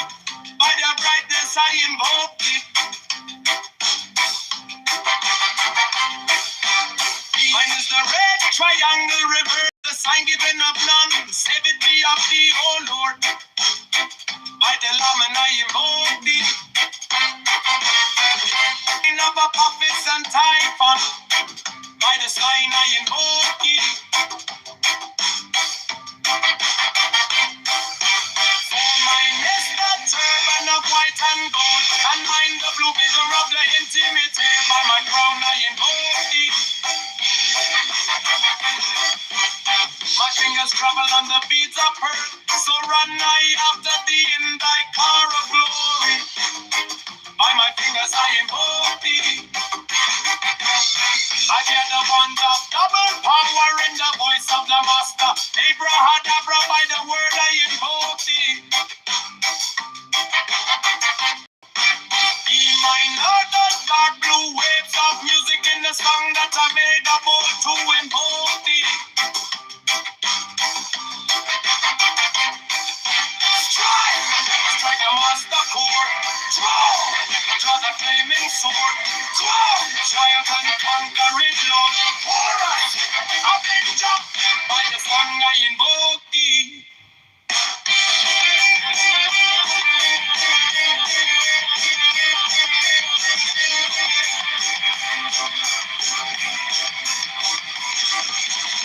In my hand is my sword of revenge.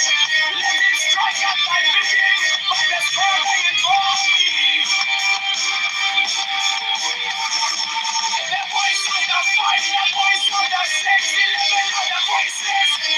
Abraham.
Mine is the head of the man and my insight is keen as the heart.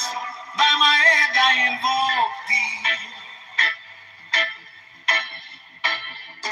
I am the only begotten child of my father and mother. My father is dead. My mother bore me with labor and pain and fear. By my body I invoke thee.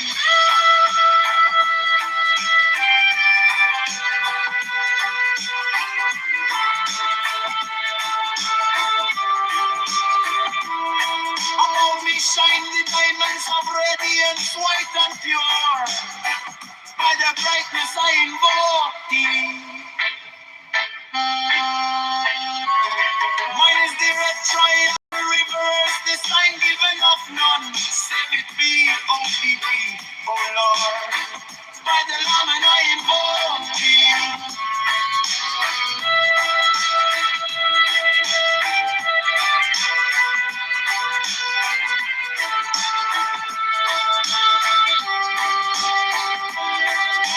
Mine is the garment of white sewn with gold, the flashing of light that I wear.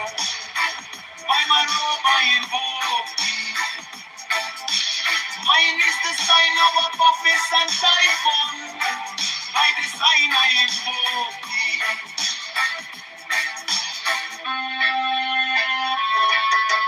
Mine is the turban of white and gold, and mine the blue vigor at the infinity.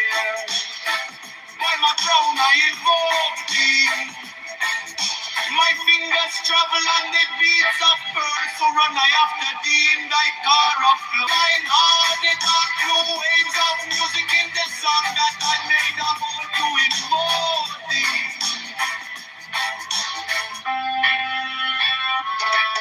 Strike the master chord, draw the flaming sword, grow, giant conquering Lord, Lord, amen God, by the sword I invoke thee.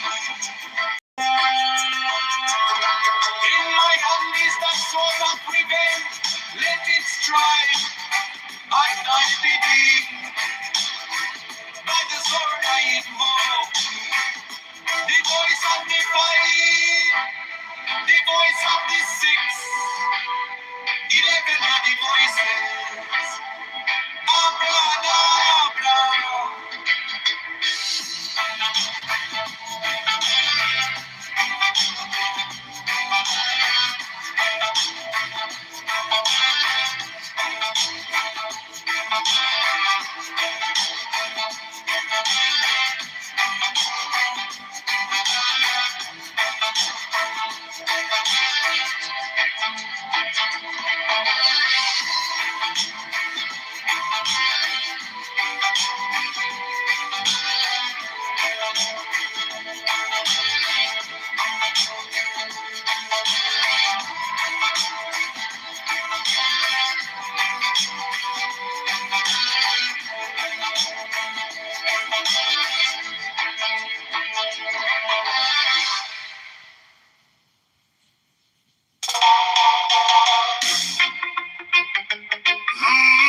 Mine is the head of the man, and my insight is keen as the ox. By my head I invoke thee.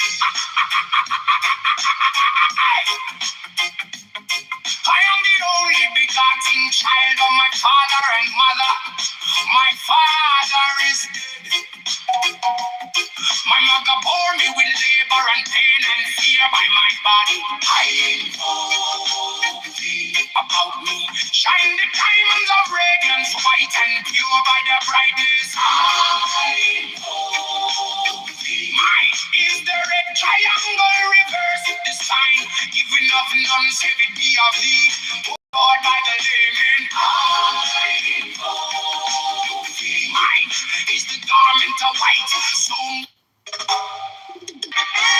mine is the head of the man, and my insight is keen as the ox. I am the only begotten child of my father and mother. My father is dead. My mother bore me with labor and pain and fear by my body. I invoke thee. About me shine the diamonds of radiance, white and pure. By their brightness, I. Mine is the head of the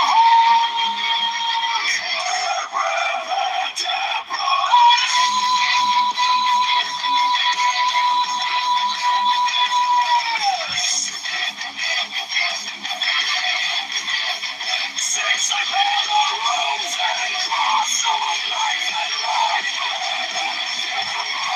giving the sun age.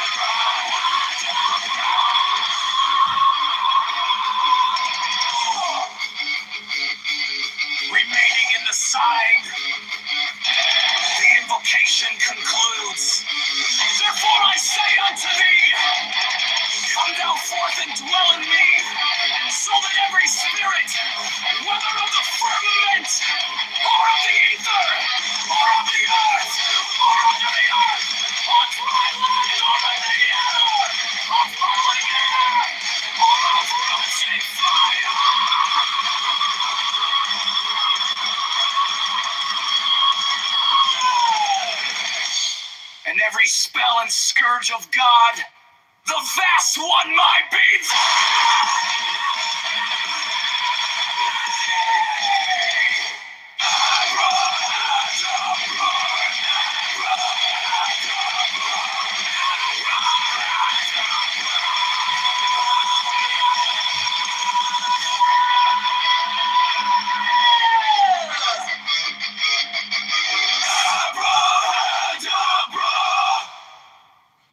Mine is the head of the hawk, Abraham!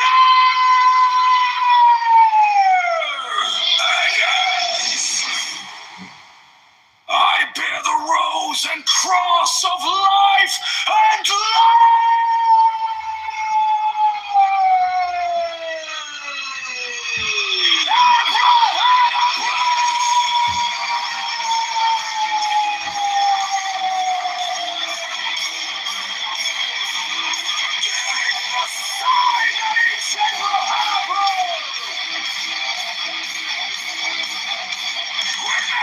in the side, the invocation to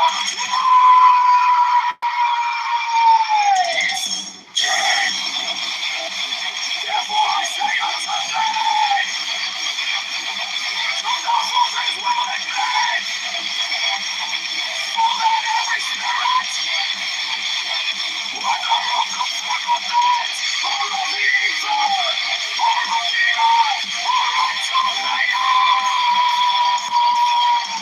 or dwellings, or in the water, or dwelling there, or a rushing fire, and every spell and scourge of God, the vast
one might be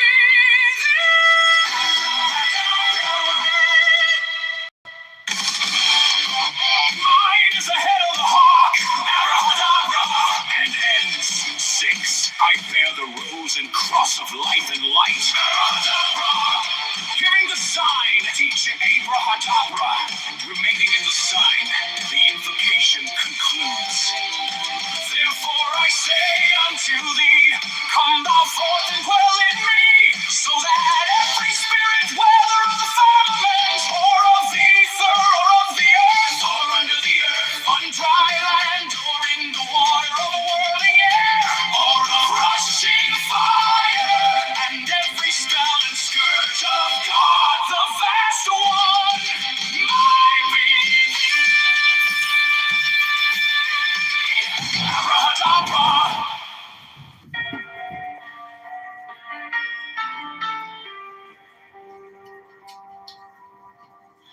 You came like dawn in my hands, soft but stronger than I knew.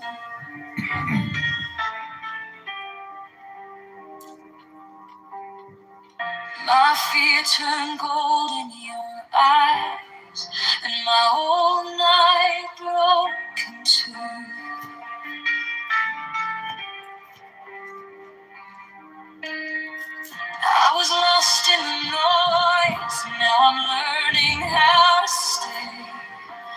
close to your cry.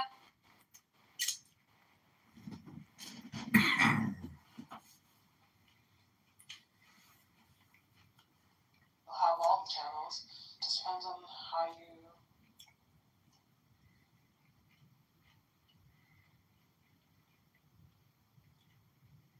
Dana de quite candy ben long. Quite cocked and bung the long the coasty one of them.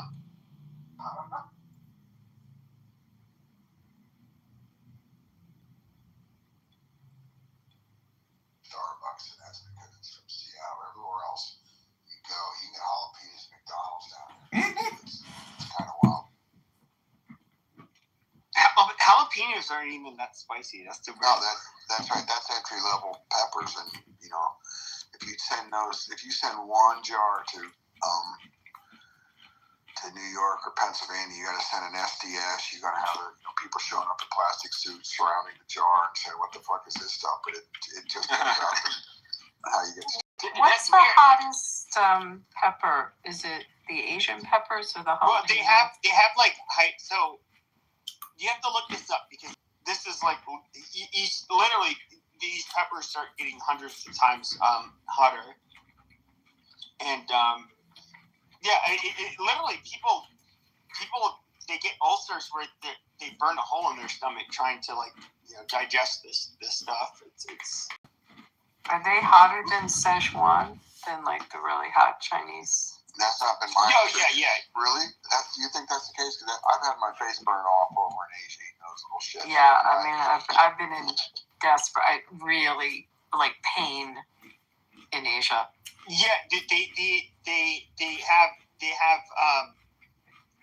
it's like I don't know, kind of like marijuana, like how you have these really strong strands that people ended up producing these hybrids, and you have much stronger peppers now.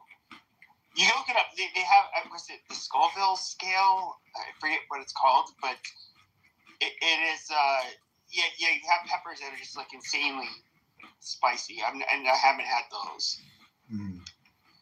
But jumping that, I also have my first selfie with an alligator, and I tried to grab it. I missed him because he went into the brush. My first rattlesnake, I tried to pull him out, and haven't quite there. I've hiked Cat Rock, Did you try to grab a rattlesnake? Oh yeah, rattlesnakes are overrated, man. I mean, it's the copperheads you got to worry about.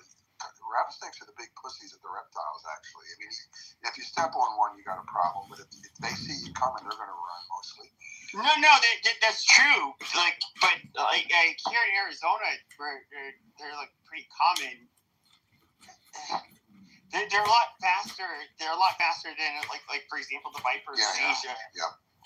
And they are generally when you get bit, it's because you did not see it and you put your hand near it or your foot went near it. That's basically how it happens. It doesn't. Obviously, nobody wants to get bit by one. I actually just saw one and I was like, oh. I wanted to get him out of the brush so I could see it, so I tried to grab his tail, but there was like this pylon, and then there was this rock and some brush, and he slid in there, and I wasn't going to put my hand too far in and try to grab him, so I let him go, but I damn near close. I'm going to get one, and then I'm going to hold the selfie holding a rattlesnake. They're bigger than I thought. You don't see those fuckers can leap, though. Like, that's the scary part. Like, rattlesnakes are not... I don't even know what the strongest rattlesnakes are in the United States. You have like I don't think it's here in the Sonoran Desert. I think actually in the Mojave Desert they have the strongest. And there's that here. Like, well, in Mojave, and then you have the cottonmouth. You said it right the right time. Like, I live in Georgia. But when I went, but we have a lot of shit ton of diamondbacks around here. Like, and we have water moccasins. Like, can I finish without you interrupting? You're a retard that's interrupting me. Fart sack, and when I was in my fart sack, I woke up and there was a fucking copperhead like the movie Red Dawn, like y'all would fight, you know. Oh yeah, make no mistake about it. People would definitely fight. I mean, would they like it? No, and I mean, especially, and I mean, does anyone want to get? Like, I remember when this whole thing started when Trump threatened Canada. I wasn't the only person that was just like, "Are you fucking? Excuse my language. Are you fucking kidding me?" Because the thought of fighting Americans, as much good about fighting Americans, That is not true. because we lose when we're not. It's not. You just don't want to do that. It's like fighting family. Why would you want to fight with your family and feel good about that? Like, the thought of it is just, I don't even know if we'd want to. I don't know if anyone would have like the stomach for it because it's just so weird. There's so many interactions that we have together that we have, a lot of Canadians have properties in America and vice versa and go to vacation all the time. It'd be super weird to be actual foes. Hey, Marlene, I have a Donald question. Trump wants to. I was going to say, for Donald Trump to say to take us out of NATO, that is just dumb. And if you have Republicans that back that idea, what in the hell? That's like a long standing coalition, I guess. So, you know, it's embarrassing. We need to keep NATO together. And Donald Trump talks about so-and-so paying their fair share and all this kind of stuff. Look, at the end of the day, sure, people are paying their fair share now, I guess, the way he says it. But, my God, we shouldn't even be in any of this kind of stuff as far as wars and this, right now. This is just really embarrassing. And I think, what is this, 3 or 4 days? This war may be illegal. Lisa talked about that. So, illegal things, Donald Trump doesn't care. So let's see if this holds, and when the time comes, let's see if the war ends under, an illegal, circumstance. I don't know what y'all think. Do you think that the war will end after, Congress, whoever declares this to be illegal, or will Donald Trump be able to continue doing this regardless of what is passed? I wanted to answer my question still. I don't have an answer for that, but I did want to answer the question, Marlene. Do you have like an AMS or a microphone, like or something like for this one? Because I want to ask you, like, how does it feel to wake up with universal health care and like speak slowly, like, and sort of say it in like a sexy voice, if you would? Well, I will try to speak in this sexy voice. But what does it feel like to have universal health care? Like, I mean, really? Honestly, the fact that you are, as a country, as successful with the amount of millionaires, billionaires, frankly, it is absolutely barbaric and nonsensical. Because I've seen a breakdown of a person that had medical services in America, and the fact that you guys charge down to the gloves that the doctor uses, and that's literally whether you have money or not could be the difference between you live or die, is crazy to me. Absolutely crazy to me. I mean, I understand. I understand. Sorry, go ahead. Okay. The only thing I'm gonna say is it depends on the. Oh, I'm sure, but I see that it shouldn't depend on the state. That's my point either. I mean, I get that there's little differences between states, etc. And obviously, like, if you're like, I assume that if you get shot, I mean, it's an emergency, that you will be serviced. You'll just end up having the debt to, I mean, the point of, I don't even want to imagine, out of your, to your next generation, to do that. So that's just crazy. And I wonder sometimes, what do you all pay your taxes for? If it's not to take care of yourselves, what in the world are you paying your taxes to do?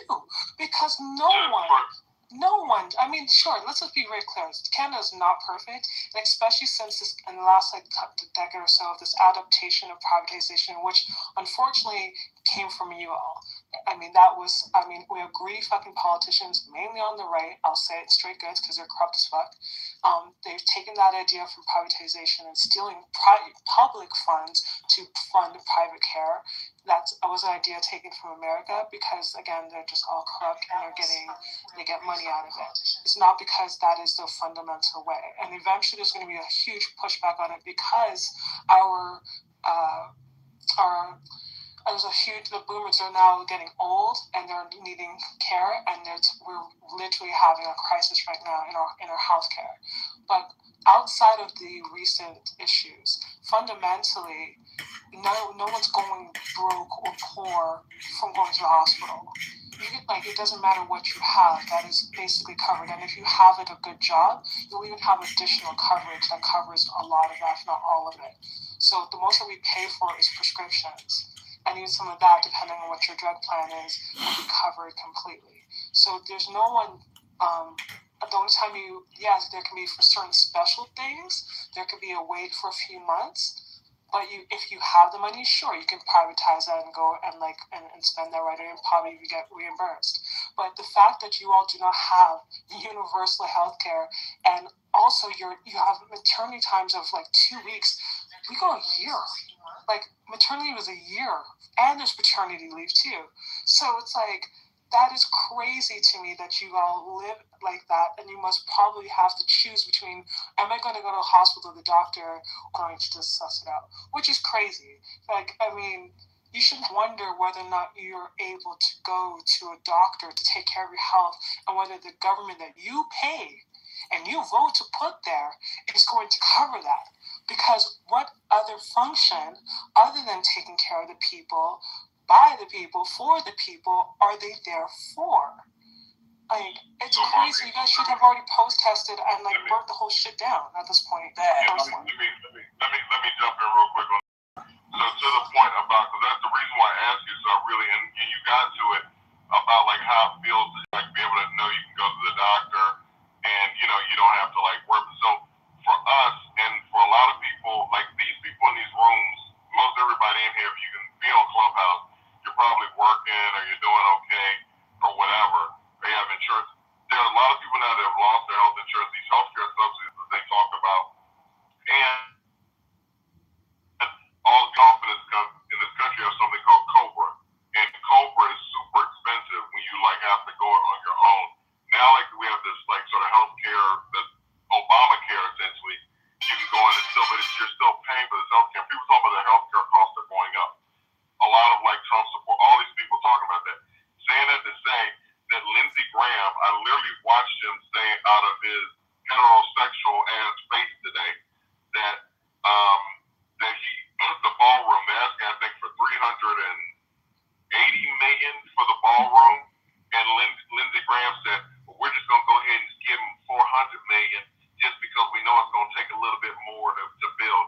So meanwhile, if you're listening to that and you're in North Carolina, you're in Lindsey Graham, so you're in Stitch when it is, and you're out of work and your kid or you got something going on with you that you want to get checked out, but can't afford to go to the doctor, and we're spending $400 million on a fucking ballroom that shouldn't be built. Or you're sitting there watching this war, to what Lisa was talking about earlier, where these ships have been out for a year, and the amount of money that it costs for us to run this war.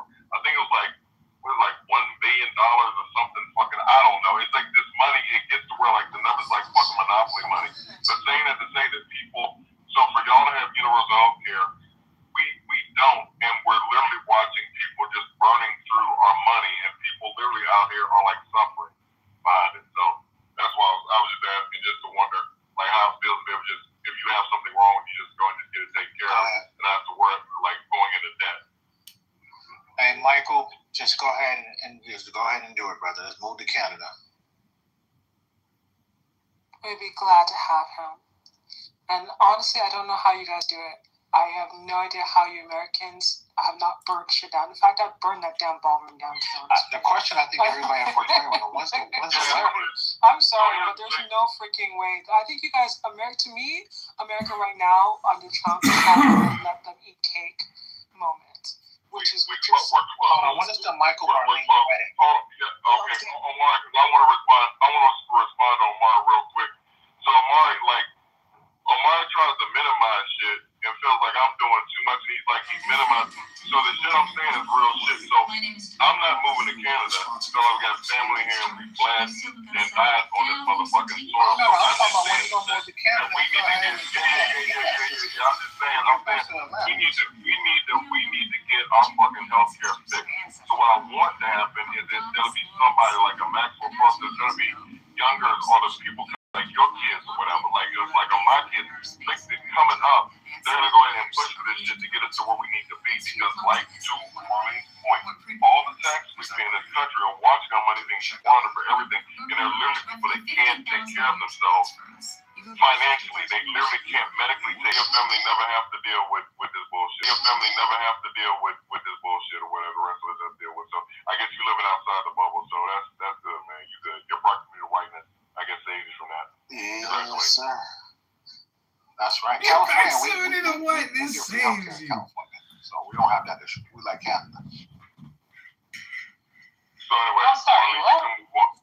Yeah, it just Omar, like I say, just like again, people in this country are dying, and I'm just saying, just Omar with this bullshit or whatever, it's just annoying. But again, I don't know. Like I said, trying to make a serious point, and Omar is just like being like a dickhead or whatever. But it's like it's all good.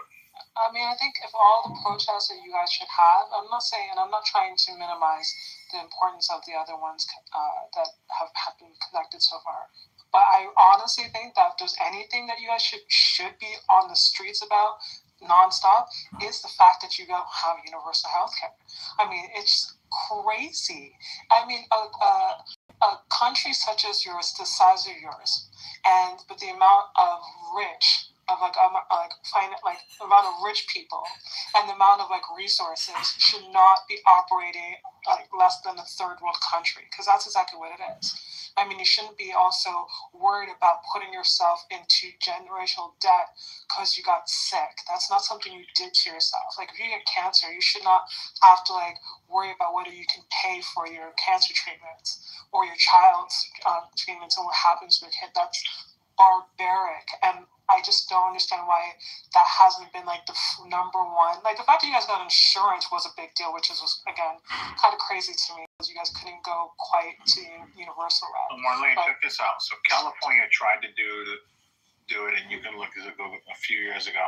It was billions of dollars. It was so expensive. It wasn't even something that they could do. Of course it's expensive, but I mean, hold on. So, Michael, let me exactly. I was just about to say that, because we say that, but you find out that you're spending $2 billion a day on war. And do someone else do the math? You guys have been over war for the last 30 days. Don't tell me you guys don't have the money, because when you guys need the money for bullshit like this, America finds it pretty damn quickly and pretty damn easily. I mean, millions of dollars should not be poured into missiles. And especially, it's not like you're on the front, I say this respectfully, but most of them, you're not even defending yourselves. You're going out of your own borders to go to involve yourself in some sort of foreign conflict in order to steal some other shit or help some other person advance. It's so stupid. At least take care of your own first. I don't understand. Let's call America first, baby. And we're the greatest, and we love America. We're number one. But yet you have your brother or sister that can't afford the damn medication. Huh? That is crazy. And you guys recently gave tax breaks to some of the richest people. You can't afford a vaccine. You're crazy. Your private jet. Yet a child who's under the poverty level can't get a fucking free lunch, and that is totally normal in America. Oh my God! God! Is crazy. The fact that you guys just sat there and oh yeah, it's fine. That's crazy. I'm good. That's crazy.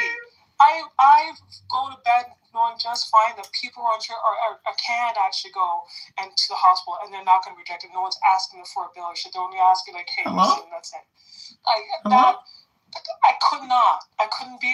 So as fine as you American brothers are, there's no way I could live in America No way, for brother. so many different reasons. No fucking way. Not without universal health care, I could never do it. surrounded by never do it. Especially How when can you do my this to yourself? lifestyle is usually at the expense of other people, because that's exactly what it is. It's not like people are just making their money and they're doing their thing. No, it's literally at the expense of the general public. But the general public is poor.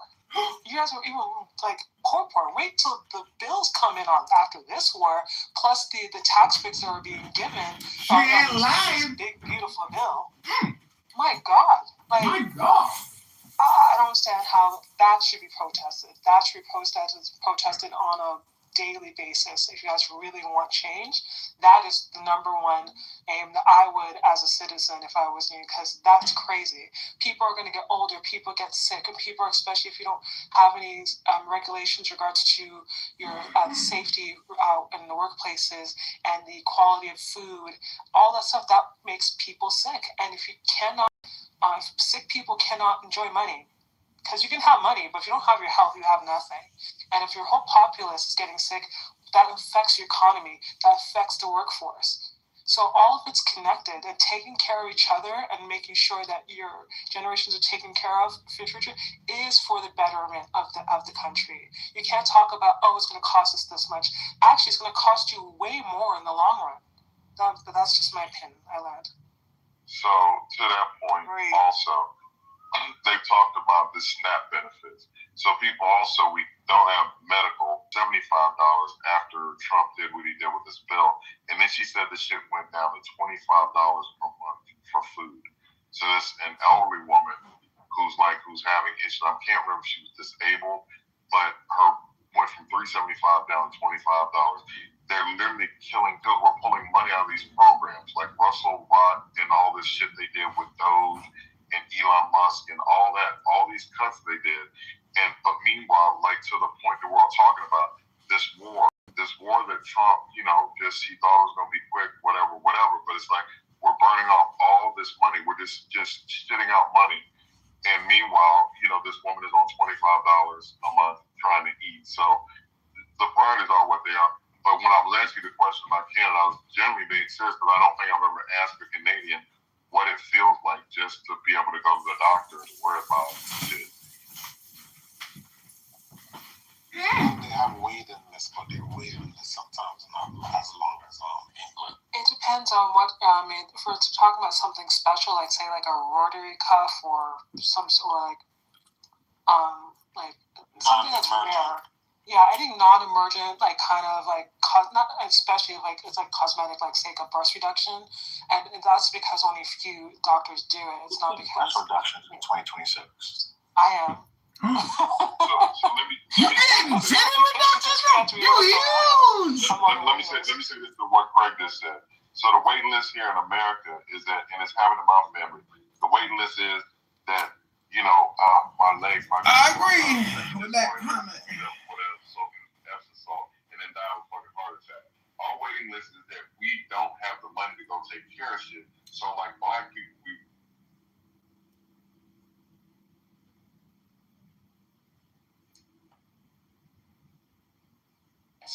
that the people that I have blocked are the only people that I wouldn't want listening to me, right? Or they're the only people that I, would not want listening. So you're welcome. You're welcome to be annoying. I'm not angry anymore. I don't know why I had to remember that, but it's a good, it's a relief, because if you block people that you don't want listening to you, they can't make it into your room if you're a mod, which is wonderful. Oh my God. And there are these 3 ladies that are demons, that are on this, and I really mean it. Listen, when I say that they're demons, I'm not exaggerating. One of them today, I swear to you, was, now I didn't hear it directly, I heard it secondarily, but it's a credible source. They were praising and admiring the devil. And I thought to myself, wow, that fits perfectly. Oh, and there's John Kitover. Yeah. I'm telling everybody, John, do you know Uma? John, I think you should know Uma. I think everybody should know Uma. I really want Uma to be my neighbor. My neighbor. Why? What's so special about Umma? I think she's just fascinating, and she's fun, and she's funny, and I feel like she's crazy like me. And I think. Well, you're crazy? I think we could probably even each other out really well. Wait, why do you think you're crazy? I think we just have such a fun time. What? Why do you think you're crazy? Yeah, I know. John, what are you doing? What do you mean, what am I What have you doing? been up to? I've been seeing some videos come through, some notifications. Oh, look, and then there's John smiling in the camera. Yeah, here's me. Anything goes. What?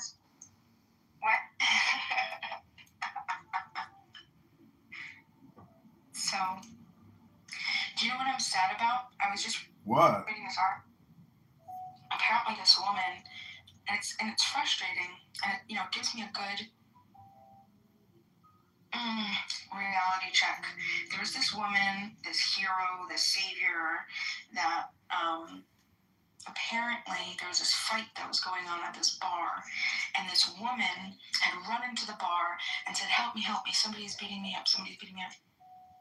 And then she had left, and one of the women that were in the bar who has kids and everything, she went out to check on her, and her and her friend was getting beat up by this guy. She interfered. The guy ended up pulling a gun and killed her. And she died. And do you know how many times I've gotten involved in broken up fights? So many times. Like that's I mean, so many times. So what you're saying is, in hindsight, you're thinking to yourself, you know what? I shouldn't have even have gotten involved. That's what you're thinking. No, that's not. What I was thinking is that I need to do it much more.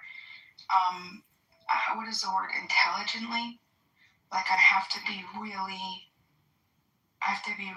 certain of what's happening, and if I'm not armed, I mean, like I need to keep my distance. I don't think I can get involved. Mm-hmm. As involved as Well, today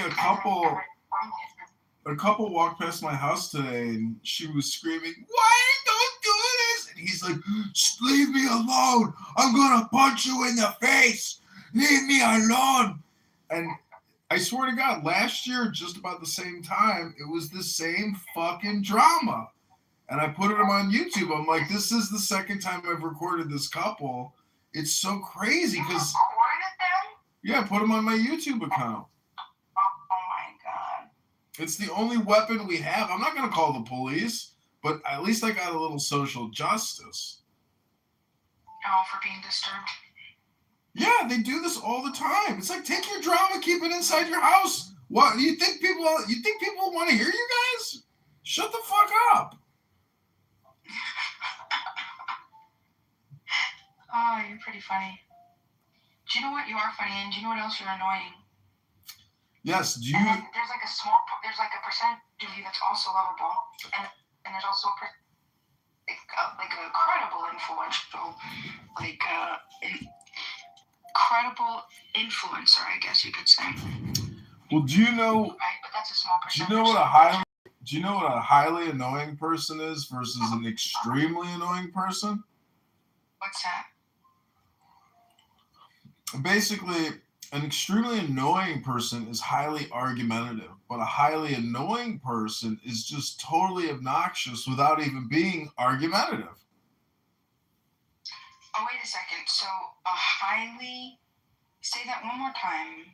I mean, I'm just kind of making it up on the spot. Do you think I'm highly argumentative people? Oh, yeah. Some people say argumentative. Do you think? Oh, you are very high on the index. No, I disagree. See, Uma is a highly annoying person and an extremely annoying person. She's both. Yes, give it all to me, bitch. You see what I mean, Viva? She gets it. What is his name? Do you know this person for real? Speak to it before? Yeah, Alistair. Yeah, his name's John. He's very popular on the app. Oh, then I added him already.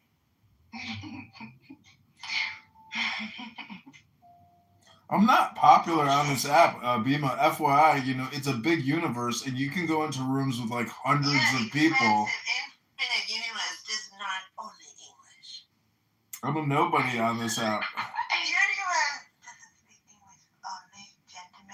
Are those begonias in your PTR, Uma?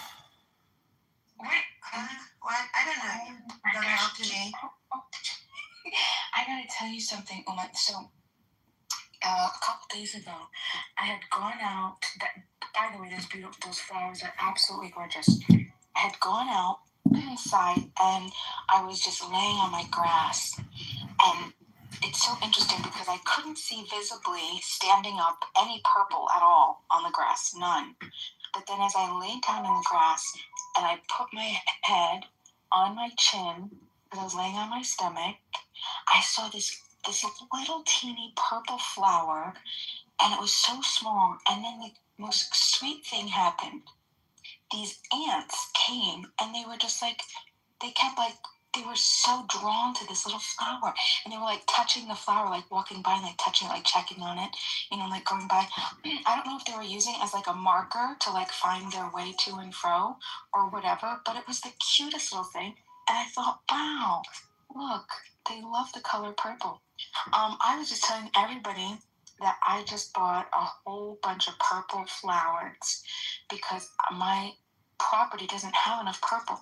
So I just got a bunch of lavender and just of purple flowers. But Oma, tell me something. What type of neighbor are you? Would you be my neighbor? The invisible one. We know what type of neighbor John is. John is the type of neighbor that's going to record you and then put you on YouTube. John, you're the worst type of neighbor. I would effing hate you. Well, I'm a good neighbor. I clean up the whole street for everybody. I do all kinds of work for people. I don't ask for any praise or thank. I just do. I don't expect any kind of compliment. I just do because it's the right thing to do. Hello? Put your neighbors. Listen, John, tell us what type of neighbor you are outside of recording your neighbor and exposing their weak low spots so everybody. Yeah, no problem. I'm a good neighbor. I keep the sewer caps clean. I shovel. I brush. I clean.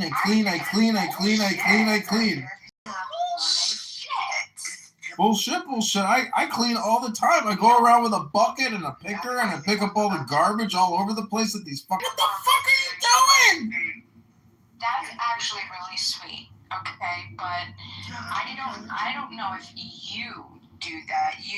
I'll send you the pictures. And you would be amazed at my garden. Because I believe your mother. No, my work. My cleaning here in Chicago, you know, I have a big garden. You don't know this about me, but every day when everybody is around here talking all day about everything, I go outside and I work in my garden, and you're going to be amazed at how beautiful it is. And you're not going to believe the flowers, the vegetables I'm growing. I'm becoming self-sustainable. I'll be able to save hundreds of dollars eating my own vegetables and my own. Hello?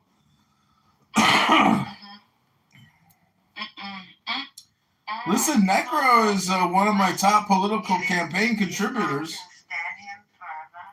My mom called me the other day. She said, I'm worried about you, Johnny. You're on this stupid internet all the time talking and debating, but you're getting a gut and you're not going to the gym. And, you know, I'm worried about your mental health. I'm like, but Mom, have you heard the people that I talk to? Are you worried about any of them? I don't care about them. They're not my son. I care about my son. Hello? I love your mom, but I mean, I don't know how. Tell us about your dad, because maybe you take a lot after your dad. What happened? Well, anything goes. You know what they say. My dad disowned me, and you know, I barely talk to him. And he lives down. My dad goes to Mar-a-Lago. He's a member of the yacht club down there. He's a big Trumper, and you know, he. Hello. Oh, I was you first. Be my one and talk to me first. Yeah, I do want to talk to Uma. Uma, tell me some fun stuff because I just think that you're so interesting. Oh, when John was not around, I would do that. Oh, it's private. If you would like, I can just leave and come back. Would you like? I can give you 10 minutes of privacy. I'll just come right back. How does that sound, Uma? Just go away forever. Did you tell me to go away forever? I'm not your mom. Go talk to your mom. Yeah, BMI, did you get my question? A new question? No, it was one I just sent you, where you're in Snatched. Oh, I don't think so. Yeah. I'll have to go and check. Basically, I was, for a while, I was the lone dissenter for a while, as the only person who wasn't a Trump supporter in the room. But, I don't know, it's like, I mean, it doesn't bother me if anyone supports Trump, but, I mean, I wish they had better judgment, but in general, I mean, I never would think that you support Trump at all, or do you? Let me ask you a question. Do you think, because it's a good question and I'll definitely answer, could I ask you a question first before I answer? Sure. Or would you like to? Okay, thank you. Do you think that it's impractical to take someone that is supposed to be like the president of the United States and then judge them in totality? And then I don't know. I'm really not sure the answer to this question, but the reason I ask is because there's definitely things that I am happy about. I support people doing good things, and I support people who don't do good things, but I don't know of one human being that I could point to say that they do only good things or only bad things. Like, you know what I'm saying? Yeah, I mean, to me, I have different standards. Like, most people see presidents as the lesser of two evils. I think that that's a shitty way to look at the system because, I mean, I didn't vote in 2020. If I give an example, I didn't vote in 2020 because I didn't like how there was the cover-up of Joe Biden with all the rape allegations that were made against him. And I couldn't vote for Trump either specifically. So, like, to me, it's like, I think specifically the idea is specifically, like, it doesn't matter who this person is, the fact that they could have potentially have committed rape because they are still voting in line with what I want overall specifically, and it essentially allows our leaders to be deplorable characters specifically, which I think is disgusting. So you think we should? May I ask a question? Do you think that like, when you vote for your president in America, and like, do you want him to be your president or do you want him to be your pope? None of the above. Yeah, I want them to be my leader. It didn't even occur to me, and I'm not saying that this is analogous to Trump's experience, but this is what I can conjure up. It was shocking to him the kinds of things that I had to deal with to navigate that system. So that's all that I can kind of pull from as an example. Even Rothschild was fucked up. At a much more bigger scale than he's dealt with. It's probably nauseating. Check him out. That's probably one of the things. So yeah, I mean, overall, I can say that, like, I mean, because why would he? Like, I can say, like, I agree with somebody's positions, but I still can like, say I don't support them at all. Like, Joe Biden's a person who I really like the economy, but I couldn't say that I supported him as a person. I mean, it's not so much of hate or anything bad. It's just specifically, overall, I wasn't really Joe Biden. I had an issue with it was mostly just how it was being covered up. Because I don't believe that he was competent enough, is what I think. You know who he could have been a Spider? Woodrow Wilson. But then again, I don't think that Trump is competent enough to act was much of the same way. Yeah. He took a lot of I don't think prerogatives. he's competent a lot of stuff he says. Like when he talks about how in his administration they had H2O or things like that, is that significant? Very differently, just like. I think on another conversation could probably be on record. Oh man, it would be dark. I have a question. Well, I was just wanting to know, like, so would you say, like, overall, as far as... No, I think it was... I'm 27. But so Abby, let me ask you this: like, who? Why is my age important? Why is my age important? Who is your? That's not important at all. I want you to look at this flower. No, it's It's called the Loveliness Dianthus. This is the funniest looking thing. Like, absolutely. It's so like Everything about him, I just have to buy seeds. from, on a purely statuesque, Lincoln-esque kind of style. His auditory skills, his policies are spot on. He was a popular governor. He managed his state well. I mean, he just hits on all cylinders. I'm just thinking we need smart Republicans to have their voices heard more. Like I don't hear a lot from the GOP intelligence. And he was a one-term governor, right? Because They only allow one-term governors. Which I think is so interesting. Why he's not in the cabinet now or in some position? I mean, I'm surprised Trump hasn't found a place for him within the government unless he doesn't want it. And I don't know if he would throw his hat in the ring. But if you're asking me who would be the perfect candidate, or even in a VP spot, I mean, I hope he gets activated. Do you think Rubio's brand is? I think Rubio is probably one of the best political animals in the Republican Party, but I think Lil Marco. I think he'd be so much better than Vance or DeSantis. How do you all? I totally agree. But I think this war is going to tarnish him. I think first off, we'll have Trump fatigue. And the fact that he was Secretary of State in an unpopular war, I think his brand is kind of. I mean, I think maybe 2032 he could reboot, but I think for 2028, I think Rubio is he's just damaged goods right now.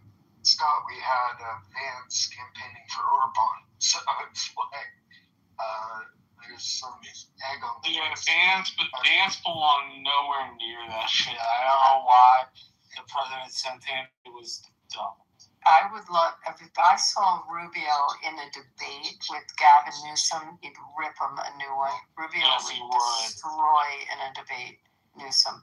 I mean, it couldn't even come close. Well, I mean, what Tom taught us, right, was that I don't think it's nothing to win statewide office in California. I think it's an accomplishment. It does not make you a viable national candidate.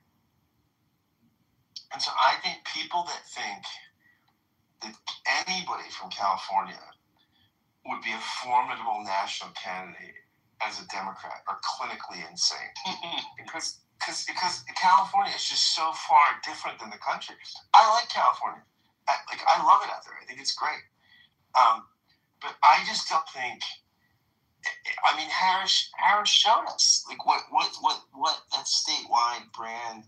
As a Democrat, as a Republican, it's different. If you win statewide as a Republican in California, you've, as a minority, won the majority, right? And so I think like Reagan, Nixon, I mean, these people that can do that are singular impressive people. But I don't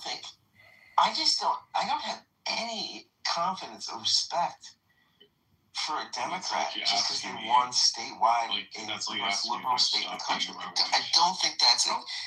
Again, it's not an accomplishment, but it's not going to be. Or if I ask you if you stop beating your wife. Hey, stop talking. Let the woman talk. Do you know what the coolest thing of this? This is my favorite site to buy seeds. It's called Gurney's.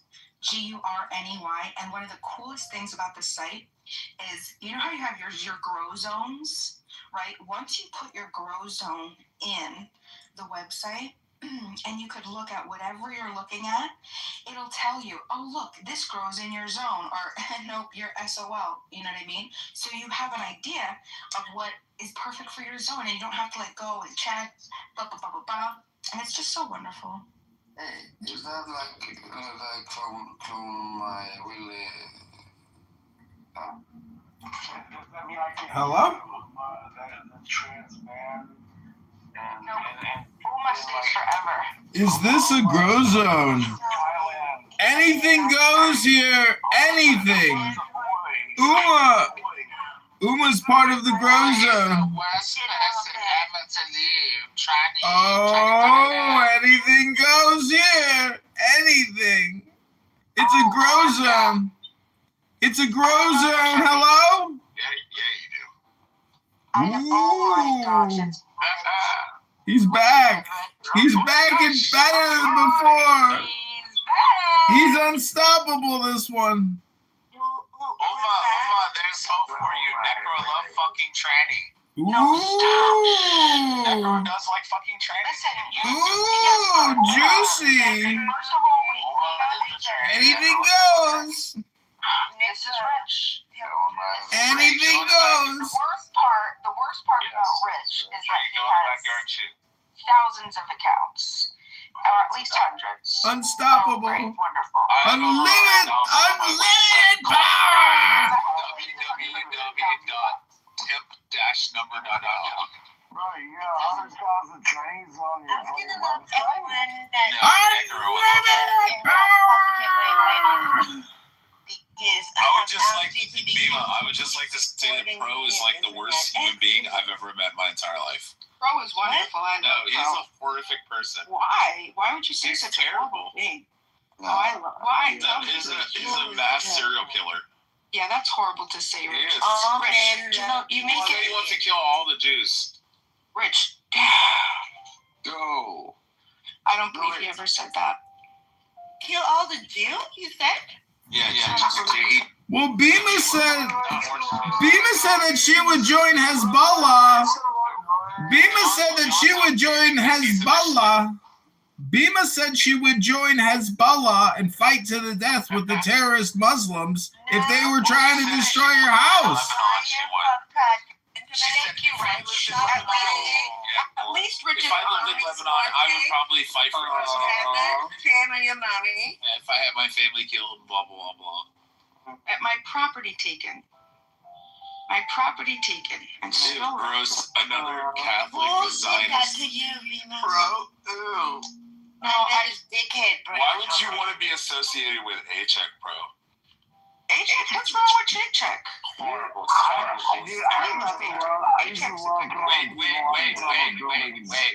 Wait. Yes, that's what Check does. He's adorable. He's a great character. And Bima, thank you for saying Skyny's like the second worst person I've ever met on here. Uma's my favorite. Uma is my favorite. I want Uma to be my neighbor. You want tranny next door? Me and Uma would have so much fun. Bima, do you remember when I roasted a Chuck? Oh, yeah, I don't remember that. When I gave him that quote from the show House. Never forget that. Oh, man, it was epic, bro. Who is Hella? Hella, do I know you? Hello. Hi, Hella, do I know you? You're new. You're black. She wants to fuck you, Helen. What is wrong with this one? She wants a black dick. Look at her. What is wrong with this man? Hey, Rich, the people making jokes about gay people are the people. Oh, he's like Somali or Ethiopian, so I don't know if that counts. No, I was just trying to throw you off the top of I think he's Ethiopian or Eritrean. He has the Ethiopian look, though. Mm-hmm. Yeah, he's Ethiopian. Yeah, man, that's on point. No. How do you say it? No.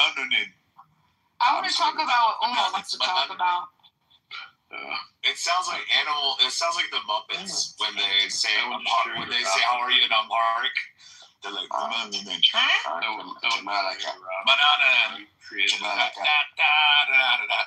was gonna say that banana. Yeah, banana. It's something like that. It's like nanananin or something. Chevy, look at my PPI. I can't remember how. Oh, Or you sound it. Yeah, whatever. That's tranny dick. I mean, I'm black, but you're racist. No, it's not racist to That's fine. clearly look at you and tell phenotypically that you're Ethiopian. You're either Ethiopian or Eritrean. Just a little bit. I'm not. It's not racist to say he's Ethiopian or Eritrean. Look at it. You either, whatever you either. Or Somali. He might be Somali. This. But he might be like northern Somali. Shut up. Chevy is unbridled. He's a. I just told you I could don't run that shit over and over. Let's look through his nothing we can houses. do. Let's look through his houses and He's see if beyond he's help. Ethiopian. Yeah, do that. Who's beyond help? Chevy.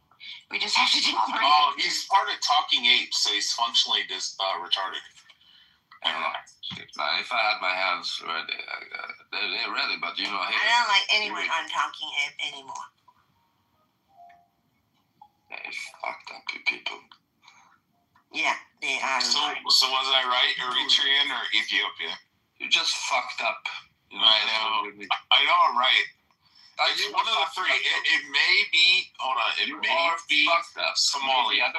But I'm leaning towards. If he's Muslim, it's Eritrean. If he's Ethiopian, he's obviously Muslim. But and if he's or Somalian. If he's Christian Orthodox, then he's Ethiopian. Which I'm guessing he's Orthodox Ethiopian. Well, you can't deny there are some Orthodox in Eritrea as well. Right? Yeah, very small. You too. Go get a room. I mean, you guys fought over Islam and Christianity and gold.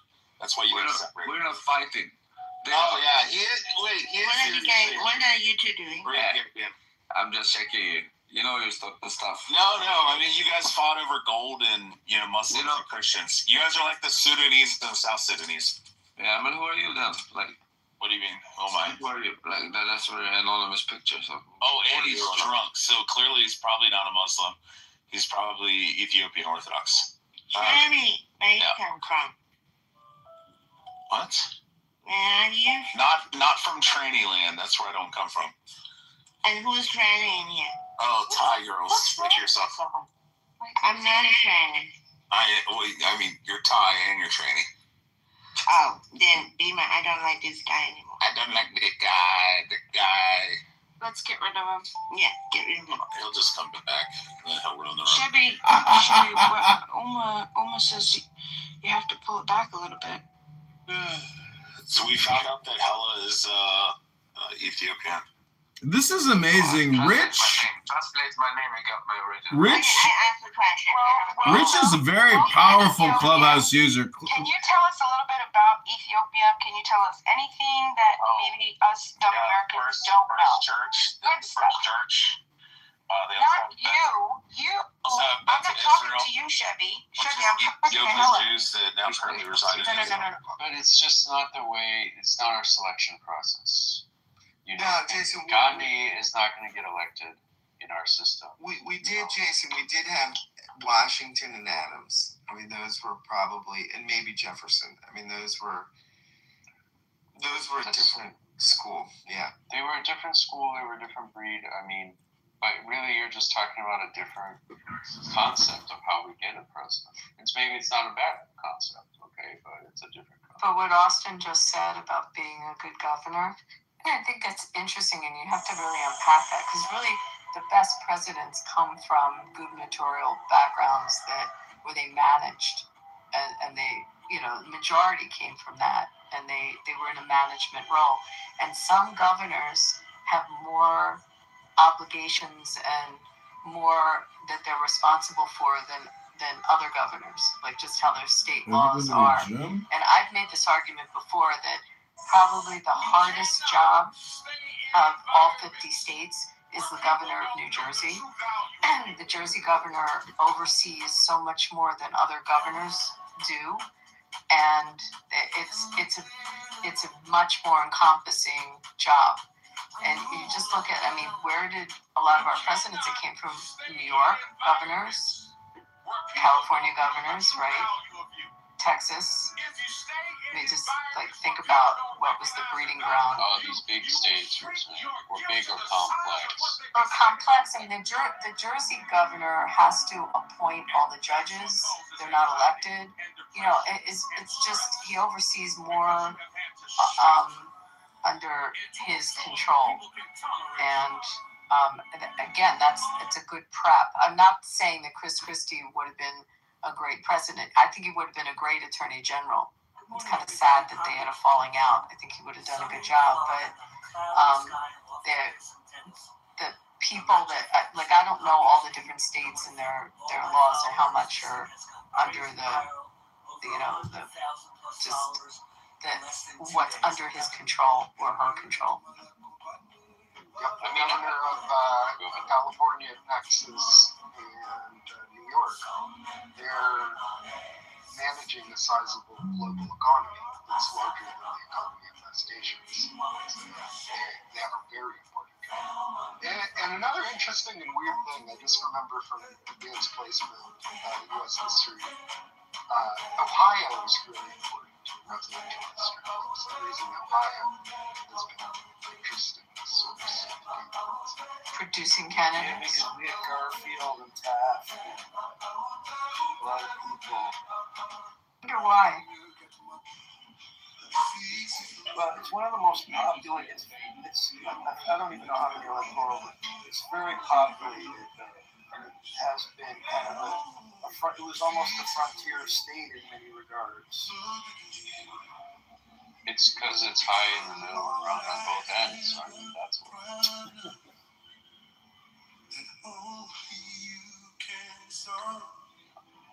I mean, we're talking about some interesting stuff here. I love this theme of like, well, how do we even get a good president?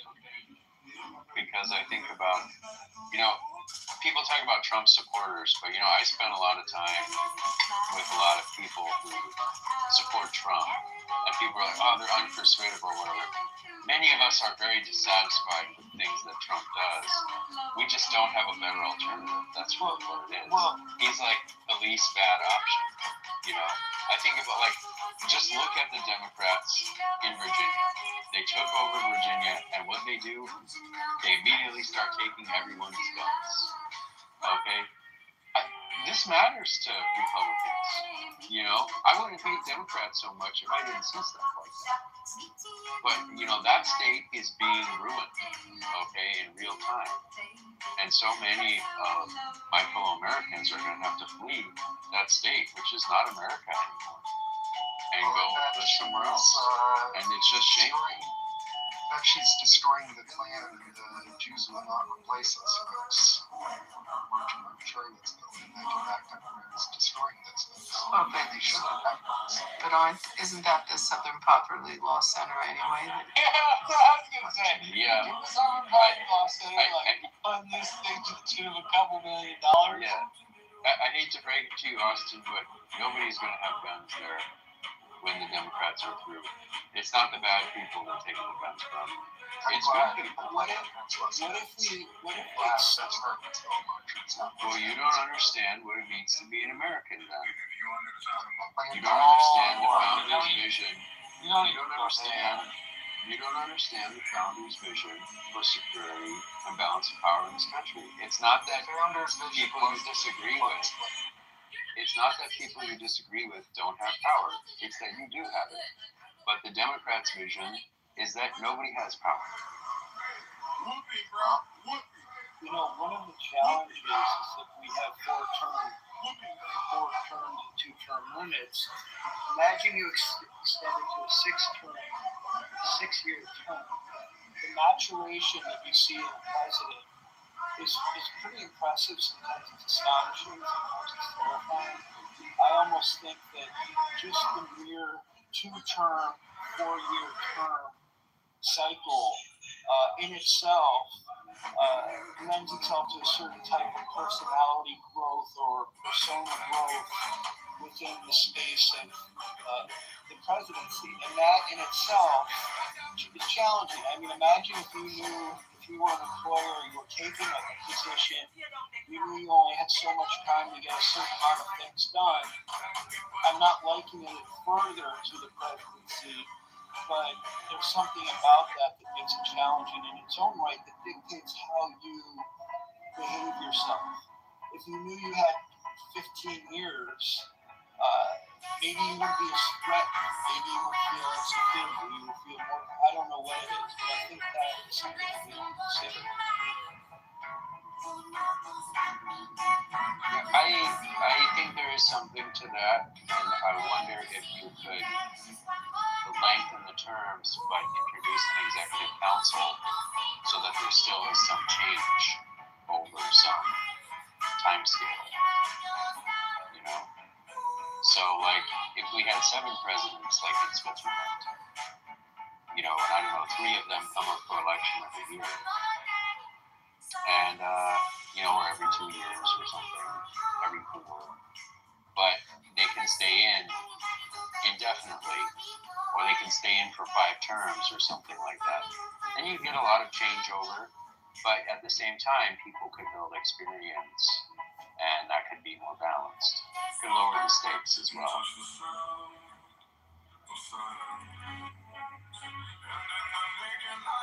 I mean, I've been so insecure in jobs where I have like a 3-month probation period or something like that. I mean, that in itself is enough to make the insecure employee act in certain ways, right? I mean, I just, again, I'm not going to empathize with a particular individual, but the office itself, to be under the scrutiny of government, of public office in this day and age of social media and TV, I mean, and broadcasting, I mean, it was just like, I wouldn't be able to leave the house because it's way too much for me. So, but some people can handle it. I'm quite frankly amazed at any of the presidents who handled it. Even the Nepo babies who managed, you know, who had some exposure. Hey, Tommy, what do you think? About Trump? Yeah. You can respond to the title of what we've been talking about here, or both. I won't speak him. Trump is Trump's a crazy man, but he's a rapper as has a mortgage restaurant for 50 years. He's a rapper at the stage. I can imagine Kamala being president at this stage. I think, look at what he's doing to, he has rap message from DC, bringing beauty back into the country, because, you know, for public service, it seems like politicians don't care. You almost feel everywhere. It's a nation's capital, but it shouldn't like, I know, right? I just feel like bringing back culture, bringing back values, is something that's very important. Bringing back beauty is something that's very important, and we should all look forward to. And he's doing a lot of things, you know, but, you know, he's the right president at this time, and the system is working. I mean, if he got everything he wanted, maybe he would be the right president, but I think he's challenging the system, and the system's responding as it should, and it gives me confidence in the American experience, for sure. And so he's stress testing the system probably. So he doesn't like it, but you know, he's doing a good job.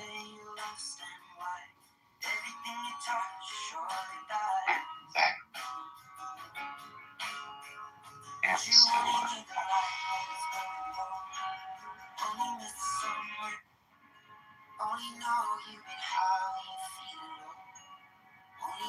that's what you guys are talking about, right?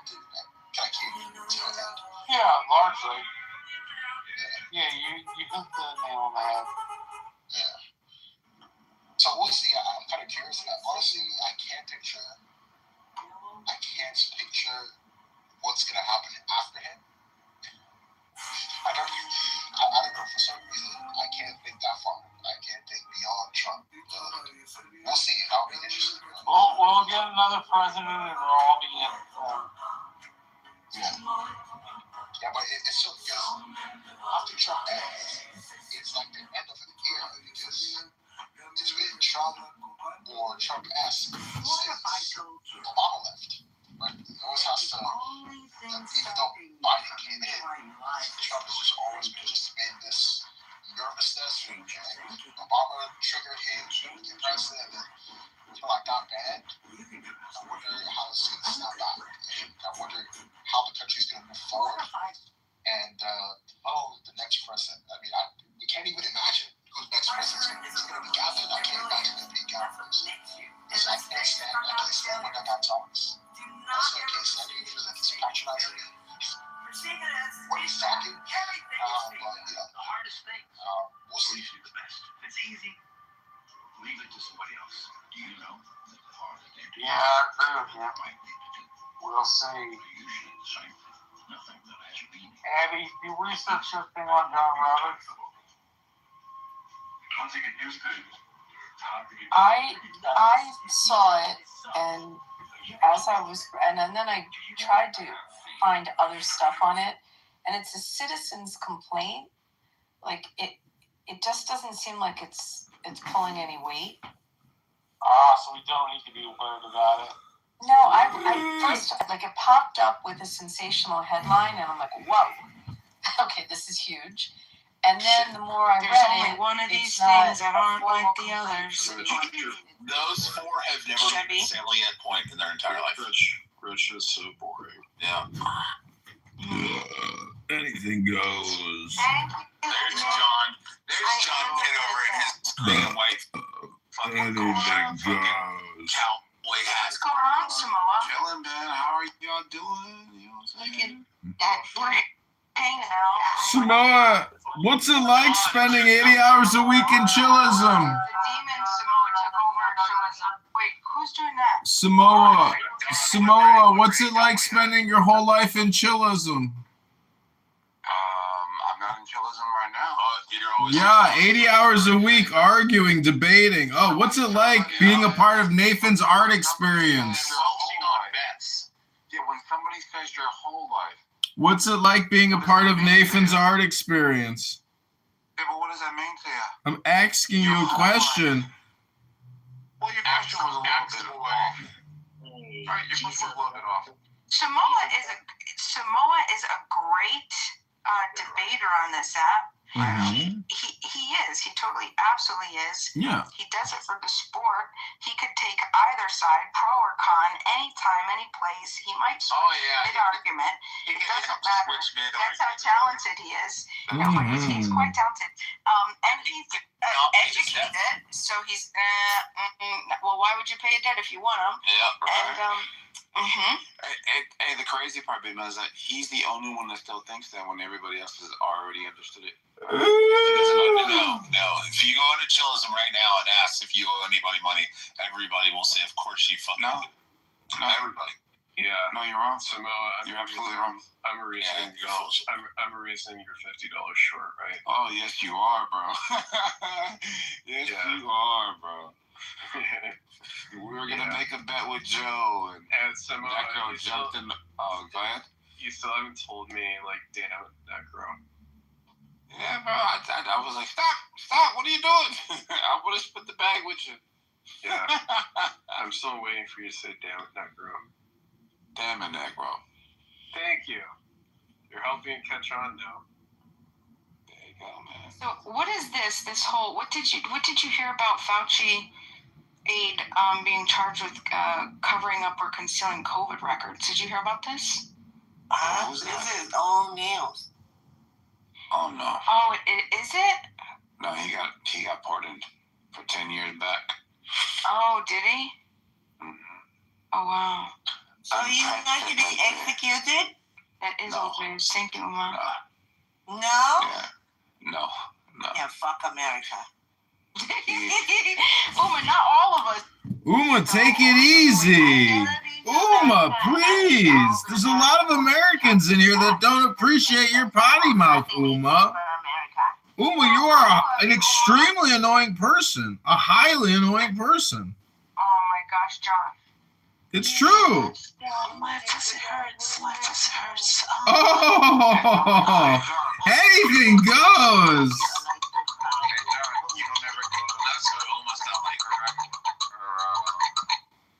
Lisa's 420, like you don't ever go to those spots, John? Yeah, I record all those rooms. What are you talking about? You an asshole, Well, you don't ever hear me in there? Yeah, you seem to have nothing going on for you in the real world because no one could possibly spend this much time talking, debating, ChatGPTing, all communication. Hello? What do you think you're doing? You sound like He's got a good point, John. every room. Where's my Uma? Uma, where do you live, Uma? I live in No, I'm not saying that all communication isn't projection. I'm just saying if my analysis of what you're doing is accurate, but it's still a projection, doesn't mean that it's not accurate. Hello? Exactly what that means. Yeah, I don't know if you heard what I said, but even if I'm projecting, it could still be accurate for both of us. I am complete. Absolutely. Somebody says that you're projecting. It has nothing to do with me. Yes, because all the asshole want to fuck asshole, and mom is like, What the fuck? mom is here, mom is like, asshole, go That away. was horrible. John, what the fuck? Crazy. Bima. Shame on Abraham Rothschild. Yes, tell me. You see your peoples? Who's my peoples? You kind of rolled through with a little drive-by earlier. Who? You. You did an honorable act. What, in Chilism? Yeah, you kind of just rolled through. Okay, bye-bye. I don't like to go in demon time. It's demon time.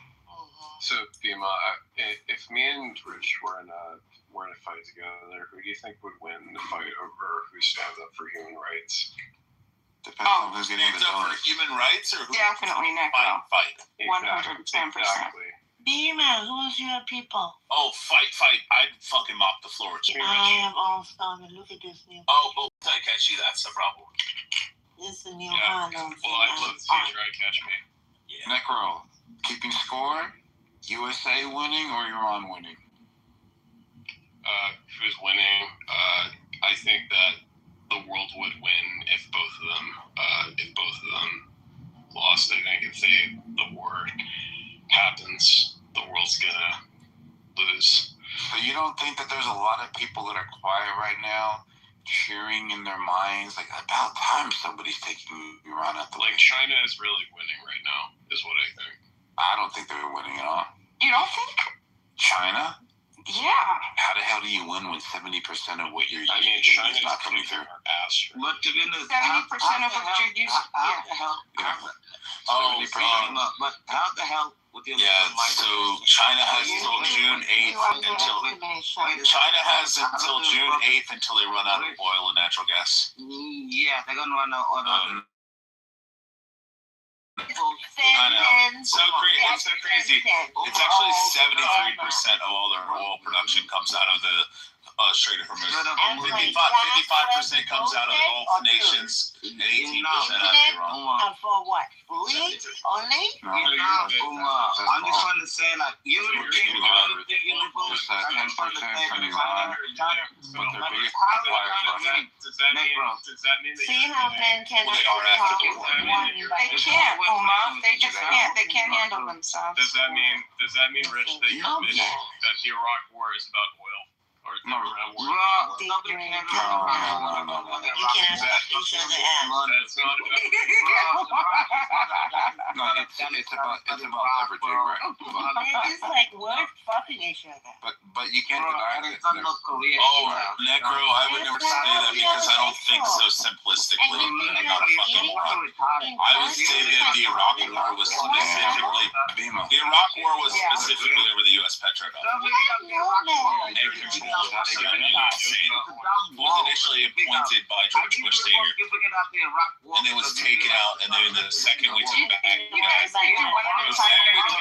we switched back over to the U.S. petro dollar. I just came across. Remember who you want to hear. I'm not saying like. Let's hear from A-Check first. Okay, be a man. Oh, let's not hear any salient points ever. Chevy. Wait a second, Chevy.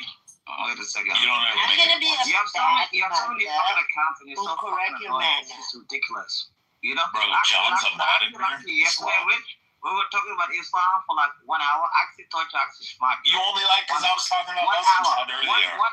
1 hour, I actually thought you're smart.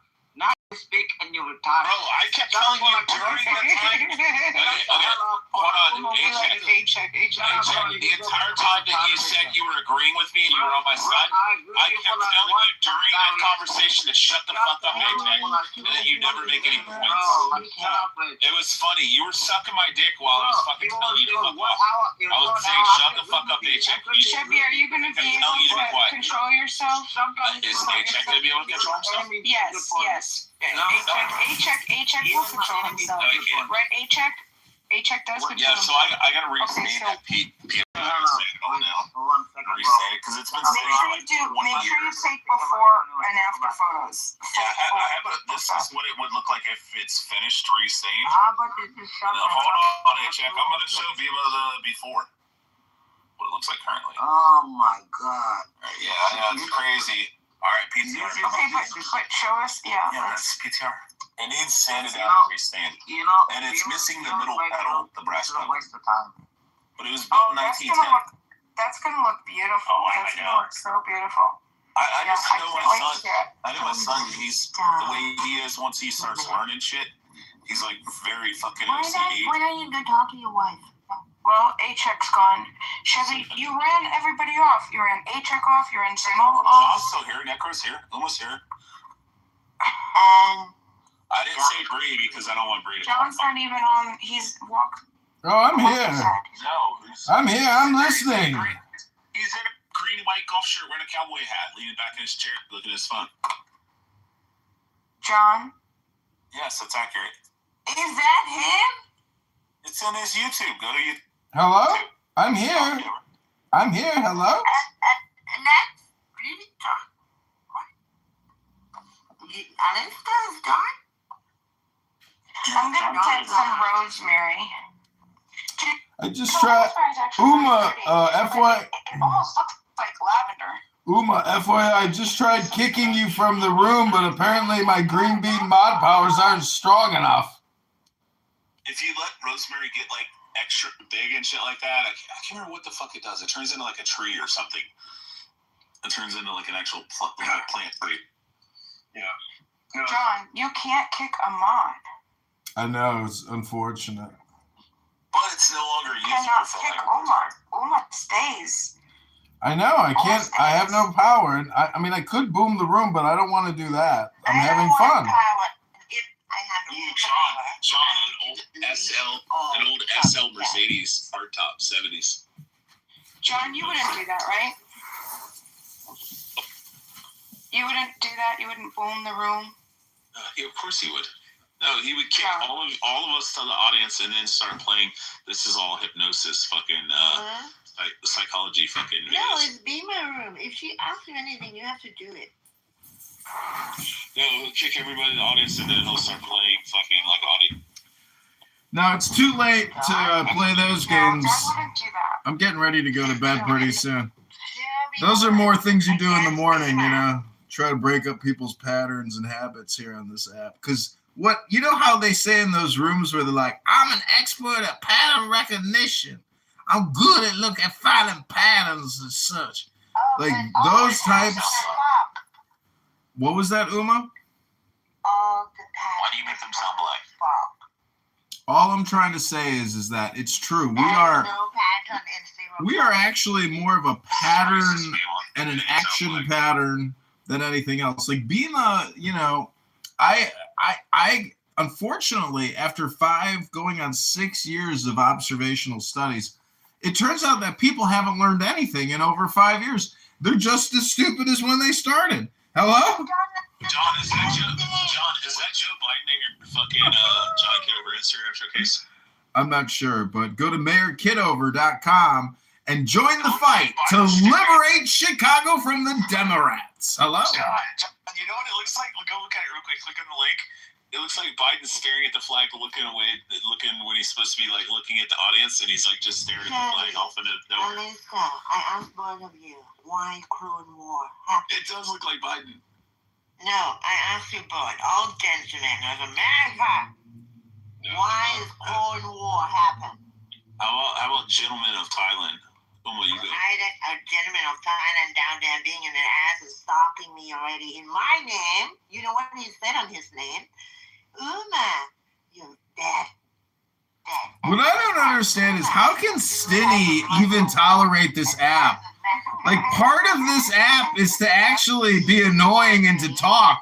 But how could you spend so much time just listening to these horrible people on this app? That's what I don't understand. What kind of a sick person who likes to inflict harm on themselves actually listens to the people on this app? Because people on this app are horribly annoying. Highly annoying people. Like Uma here. Uma, if it was up to me, I would kick you off the stage. I'd kick you to the goo and never let you up. Hello?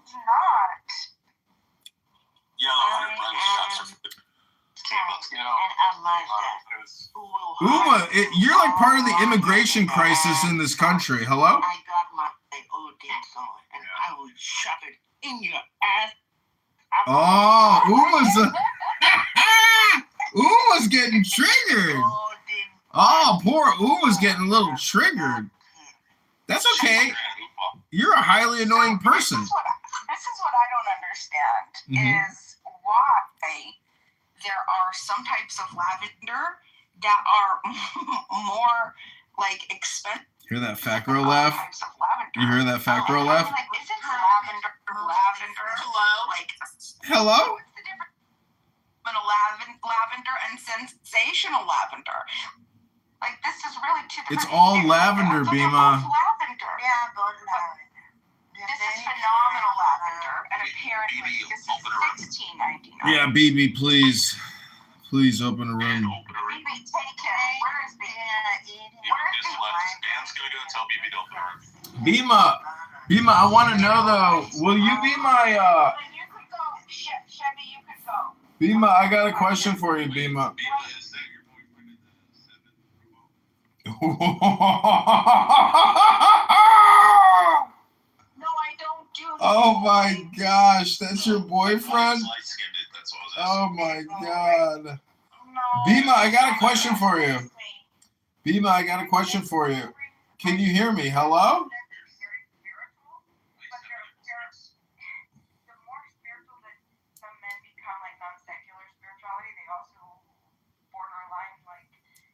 Bisexual, and that's too. Ooh, you're dating a bisexual? For a man, for me, it's way too much threat. I think for my mind, Oh yeah. I can only take threat from one gender. I pierced my nipples when I was in my 20s, and that took him out. That's great. I think that's Getting hooked on the fucking.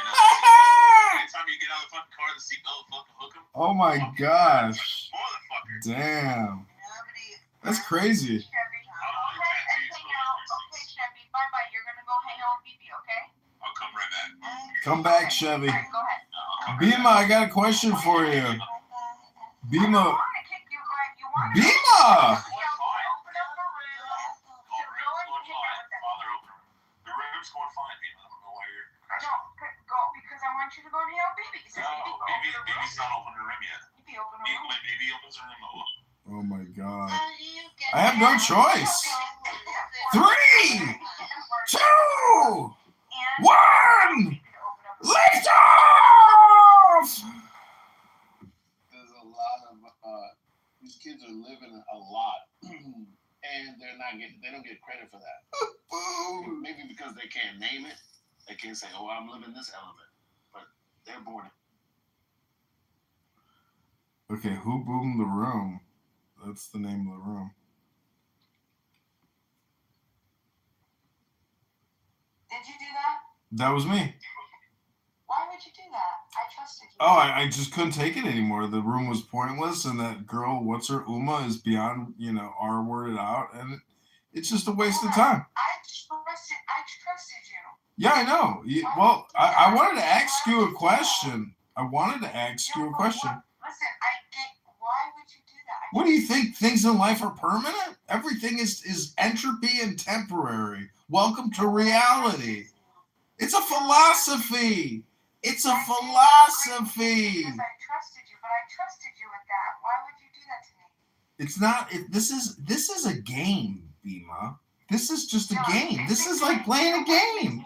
I hit the reset button, and look, we're still here doing the same thing. What's the difference?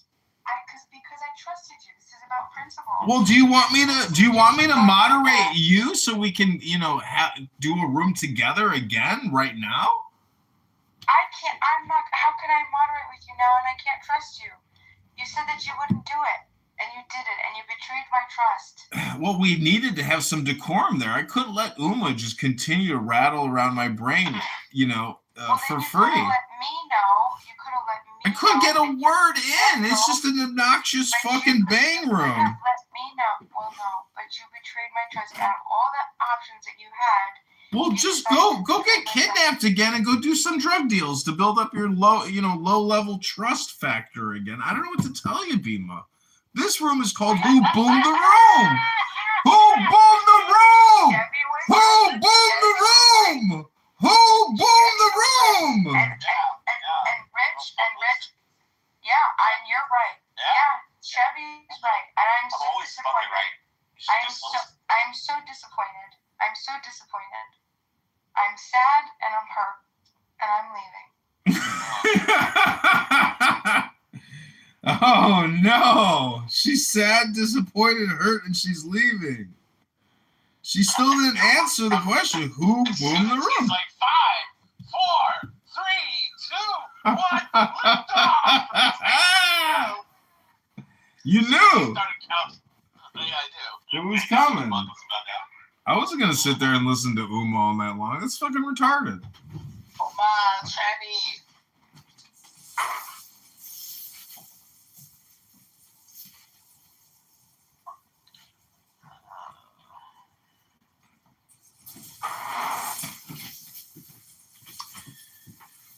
Oh.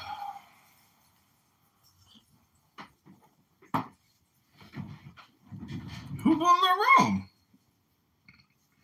Shit. Now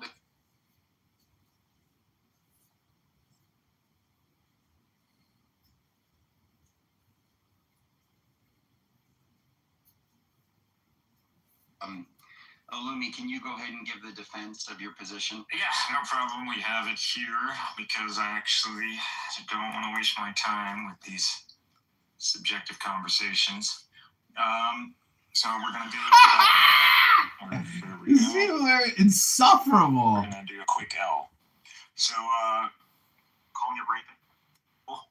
Pasted onto a 7th century wartime legal system. Islam didn't invent slavery or war captives. It restricted, regulated, and humanized a universal practice and explicitly forbade harming captive women. Learn the law before moralizing the past. Slightly expanded, wartime sabaya, universal reality in all pre-modern civilizations. Islam did not introduce it. It regulated it. Rights, protections, no coercion outside of lawful framework, push towards manumission, which is a big deal. Usually people in America don't know what manumission means. Core texts critics ignore. Quran 24:33, do not compel your slave girls to prostitution. That alone destroys the idea of open coercion culture. Context, every major civilization at the time, Byzantines, Romans, Persians, Europeans, Africans, all had slavery. War captives, sexual rights over captives. Islam restricted it legally, freeing slaves constantly. Closed most avenues into slavery except war. What's he doing? Real framing. This isn't Islam versus modern morality. It's 7th century regulated system versus everyone else's unregulated morality. Cold close. What do you mean what he's doing? You haven't heard of ChatGPT psychosis? This is ChatGPT psychosis! Not comparing, it's called research. That's what it is. You're not comparing Islam to its historical peers. You're comparing it to 2024. That's not analysis. That's moral cosplay. I got you. I want Deepak to respond. I just want to inform everybody the definition of manumission. It's when you put a dwarf in the end of a cannon. Go ahead, Deepak. I see. I mean, I don't know what I'm supposed to respond to. There was some gibberish she read out from somewhere that had nothing to do with it. I was pretty sure that was high-level English. I mean, high level, well, barely any kind of sentence structure there, but like, sure. That was literally an AI. Are you saying you can articulate better than an AI? I highly doubt it. Like, which AI was it? Can you actually link to it? Because like ChatGPT Pro, $200 a month, that gives me everything. You need your money back then. I don't need my money back. You make your argument. Let's just stop talking shit. Let's stop talking shit, you Punjabi loser. Let's freaking get to the point of it. You got a point, you got some induction, you got some deduction. Lumi, can you put a link to the AI thing to where we can all hop in the room? I want you to show Deepak how this real world immersion thing. You tried to take MJ. No, listen, Deepak. You give me an atheism. Let me pack one. The structure thing is only like, you know, a passing for comment. Okay, go ahead. I mean, no, but I'm an atheist Punjabi loser, but he's not an atheist. This has nothing to do with anything, right? Like the whole sort of field rape, wartime rape thing was a comment about how like Illumi, what was he before? Cynic Mikhail, right? Was like. About the past, your memory, I highly doubt is bad. Well, you know, are we talking about a specific topic, and you want to present the truth about it? The topic is you, and the truth about you is that in the past, like, you're saying you're saying I had a different perspective from the Orthodox Islamic framework in the past? No idea what perspective you have. If you have no idea, why do you want to continue to articulate something in the past? Because I want to make fun of you. That's the whole purpose. Okay, so you want to make fun of me. So this isn't in good faith. So if I fucking pull my dick out and put it in your mouth right now, that's valid because this is like Texas rules, PvP. You decided to go into PvP with me. I mean, I really like that. I'm going to use that from now on. PvP. I just want to make sure people. I mean, they're already seeing, given how much. Just manifesting. Look at this guy manifesting because he's literally telling me I want to talk shit to you, and I'm supposed to let this. Deepak, why this shit stain? Deepak, hold on. Deepak, why didn't you want to go good faith conversation with him? You know, Austin would shoot you, right? Because you probably think you're Mexican. I wonder why I wouldn't want to have a good faith conversation with someone who calls me a Punjabi loser. I'm sure there was a reason. What? Get over it. You wish you were a Punjabi. Come on, let's be honest. You wish you were a Punjabi. We all know you ain't no Punjabi. Did you call him that? I say Punjabi loser. Dude, a Punjabi for an Indian is a compliment. That's what that was. Okay. Well, look. I mean, which group is better than the Punjabis? They're the white people of India. More sure that it's something horrible, right? I mean, like, well, there was the funny thing about you. The funny thing about you is that, like, you know, you are pro-Palestine, like in the conflict, which we like. What are we doing? What are we doing, man? Come on, man. Also the case that, like, I mean, I'm talking about Palestine now. Be careful, bro. You're on the red line now. I mean, look, it'll just look at some point. Don't violate the perimeter of the Ummah, Deepak. You just want to move me. You're just a non-believer, Deepak. He's already threatening to move me down, bro. We haven't even started. I'm going to ask him not to intervene. How about that? Because I'm just not allowed to. I'll do it myself, Deepak. I'll do it myself. No. Illumi, just don't. Okay, well, whatever. Go ahead. Right. Well, there were two things about him. One was that, like, you know, this was what, like, amused Timothy greatly was when it turned out that despite being super pro-Palestine, whatever, which is good, it turns out he was actually, like, a member of the U.S. military for a while, and he was, like, doing, like, air support. He was in some sort of support role in the Air Force, right? Or, like, bombing missions. Sucks. Thank you, Pima. So that was one thing that was funny about him. The other thing is that, we were discussing, like, wartime. No, I mean, the thing I was referring to earlier was, like, how, like, he his family. Didn't he say he had family in it, though, too? And Timothy called him out for that because he called him, like, saying, wait, if you had family, why were you bombing your own family or something? You guys, Mikhail is an Ifitana survivor. I've been trying to get out is, like, this is how it all started, right? When we were discussing just, like, war, like, you know, I don't know, the ethics of wartime stuff, right? Like, turns out, and he was making this case that, like you know, that rape during wartime is justified by, you know, by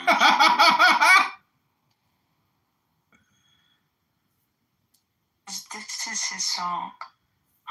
Oma, my wonderful. I love the new title. Thank you. You honor me. Is it a projection?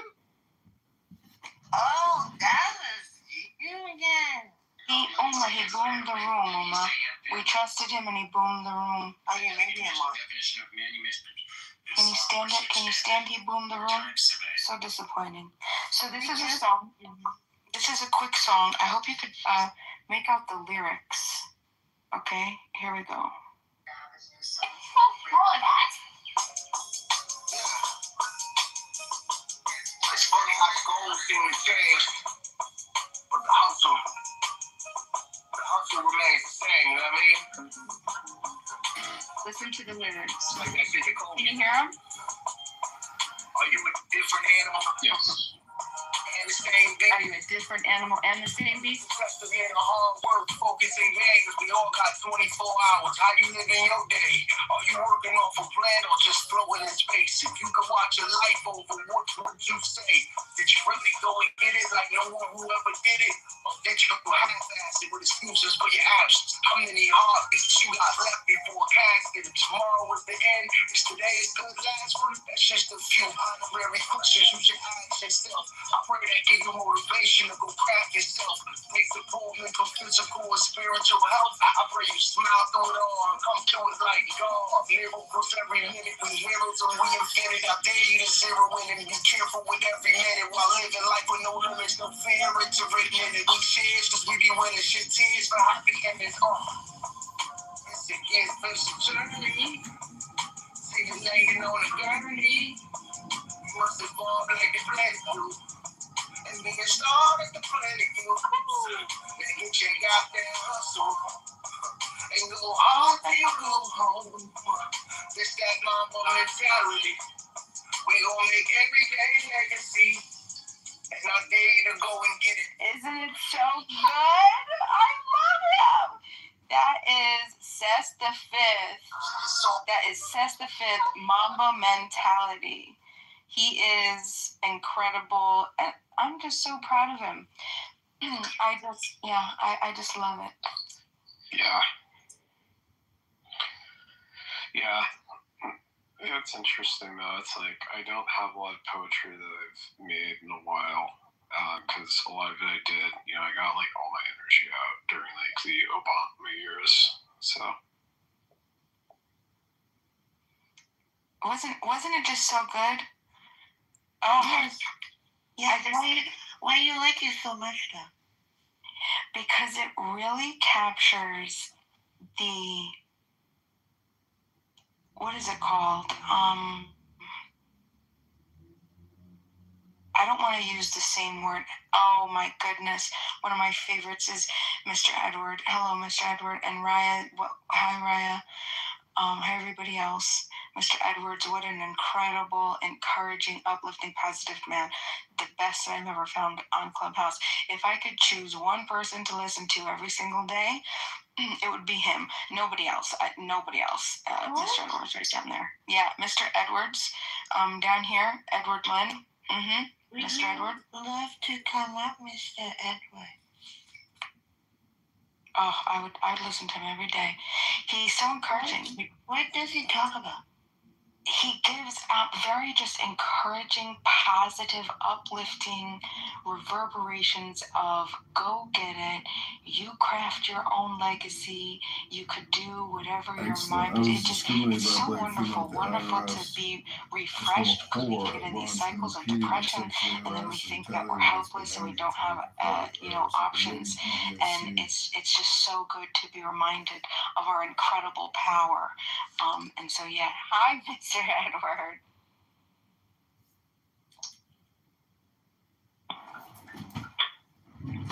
I gotta say, Mr. Edward, I kind of find you a little annoying because you're like a broken record, Dr. Edward. When I look in the mirror, all I do is I say, Edward is the problem. Edward is responsible for this. And, I'm just saying, Edward, try to get something new material, something inspirational to help the young people instead of just telling them about personal responsibility. Maybe just read from the Bible, Dr. Edward.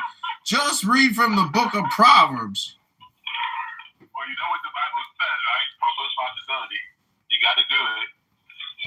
I'm going to keep doing the same thing because at the end of the day, we are responsible for ourselves. So we got to make it happen.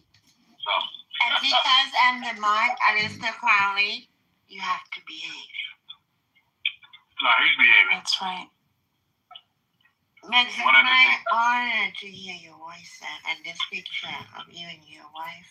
Is that true? Yeah, that's my wife. That's so beautiful. The woman who said yes to me. So I'm very happy. How did you ask her to get married? Well, we've been in the same fellowship for 47 years. Do you not get any sick of her? Nope. Why would I get sick of her? Okay. No, we've been in the same fellowship since she was 16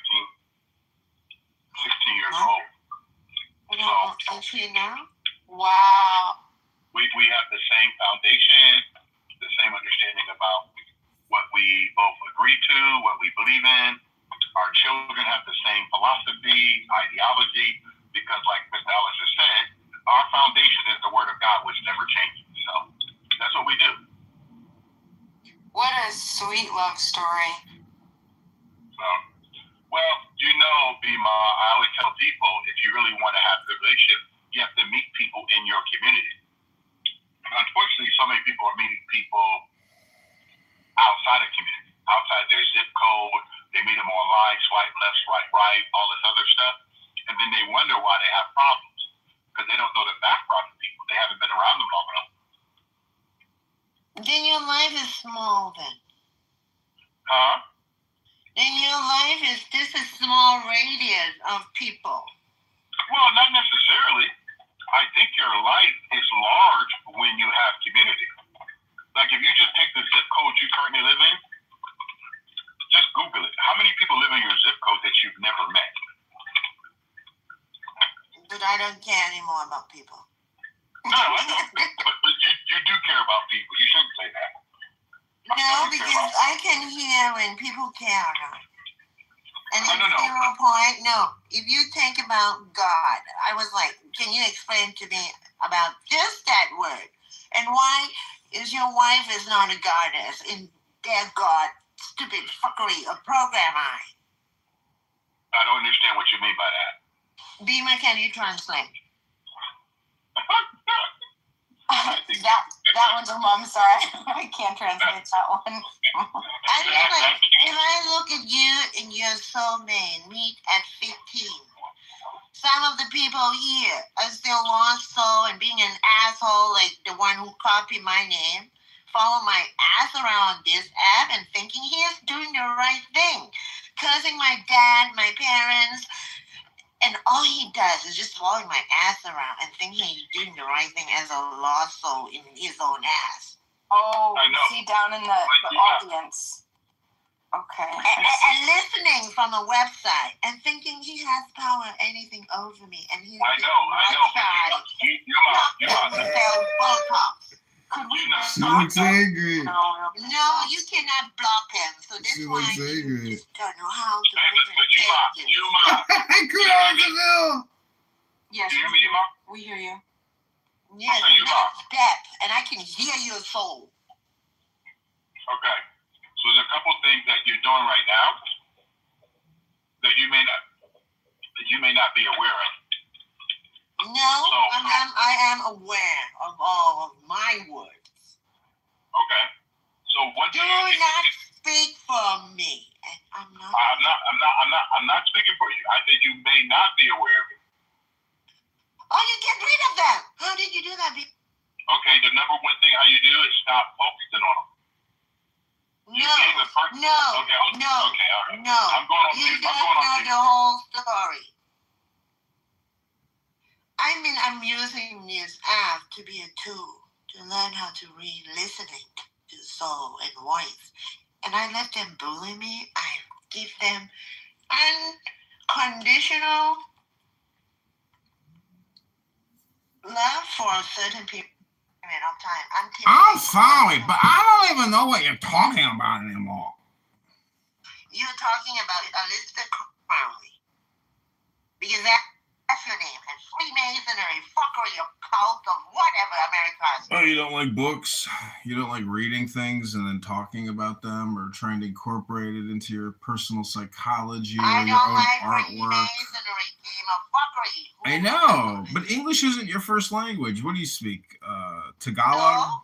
Vietnamese? No, I don't want to speak to Alyssa Crowley. Okay. Go to hell. Uh-oh. Go to hell. Ladies and gentlemen, is that personal responsibility? Edward, if somebody was personally responsible, would they ad hominem project like that? Hello? I'm surprised she hasn't kicked you, Mr. John Kitover. You boomed our room and we trusted you, and we're not happy with it.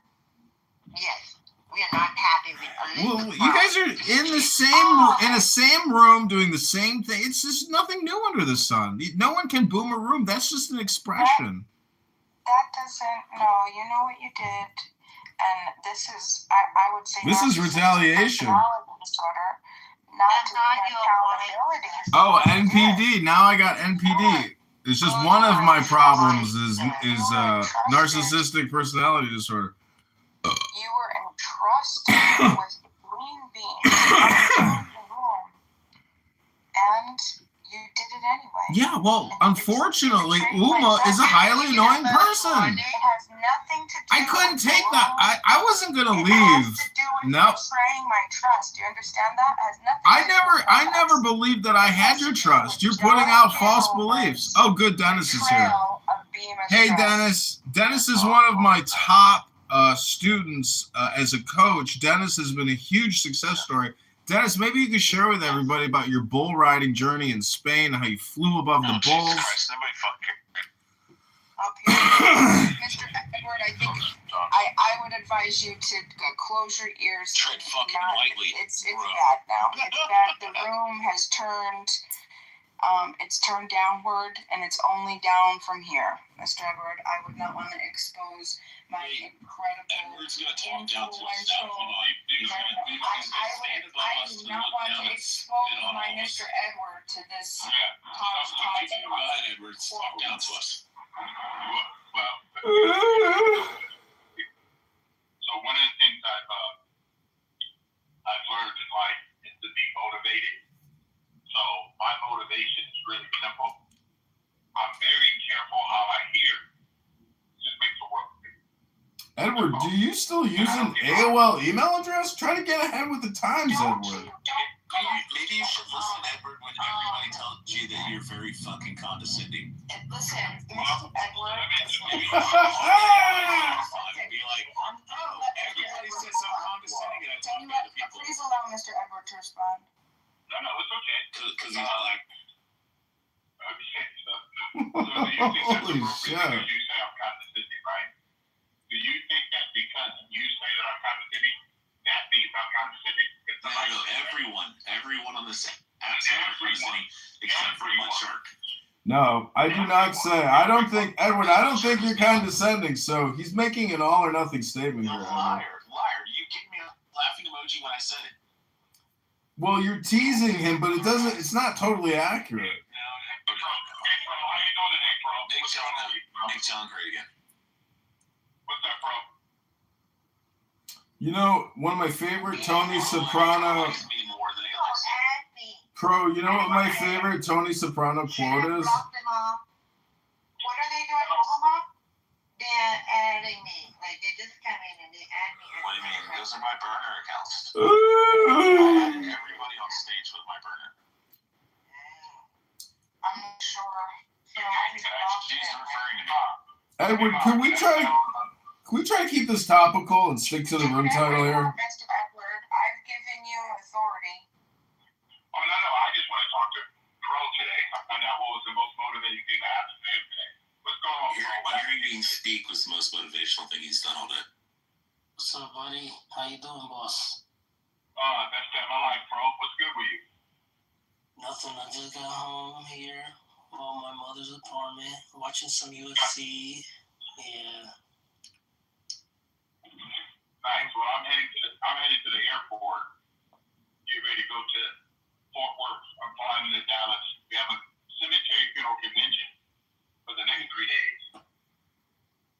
Something positive or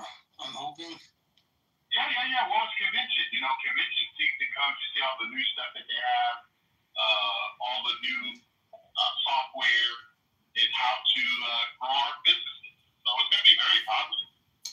Edward, do you think, What's the name of the convention? Edward, ICCFA, the Experience International Cemetery Cremation and Funeral Association Convention in Fort Worth, Texas. Edward, don't you think there should be federal funding to preserve our national treasures of, burial sites, and then maybe even money to like support families so they can, get a proper burial? Don't you think the government should help pay for some of that? Hello? No, I do not think the government should be involved in responsible for their citizens. I think citizens, remember what JFK said? Do not ask what your country can do for you. You should ask what you can do for your country. I get it, but Oh wow. you know what the socialists said? That system is for slavery system. You know what Bima the socialist said? She said from birth to death, from the baby ward to the crematorium, Bima believes the government should help you at all steps of life, and that universal health care is a human fucking right. Yes. Hello? Yes, it should be free. Everything on this planet should be free. Yeah, everything should be free. I mean, I should be able to just... Okay,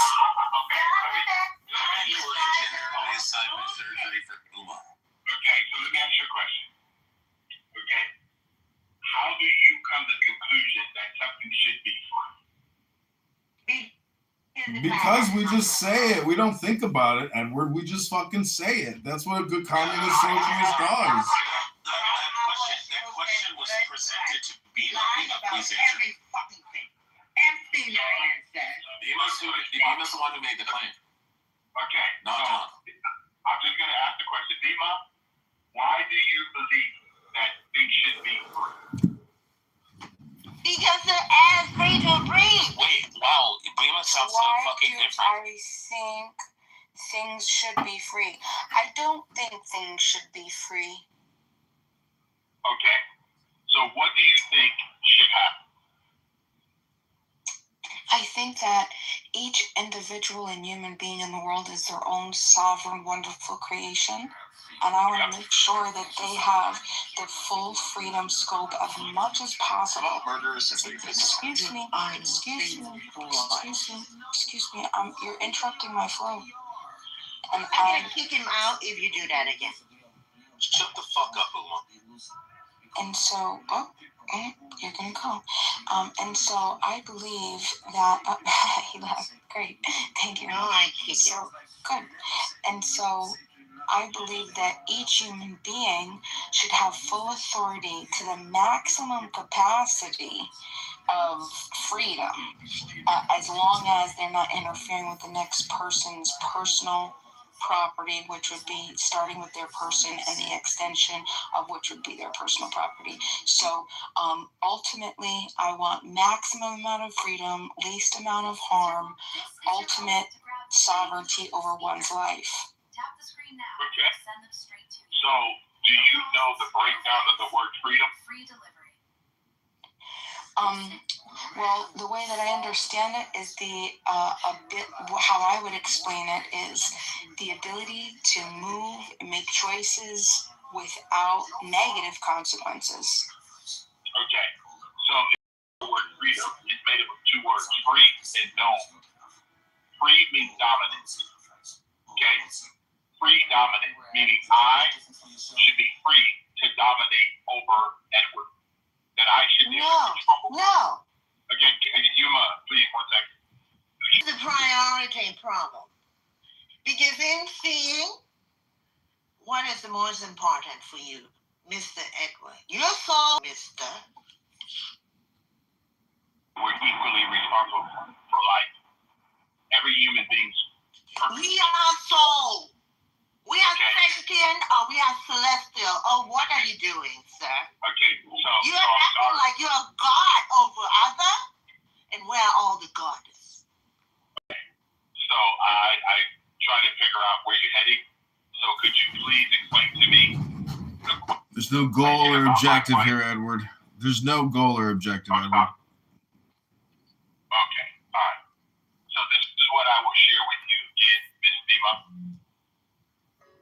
have sovereignty. We have agency. Every problem I've ever had in my life is the one that I made a choice, and I suffer consequences of the choice I've made. So in life, I'm going to continue to live that way. So I am personally responsible 100% for the outcome of my life. What about that Cameroonian kid that put the copper in your phone? That put the copper in your phone. Did he have the same ability to do whatever you're doing? Before that, he was just not listening for what Bima was. What about like all the people he that doesn't want any that had to action sacrifice as their lives negative result Yeah. for you to just be able to, for the woman. Edward, I recently bought a. want from a grocery store. What about those people? Edward, I recently bought a new iPhone. People don't think about those people, do they? They don't. You can go ask your wife and ask her the same questions. Edward. And I would say, oh, woman, would just take the pen and the blame for him. Edward, I recently bought a new iPhone, and unfortunately, there was actually a Chinaman's finger in the box. Was it my personal responsibility, or was it the Chinaman's responsibility who manufactured the phone for me, or was it me, the buyer? Edward, do tell. How do we, what's the silver lining in personal responsibility Should we tell those in exchange? Like, hey, if you just pull yourself up by the bootstrap, you'll just Exactly. You can really do it too. Everybody can do it. That's what I wrote back to Apple. I said, unfortunately, I found a Chinese finger in my Apple iPhone 19 box, but I'm writing back a letter to say, accidents happen, and this young man can pull himself up by the bootstrap. And if he does, Should we tell him the truth? At your expense, I'm blessed. Could you say that? Could you tell him the truth? At your expense, I get to do all these fun and yeah, I get to sit on Clubhouse all day and just conference call while he has to assemble, phones all day. And there's also security jump nets outside the window if he can't take it anymore. That's how charitable we are. Sweatshops. Yeah, slavery is actually just, called something else now to try to keep it polite. But the truth is, many people's lives, they will be slaves for their entire lives. How does that make you feel, Bima?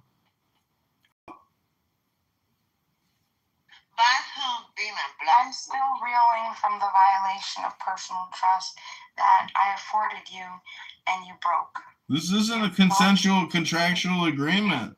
That was a non-consensual implicit contractual agreement.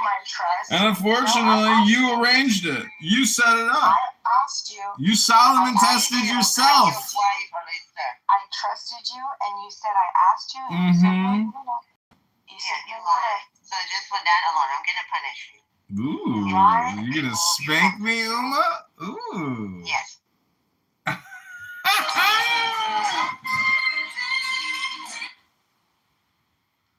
She kicked me. Generally inject is that RNA vaccines were new, right? Except for like maybe experimental treatments at the time when the COVID vaccine was developed and widely deployed. This is all pedantic, nitpicking on the part of Bob. And he obviously knows what I'm talking about. It's not nitpicking. You're like presenting it like there were only two kinds of vaccines, and I'm saying there were like 5 or 6. Well, I'm not disputing that mRNA vaccines were new.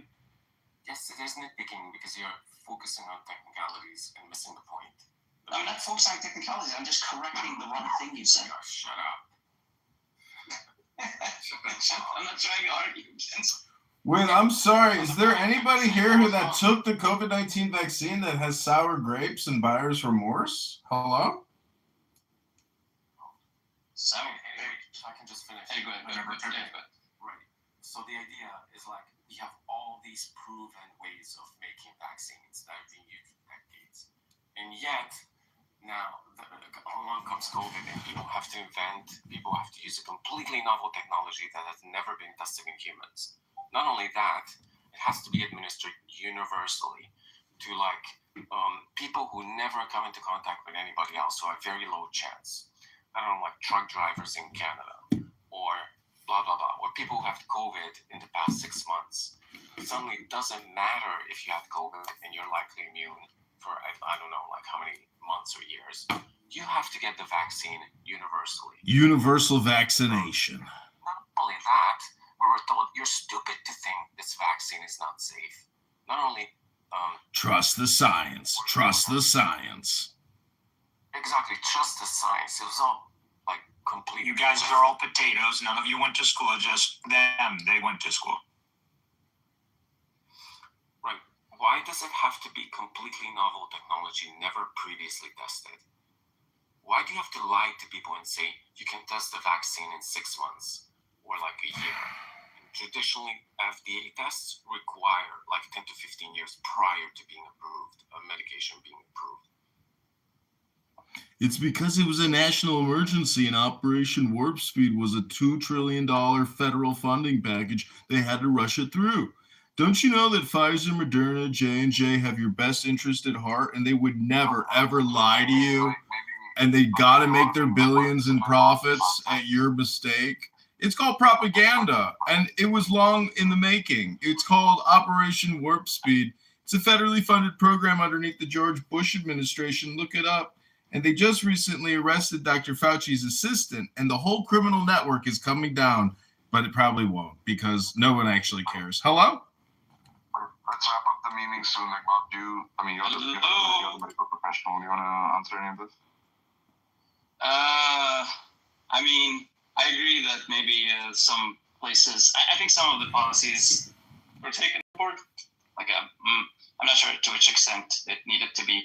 I don't think it was, like, it wasn't forced here on anyone. So maybe it was in the U.S. Maybe like Sweden had a completely different policy. We're discussing most of the West. In the most of the West, you are forced to take the vaccine. You can't travel. You can't go to school. You're going to lose your job. I'll travel, but yeah, I mean, like in the U.S., like what I would be concerned there is like state enforced mandates, not like your private Yes, state enforced mandates at scale in almost every state. State enforced mandates. Yes, there were, Bob. Yes, there were, Bob. Not in the sense that I think Bob means. Like you could argue like to what degree there was compulsion based on like it was Thomas Massey that got rid of that. Say you're vaccinated or something. If you travel to a different country, you have to show your vaccine. Forced compulsion. Do what we tell you to do and take an experimental cocktail in your bloodstream. Otherwise, you can't come into our country. Compulsion. I'm saying it's different in the sense that all countries have like far more stringent requirements for crossing their border. Like if you're going to go from like fucking, I don't know, well, here's an example. Like, except for the illegal aliens, the millions that poured in over the border, those didn't count. They didn't have to vaccinate. If you're just going to overtalk, right, then just don't participate. Okay, just kick me because I already said what I want to say. You vax miserable people can live with it. I could care less at this point. Take care of this. Yeah, take care of the anti-vaxxer because you guys all got, buyer's remorse. Hello? No, I'm just saying, look, obviously, like, bye. The regulations. Bye-bye. Bye-bye. We're not talking about that. Those are just going to be far more stringent. Like for example, if you have the HIV virus, you're just not allowed in the US. Oh my God, you're not? You have HIV virus? Vaccine was compelled. So, for instance, you can go to school. I don't know why we all know that. It depends on what we mean by compulsion, right? What is compulsion? What does this mean? What is compulsion and what does it mean? Compulsion. What is compulsion and what does it mean? My company had. Don't tell me what your opinion is. I know the facts. I started talking and you interrupted. You are interrupting me. Do not talk over me, mother of chort. Right, and make largely the same point you were going to make. There was a degree of compulsion. You mother. Workplace mandates. You mother chort, you. So yeah, look, I'm not saying that. We need to determine what the word compulsion means. More judgments, and even given the information we had at the time, might have been like hello, the wrong judgment to make, right? Right. It's not the anti-vaxxers just horribly exaggerate what happened. It's poor judgment. It's difficult to take seriously. Poor judgment, because you use an unproven vaccine technology to globally vaccinate everybody, right? The potential negative consequences from this could be catastrophic.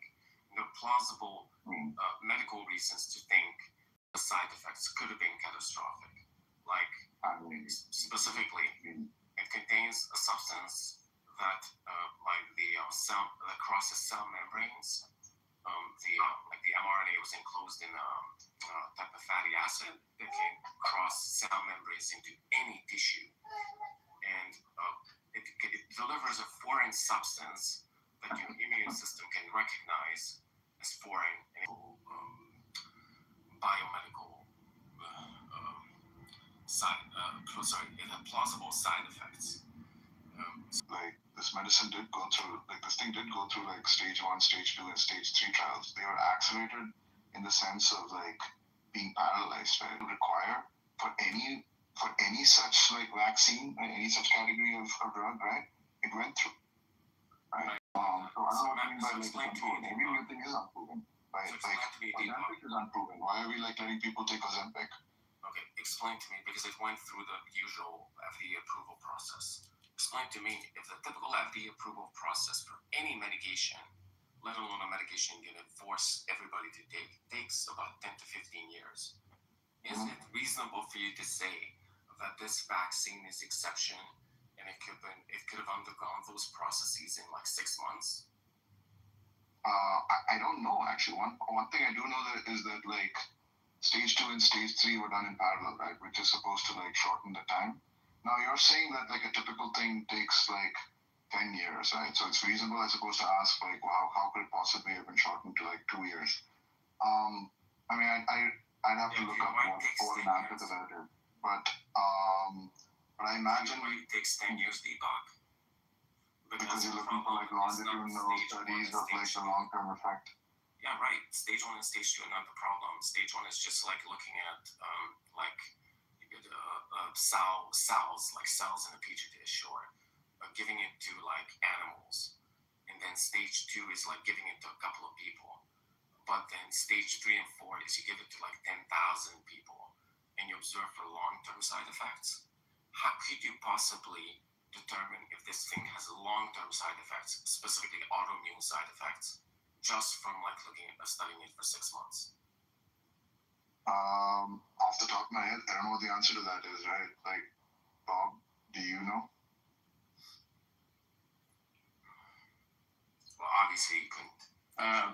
No, I have no idea. I haven't checked deep into that sort of thing. Yeah, I mean, this is the kind of question that I assume there were screenings, but they probably weren't as rigorous as one would want. They did have, just so you guys know, they did have multiple states that were vax or fire. The more stricter states, they'd have a vax or fire. It wasn't even an alternative. You couldn't do testing. You had to do a vaccine. If you did not do it, you would be fired. It was straight up. Yeah, that's good. Yeah, that's just they were work-based mandates. Yeah, absolutely. Yeah. Yeah. But I'm talking. Sorry. I mean state mandated. I'm not talking about just private, corporations. That's fine. Or private companies. That's not a problem. Obviously, I agree. State mandated that you couldn't work anywhere unless like you were. No. Sorry. You couldn't work at a state-funded job. Yeah. Yeah, and the level of and a lot of states allowed for testing. Yeah, a lot of states allowed for testing as an alternative, but there were some like New York, vax or fire, Washington, Oregon. There were several states that were very strict, and they would basically say if you didn't get a vaccine, you would be fired. That was it. And so it was immediate vaccination or immediately subject to being fired.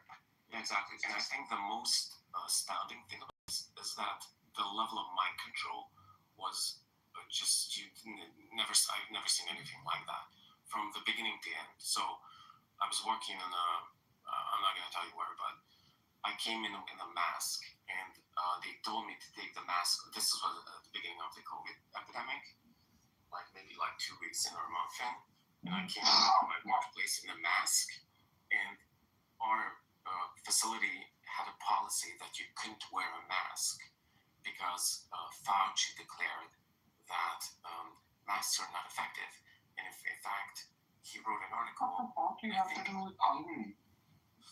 Why is it? Look, are you just like living in like this bubble of U.S. right-wing media that like?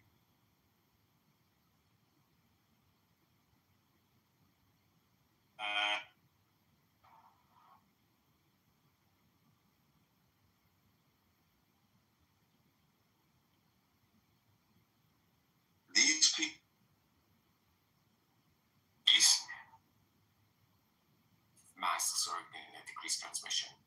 But my facility boss told me I have to take off the mask. I can't wear a mask because, like, there was this policy that,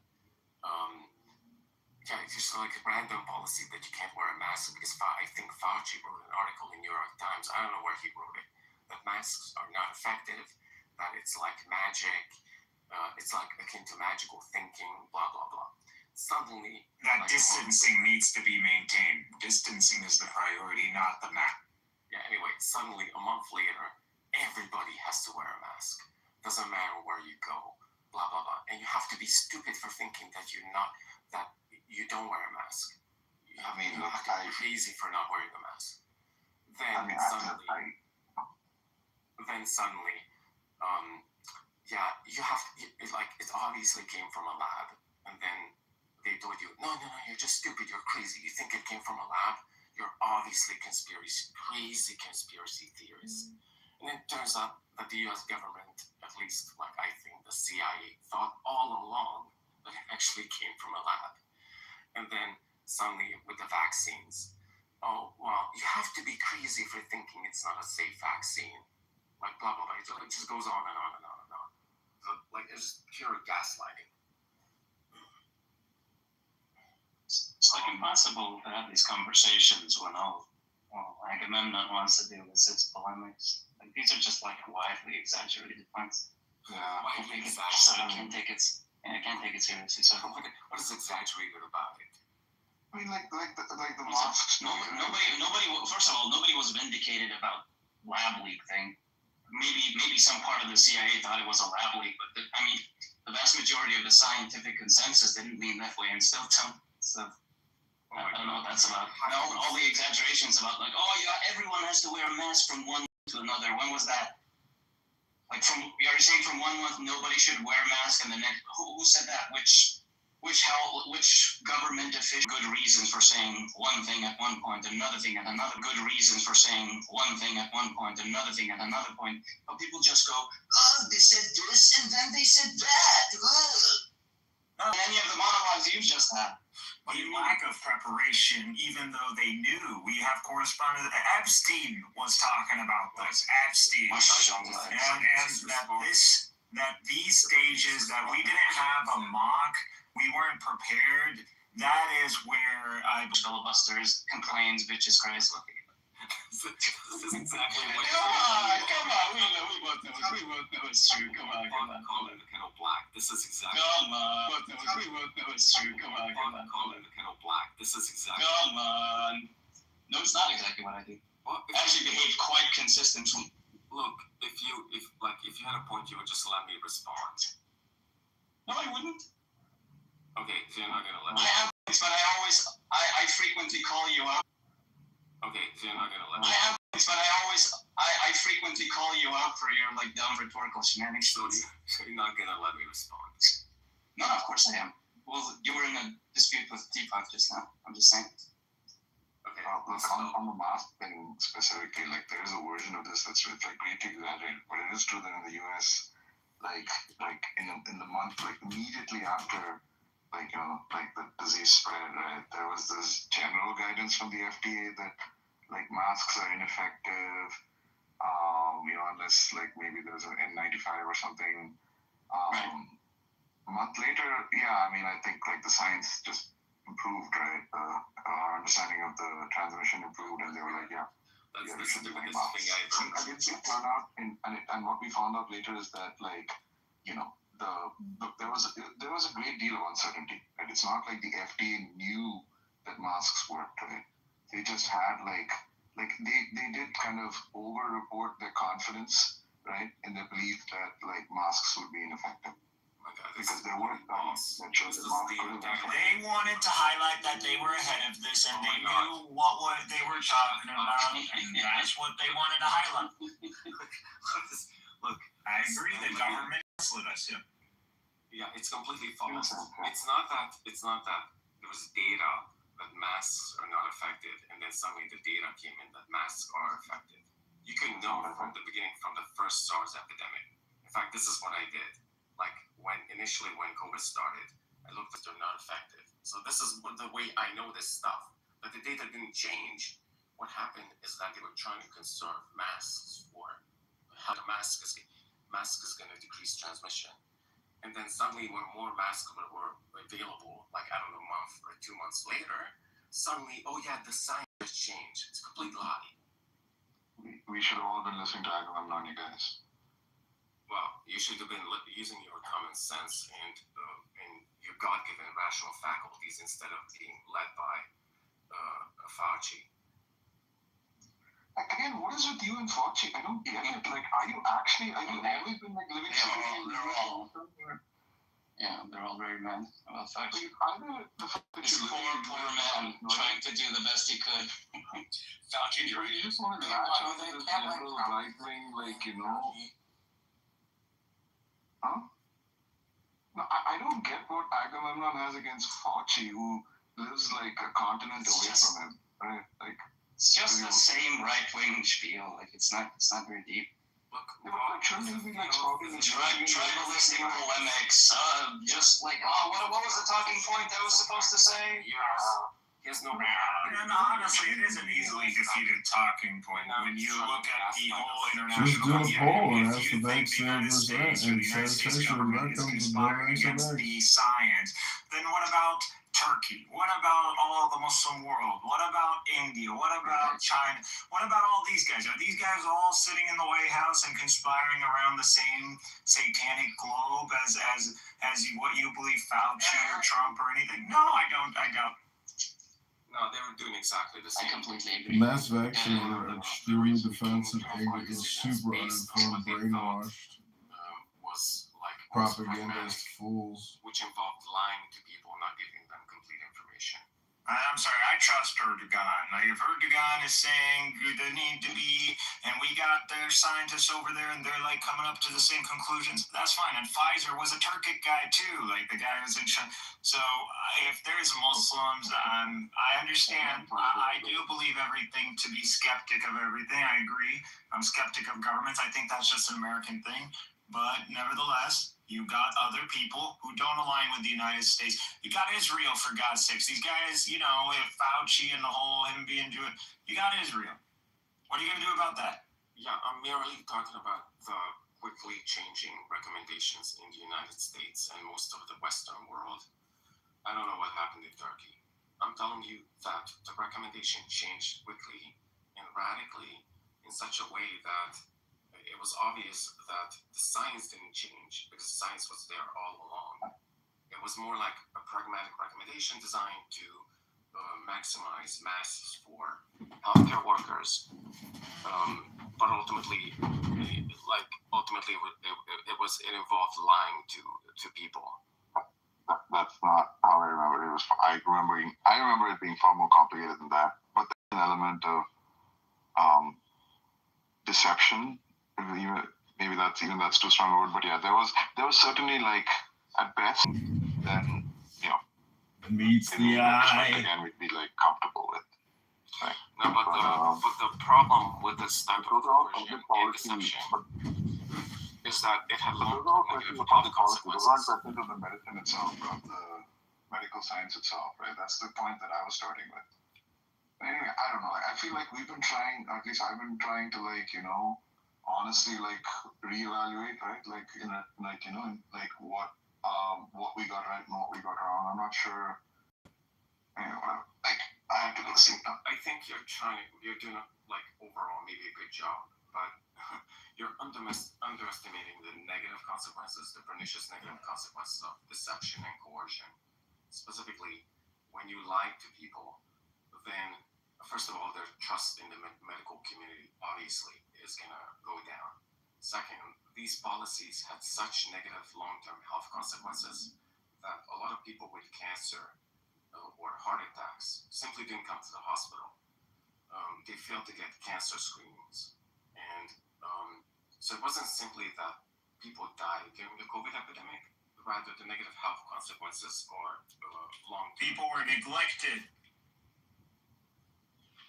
Yeah, people never were neglected and died. So, for instance, like, there were dying patients in the facility that I worked in where, like, the staff didn't allow family to go in and they just like inflated like plastic gloves for the dying patient to hold. Like just horrible stuff.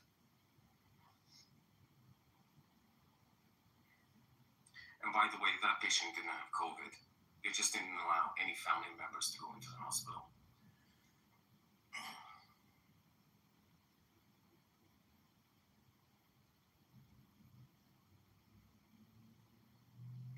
Did we learn from the lessons of COVID? Is there funding meant for these emergency epidemics? No.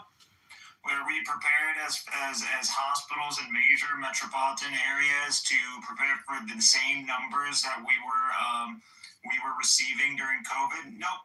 Are nurses being backed up and medical professionals are being backed up and their opinion is put front and center on how things should take about change? Is there a committee of nurses or doctors that we got together just to analyze and assess and provide recommendations and we went by their recommendations? No, we didn't do this. See, we got Trump and we got into the political debacle and we let all the people whose opinions, all those soldiers, all those medical staff that literally were on the front lines and no one took their consideration, and we still don't take their consideration into regard. And so when we repeat this problem again, and I believe this will happen again, we'll see where the American people are at. But unfortunately, after COVID, we didn't hit the streets, we didn't force accountability, and not only that, but we re-elected Trump. It just seems like people don't really care about What does Trump have to do with any of this? Holy base! Seriously. Trump is the source of misinformation. He was a strong source of misinformation, contradicting the expert. Like, listen, Trump, you're not an expert. If you can provide me an expert that holds to your views, I'm down to listen. But you don't got no experts. You're leading to confusing masses. And then we got people running around, and you're dismantling the whole system that we have to prevent this disease from spread, regardless of whether you hold to the legitimacy of these strategies or these implementations. It doesn't matter. I'm just saying. When did you become so based? Well, it's been based, but you guys just always ignore it because I'm a Muslim. I know. I'm sorry. I shouldn't do that. Extremely based takes, though. This is my country. I'm an American, and I believe that in the prosperity of this nation. And obviously, we have problems, and we need to really address those problems instead of gaslighting each other into ignoring the crux of the matter. Yeah, I'm waiting for Agamemnon to defend the RFK pick. The RFK pick. I think picking RFK has certain positive, like from the perspective that there's not enough public health, and so for instance, there's a massive obesity epidemic in the U.S.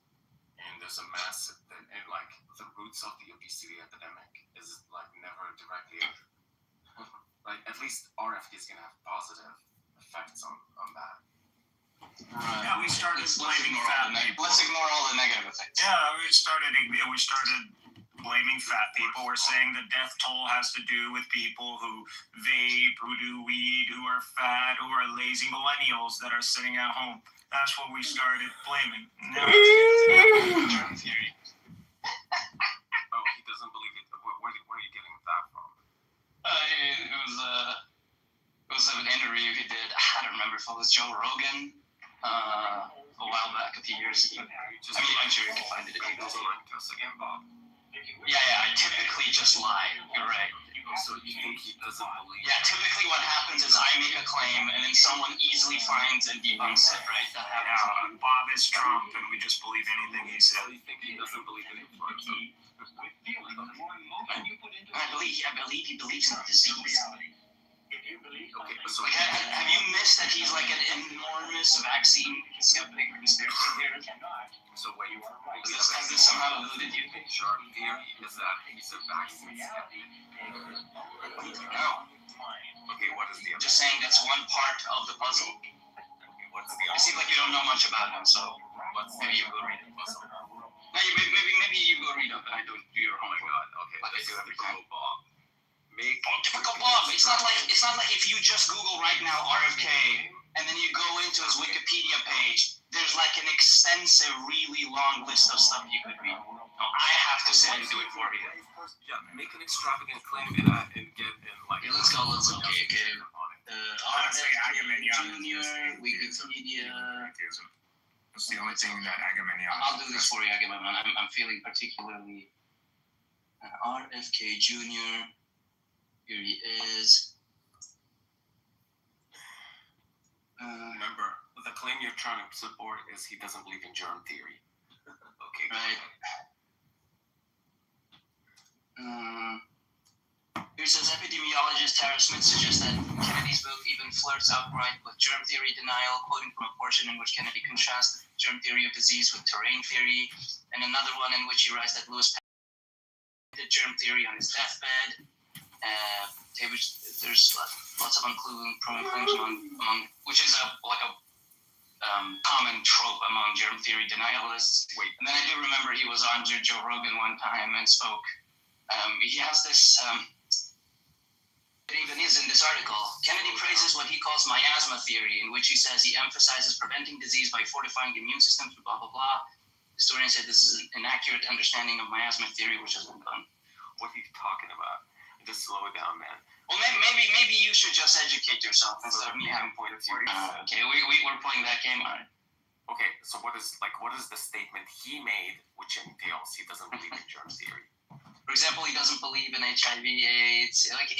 Just like he's a huge conspiracy nut. The fact that he would deny germ theory, or at least, again, let me just flirt with germ theory denial. It is completely expected given all the batshit insane things he also believes. But you are just trolling in this conversation, so I don't care to have it anymore. Oh my god. Because I asked you to provide the sources for an extravagant claim, which is the director of the NIH doesn't believe in germ theory. You're saying no, but that's completely expected given all the other batshit insane things he believes. Yes. As if Trump is somehow understands or sniffs out a good Trump is a moron. bloodhound. He's talking about science.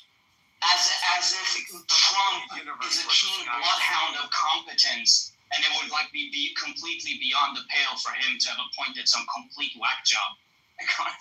Yes, such a stupid idiot. The way I'm going to support my claim is to say it's completely expected in the universe where the sky is pink. No, but I'm just speaking about your incredulity.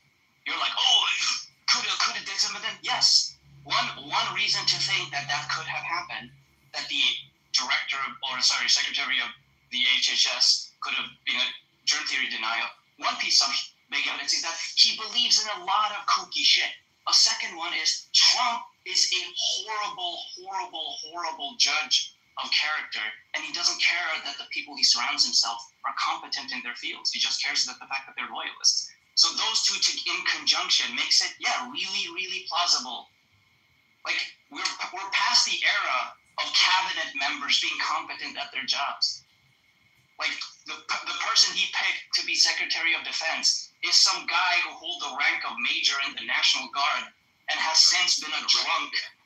And has since been a drunk and a Fox News host. Yeah. Who expects Trump to appoint actually competent people? And an extremist who has a tattoo on his arm that literally says idolater. That's right. You're the monologues or now you're just doing the rhetoric. I love this one. Look, I'll take the concession. Just fact check what you said. Okay, you said nice AIDS or AIDS. No, he's gonna very autistically. Yeah, I never claimed he explicitly said I'm a germ theory denial. He's been reported to question whether HIV causes AIDS. So to fact check your extravagant claims. Claims about the Secretary of War. The claims about the Secretary of War. That's where you're factoring. No, I think he's fact checking the first thing. Checking whether because he's gonna if I said that he's a germ theory denial, that means that unless he himself explicitly said I deny germ theory, then no such thing as implying. They don't imply all the time. Exactly. Never. First HIV. But they're not. Yeah, a lot of complete nutbags. A a lot of absolute grifting quacks. But the point to bring that up is rejects germ theory. God, you're such a toddler. Okay, so right? That's the evidence you brought up. Right, Aga? We agree, right? Fact check it. Right? So he doesn't deny that AIDS there is it by is. HIV. There it is. He said that AIDS isn't. Why are you defending Trump, man? Because throw another temper tantrum, Bob. Okay, thanks. it's not a temper tantrum. What do you mean? I'm just calling you up. You're ranting. I'm not allowed to fact check your claims. You're ranting. You are allowed to fact check my claims. Okay, so let's fact check it then. Let's fact check it. With you and me fact check right here. I'll have my fact check goggles on. Okay, that sounds kind of creepy, but so yeah, you said that the evidence he's a germ theory denialist is that he denies HIV causes AIDS. So No. that's a huge jump. Okay, you I didn't say that, first actually. evidence you brought up, which is No. obviously demonstrably false. He doesn't deny that AIDS is caused by HIV. He said it's AIDS is partly caused by HIV virus. Rather, there are also other factors, like he says amyl nitrate, so also called poppers, is another cause of AIDS. Okay, that's not as ludicrous as saying AIDS isn't caused by HIV, and it's completely. Yeah, but I didn't say any of that in the beginning. Right, but you said he denies that AIDS. He said he denies AIDS is caused by a virus. No, it wasn't me who said it, I don't think. Well, no, I might have mentioned it at some point, but it was way after the other Like evidence. lying or like have memory loss. Yeah, but I'm just saying that's not what I started off with. Like, that wasn't the first, second, or third piece of evidence I gave you. Give the strongest piece of evidence he's a germ theory denialist. Well, for example, he's talked a lot about terrain theory, if you know what that is, which is like a germ theory denialist alternative. He talks a lot about that. He thinks that's more. Okay, what's the other? He's like skeptical about viruses being the cause of certain illnesses. Another huge piece of evidence that he's a germ theory denialist. It's just like a lot of rhetoric downplaying the roles of bacteria and other similar pathogens. He's a nut job in basically almost every field.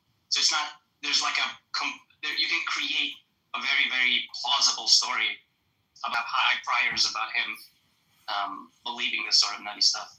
Then you have these various pieces of evidence that heavily imply that he denies germ theory. Okay, just like so you said the strongest piece of evidence. That's where I'm placing my bets. Okay, so you said the strongest piece of evidence is that he advocated for terrain theory. I have never did terrain theory, but I just looked it up. It says terrain theory posits that the body's internal environment or terrain determines health, suggesting that a balanced, healthy body resists disease, while an imbalanced one allows microbes to cause illness. Okay, like, is there something really wrong with this? Like, oh my god, yeah, you're gonna do the hyper charitable route of saying, well, actually, if you look at it in some way, doesn't this kind of make some sense? Kind of. I don't know. I'm not interested in this. Like terrain theory is a very well-established trope of germ theory denialism. You just want to make, well, if we look at it from this angle and squint, does it kind of make sense though?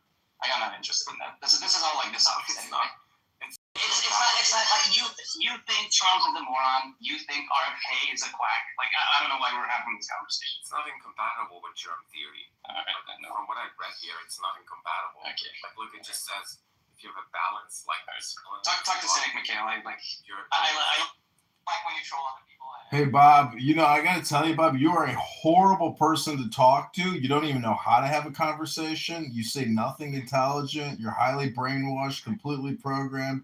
You're just a fucking highly annoying person, an extremely annoying person. So the Swedish government.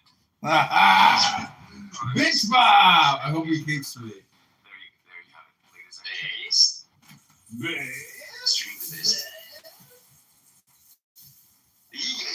They brainwashed you, rabbit. I just found a book, interesting book. JFK, or sorry, Robert F.K. Wrote. It's the book. In the book, Kennedy promotes HIV and AIDS denialism and misinformation about Fauci's role during the HIV epidemic and COVID-19 pandemic in the United States. The book's called The Real Anthony Fauci. And seems annoying. I mean, Jesus Christ. Why does I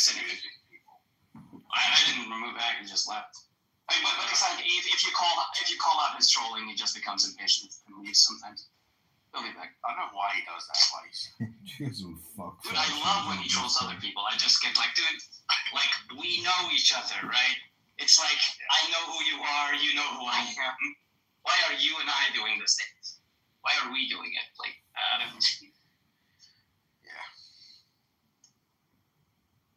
Nostalgia.